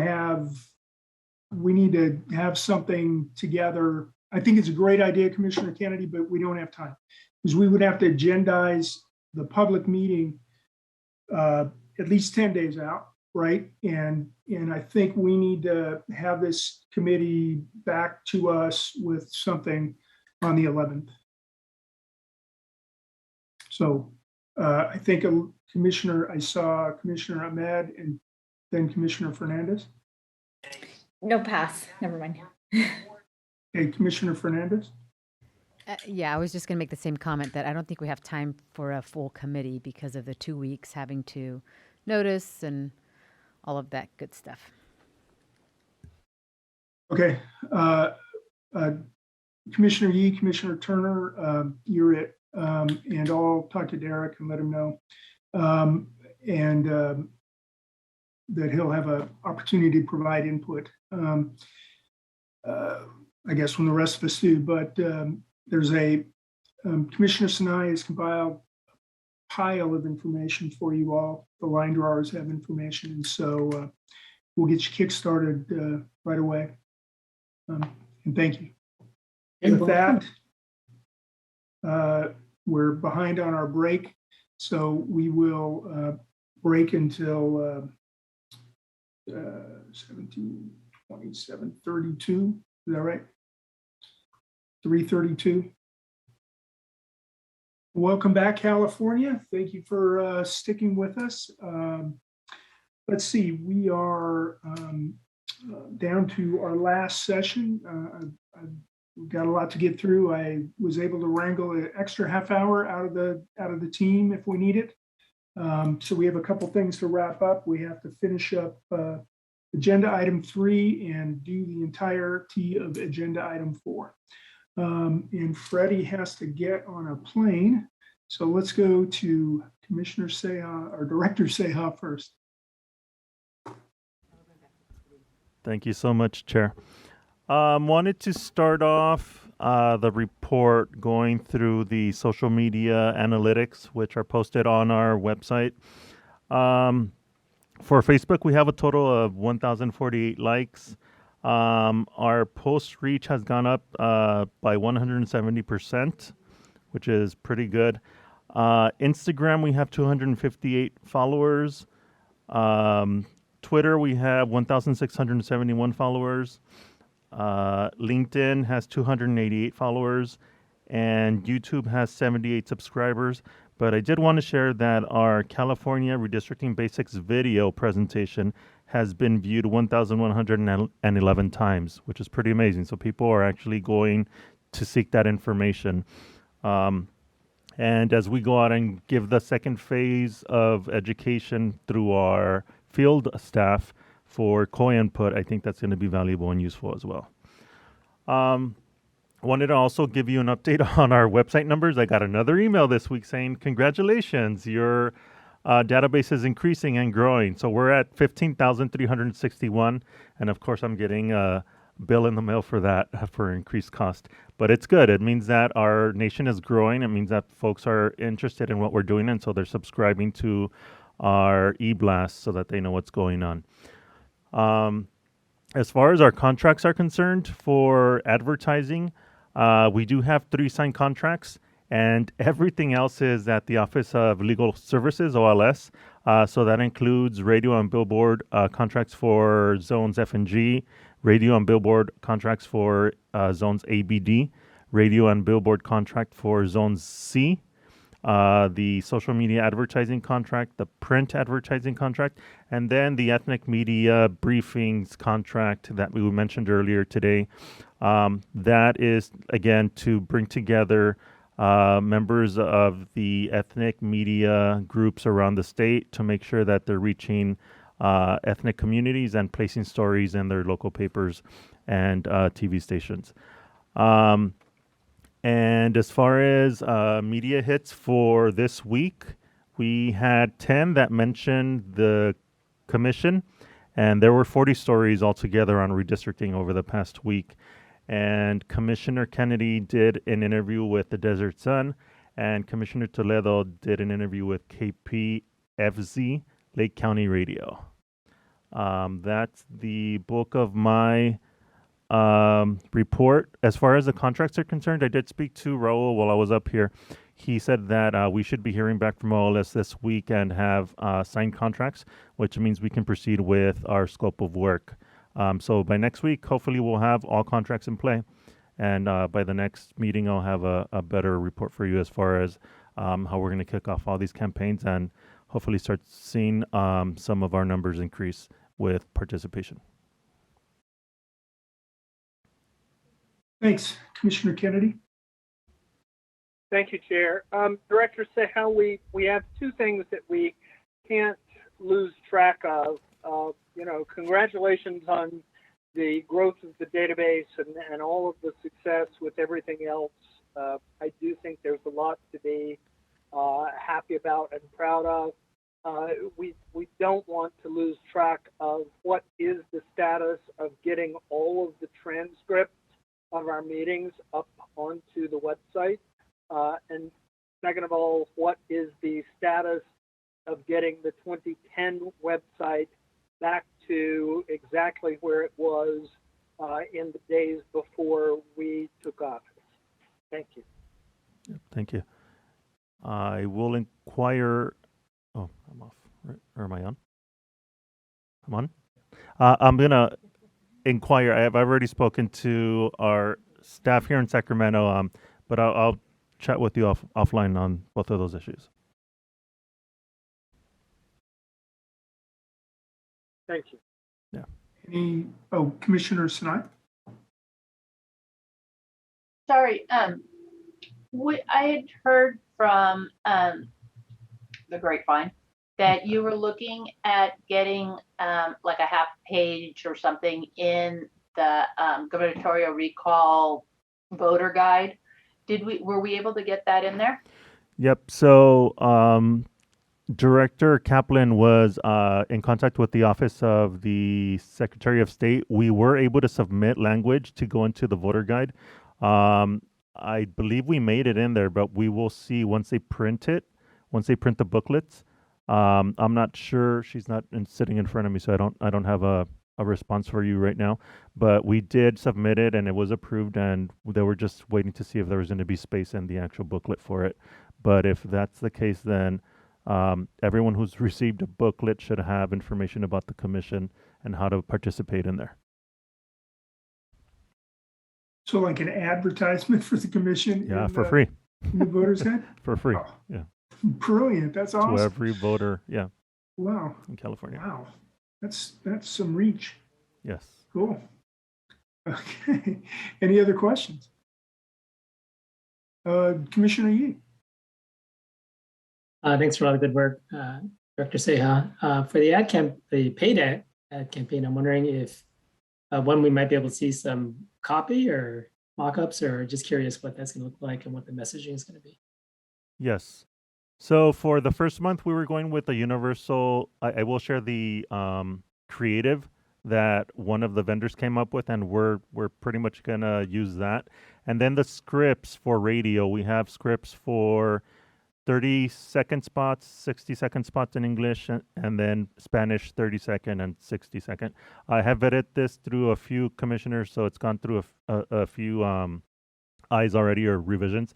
But we've had to pare it down a few times to keep it within the 160 word limit and the 80 word limit. So I will share both of those with the commission and get your feedback.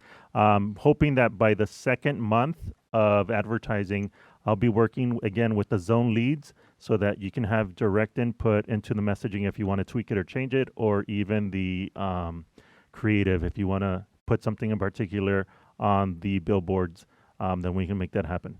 But I will share what we have right now as a draft and send it to you.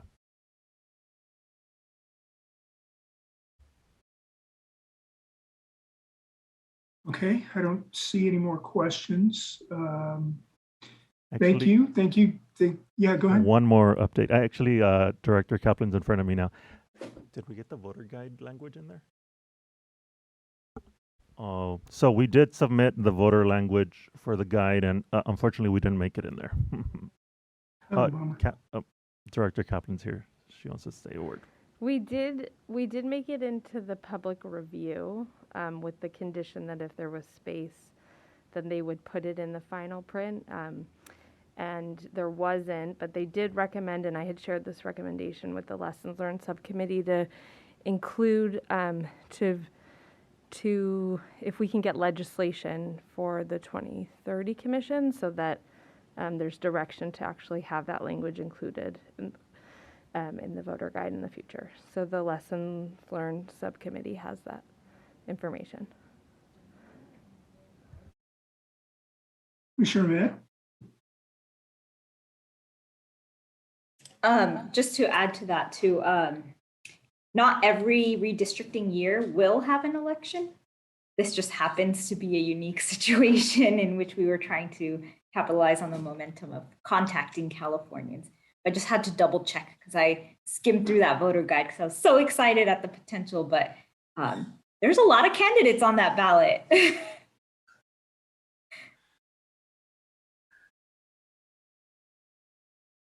Okay. All right. Well, thank you, Director Seha, and thank you, Director Kaplan, for coming up to Sacramento, and have a safe flight home. So we're at Chief Counsel's report. Thank you, Chair. Just a quick, brief update on the litigation contracts. I'm going to get feedback from one of the two firms. Strom Officer Witcher is going to get me any edits they have. I've received Gibson and Dunn's edits. I'm looking through those now, and we're going to meet to discuss if there's needs to be further pushback, and if there's any sort of problems with any of the edits, and if there are things that we need to bring back to you all for, I will do that. Right now, just reading to go through and see the actual edits themselves and see how weighty they are, as far as whether there's something we can make easily, some things we can't make, and see where we go, or things we need to bring all to you. So I will keep you all posted on that. Commissioner Sinai? Sorry, I just thought about this, Director Payne. You may want to participate with that new subcommittee. I will. Because, okay, I put Yeah. some of the things that you and I had talked about, but it just occurred to me. Oh, great point. Thank you. Any other questions for Chief Counsel Payne? Okay, thank you. So that wraps up agenda item 3. So Katie, if you can get a public comment for agenda item 3, please. Absolutely, Chair. The Commission will now be taking public comment on agenda item number 3, Director's Reports. To give comment, please call 877-853-5247. Enter the meeting ID number 898-1664-7345. Once you have dialed in, please press star 9 to enter the comment queue.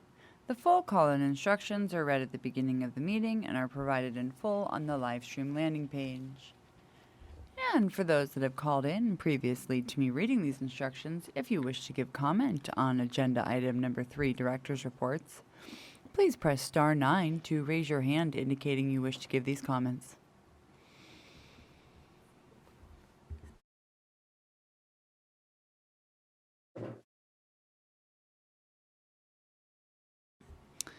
We do not have any raised hands at this time, Chair, but we will let you know as soon as those instructions are complete.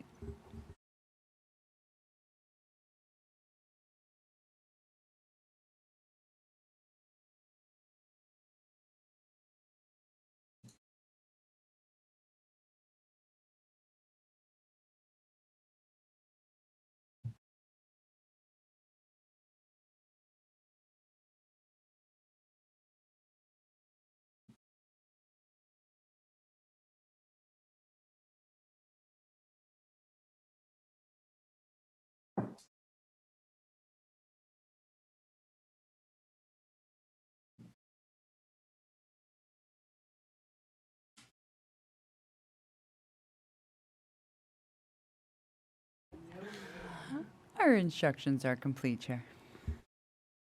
Okay, I'm going to wait another few seconds to see if anybody's trying to call in, and then we'll move on to agenda item 4.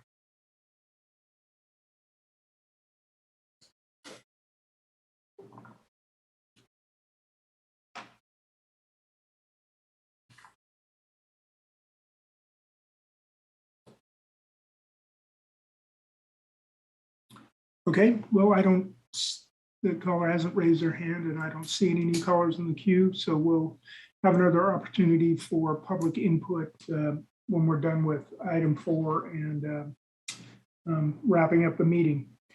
So subcommittee reports, we'll start with Government Affairs Subcommittee.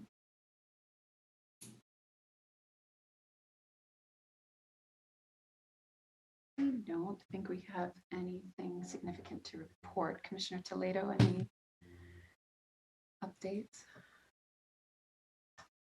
Nope, nothing substantial to report. Okay, thank you.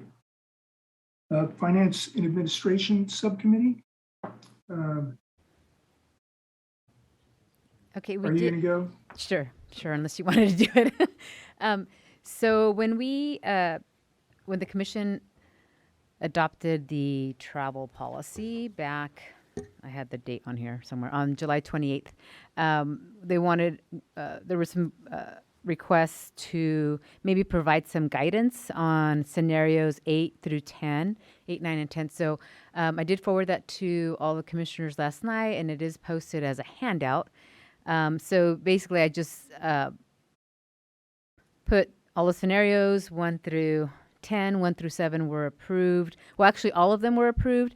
And then after the table, I just added a little bit of language to each scenario, scenario 8, 9, and 10, to provide guidance to whoever is the current chair at the time of the review of specific potential travel requests.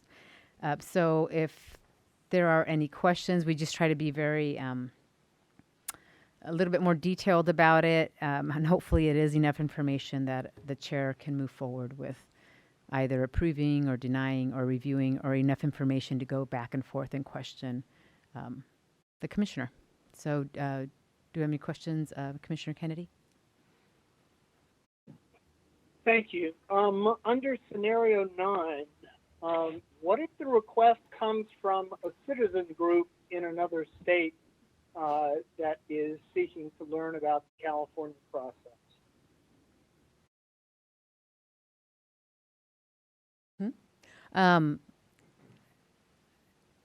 Well, at this point, we were just saying it's state or federal government because we're trying to keep it specific to the redistricting efforts.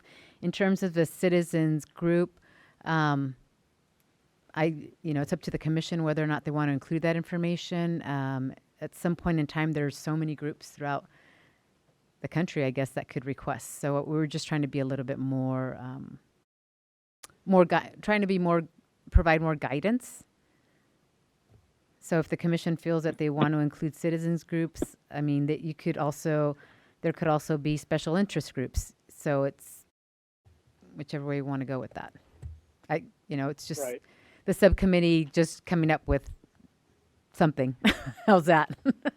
Great. No, it's a great place to start from. I do believe that, and I believe that the 2010 Commission responded to invitations that they received from citizen groups, not just state governments and federal government. So I would advocate for broadening that slightly. On scenario 10, limited to 1 day per zone per commissioner. I mean, I understand that there are, we have concerns about the appearance of this just in general, and so I'm not even necessarily advocating in favor of number 10. But if we are going to have number 10, 1 day per zone. Some of these zones are huge, and not even sure that you could make it around the zone in 1 day. So just throwing that out as a question more than anything. Thank you. Thank you. I think I saw, Marian? Just for your information, the out-of-state travel by the 2010 Commission was all paid for by a grant from Harvard to go around and talk to other states about having a redistricting commission. None of it was paid for by state funds. Oh, thank you for that clarification. I'm glad you brought that up too. Another concern is if it goes beyond like a year, we don't know how much money we're going to have left in the budget. So if someone else isn't paying for it, we don't know if there'll be money in the budget to continue on these efforts. I think I saw Commissioner Anderson, or are you maybe no more? No, yes, it was actually on scenario 9. Now there are several groups which are indeed working on independent redistricting, legislation, et cetera, across multiple states, each different state, and they are not necessarily the government. I'm specifically thinking of the one at Princeton. I can't think of the name of it right now, and I know that they would say, okay, we'd like to invite several commissioners. So would that count? And I think we need to expand the federal. I'm a bit with Commissioner Kennedy. I think we need to expand just the straight government, because they're groups that are working on that. And again, this was just for guidelines. It doesn't mean if it falls out of it, it can't be approved. But for whatever reason, some of the commissioners last time wanted a little bit more guidance as to what we were thinking of when we put this as a scenario. So, of course, if the chair feels that it's appropriate at that time, that the chair could approve it. It's not meant to be only if it's within this parameter. Again, it's a guideline. I think that's some good feedback, though, that we can incorporate. I see Commissioner Turner has her hand up. Thank you, Chair. And thank you, Commissioner Fernandez and the subcommittee for the guidelines. Under scenario 10 that Commissioner Kennedy lifted, I'd like to just suggest we remove the travel is limited to 1 day per zone per commissioner, since it does already state it's going to be reviewed by the chair. And I'm in agreement that there are zones that it would not suffice to have one zone per day. So if we have that same scenario as it's there, minus the limitation, because then that does kind of limit, I think that's problematic, the limitation language, that's all. Okay, thank you. Thank you.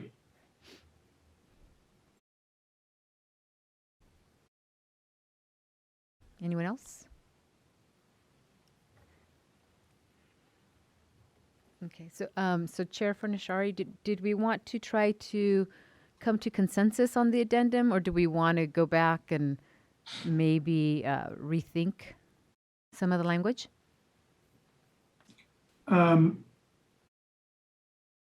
Yeah, I'm just a little concerned about the time today, and it's not urgent. So let's rethink the language and we'll revisit it again.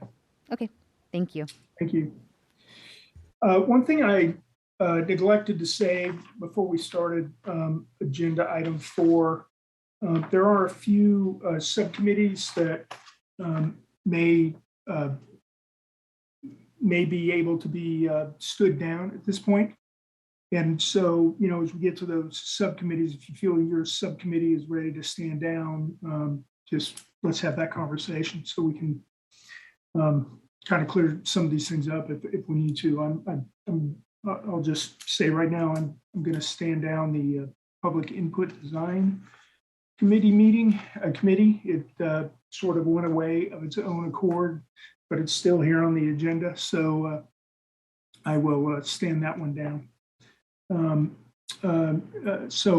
Gantt Committee, Commissioners Kennedy and Taylor.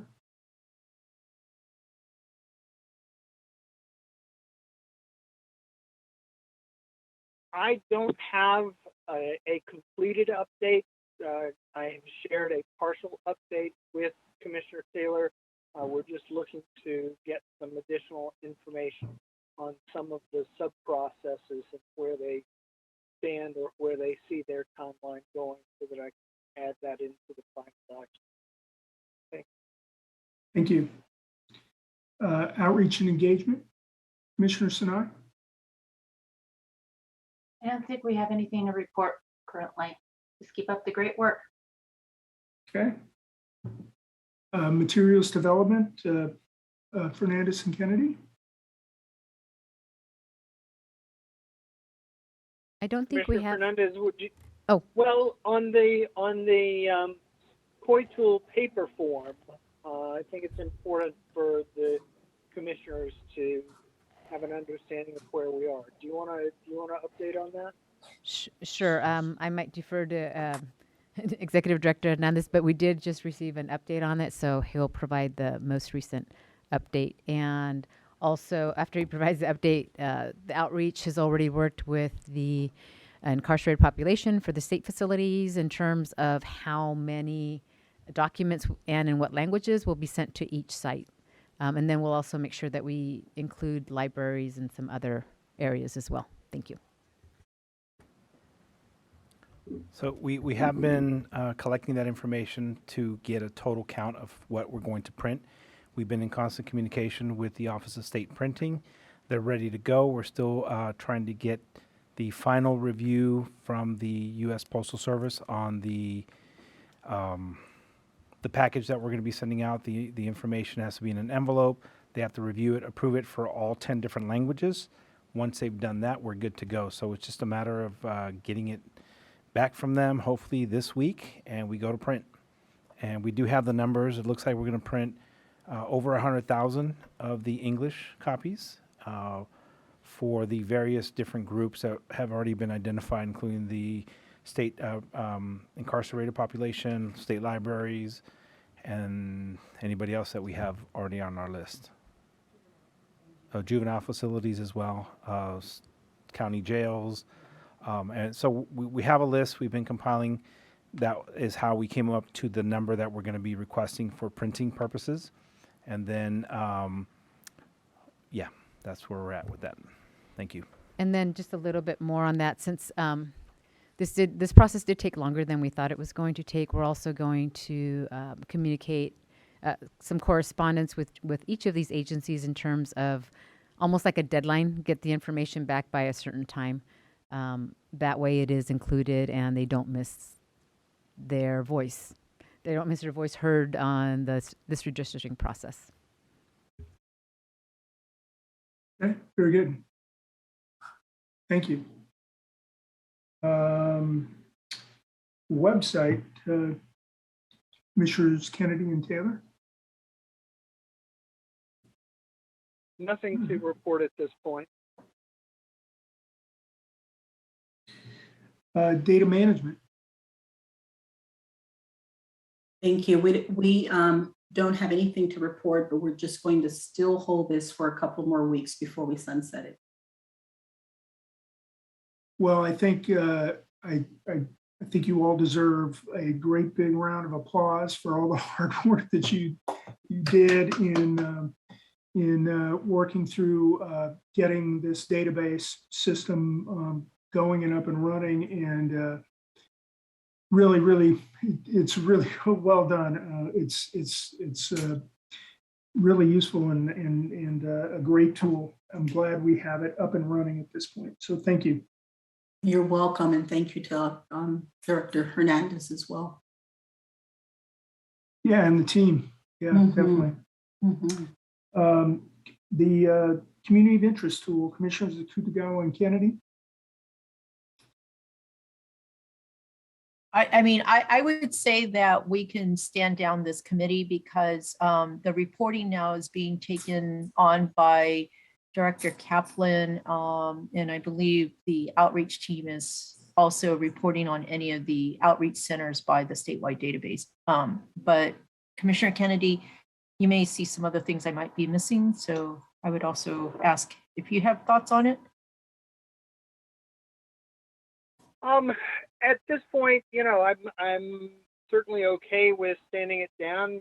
We will continue to keep an eye and raise any issues that we feel require the full commission's attention.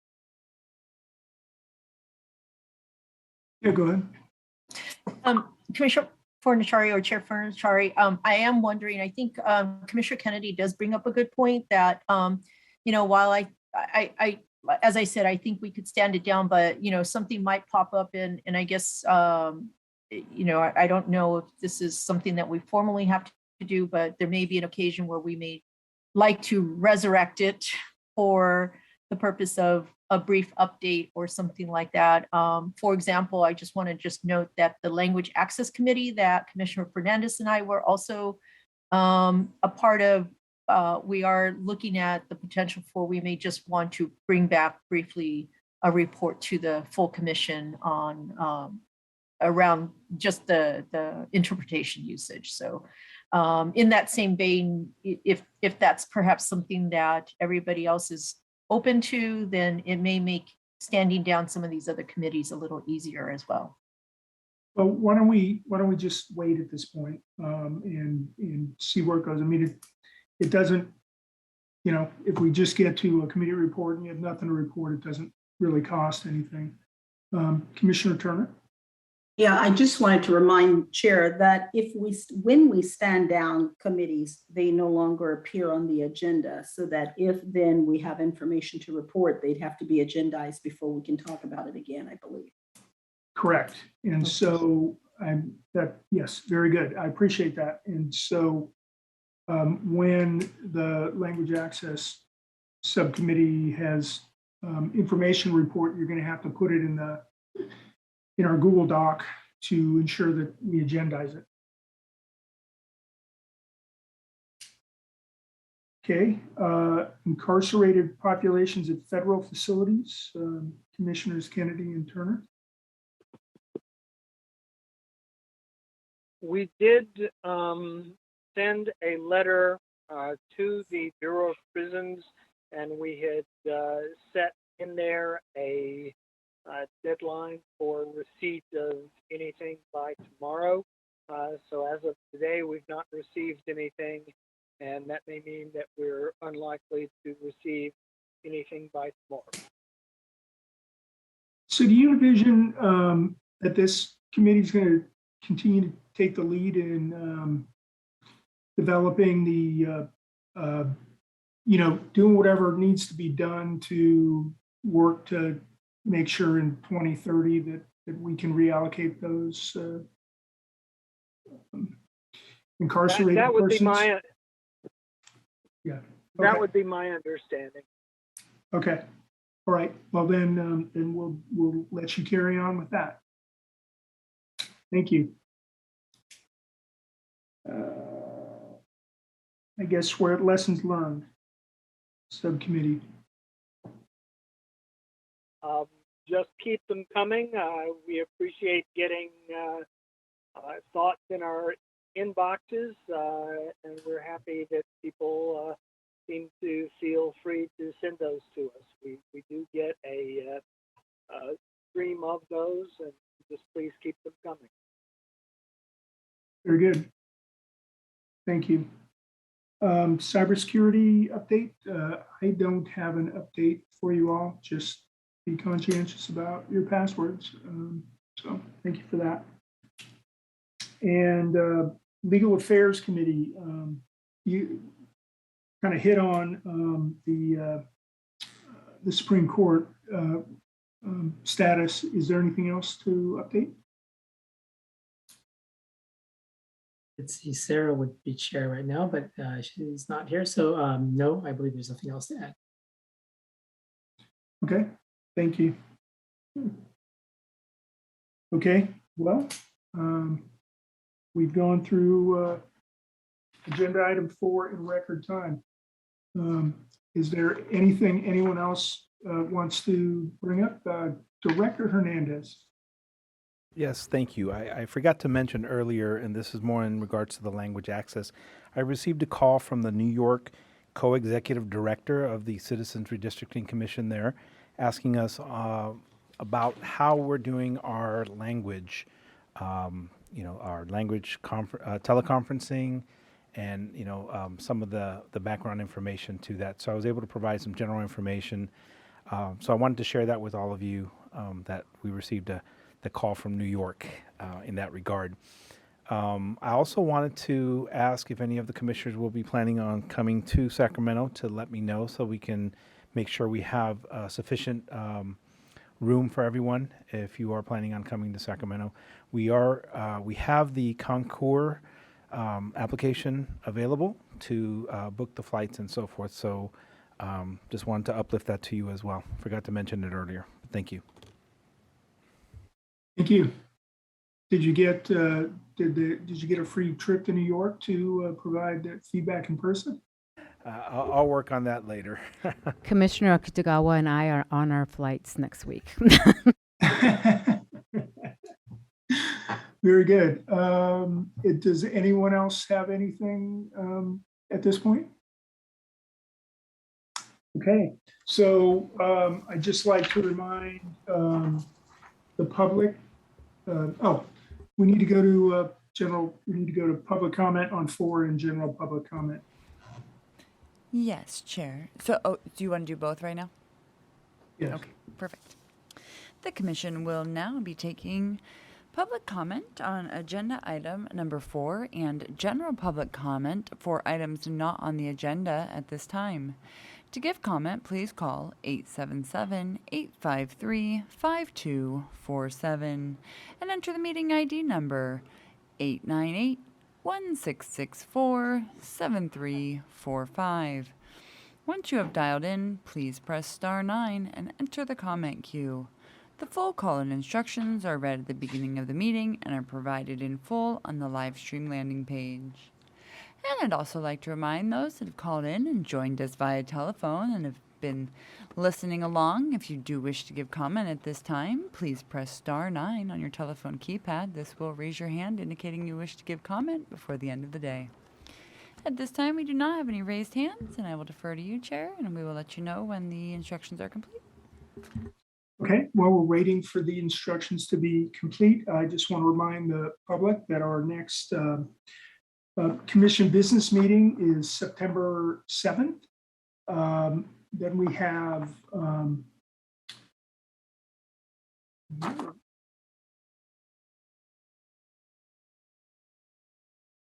We have public input meetings on the tomorrow and Thursday, and then the 8th, 9th, and 10th, with another full commission meeting on the 11th of September.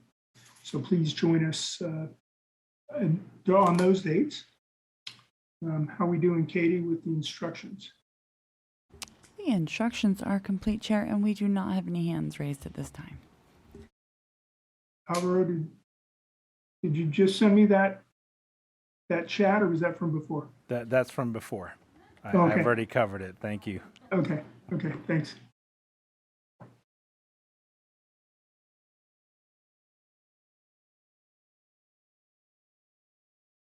Okay, well, with that, I will call this meeting adjourned. Thank you all.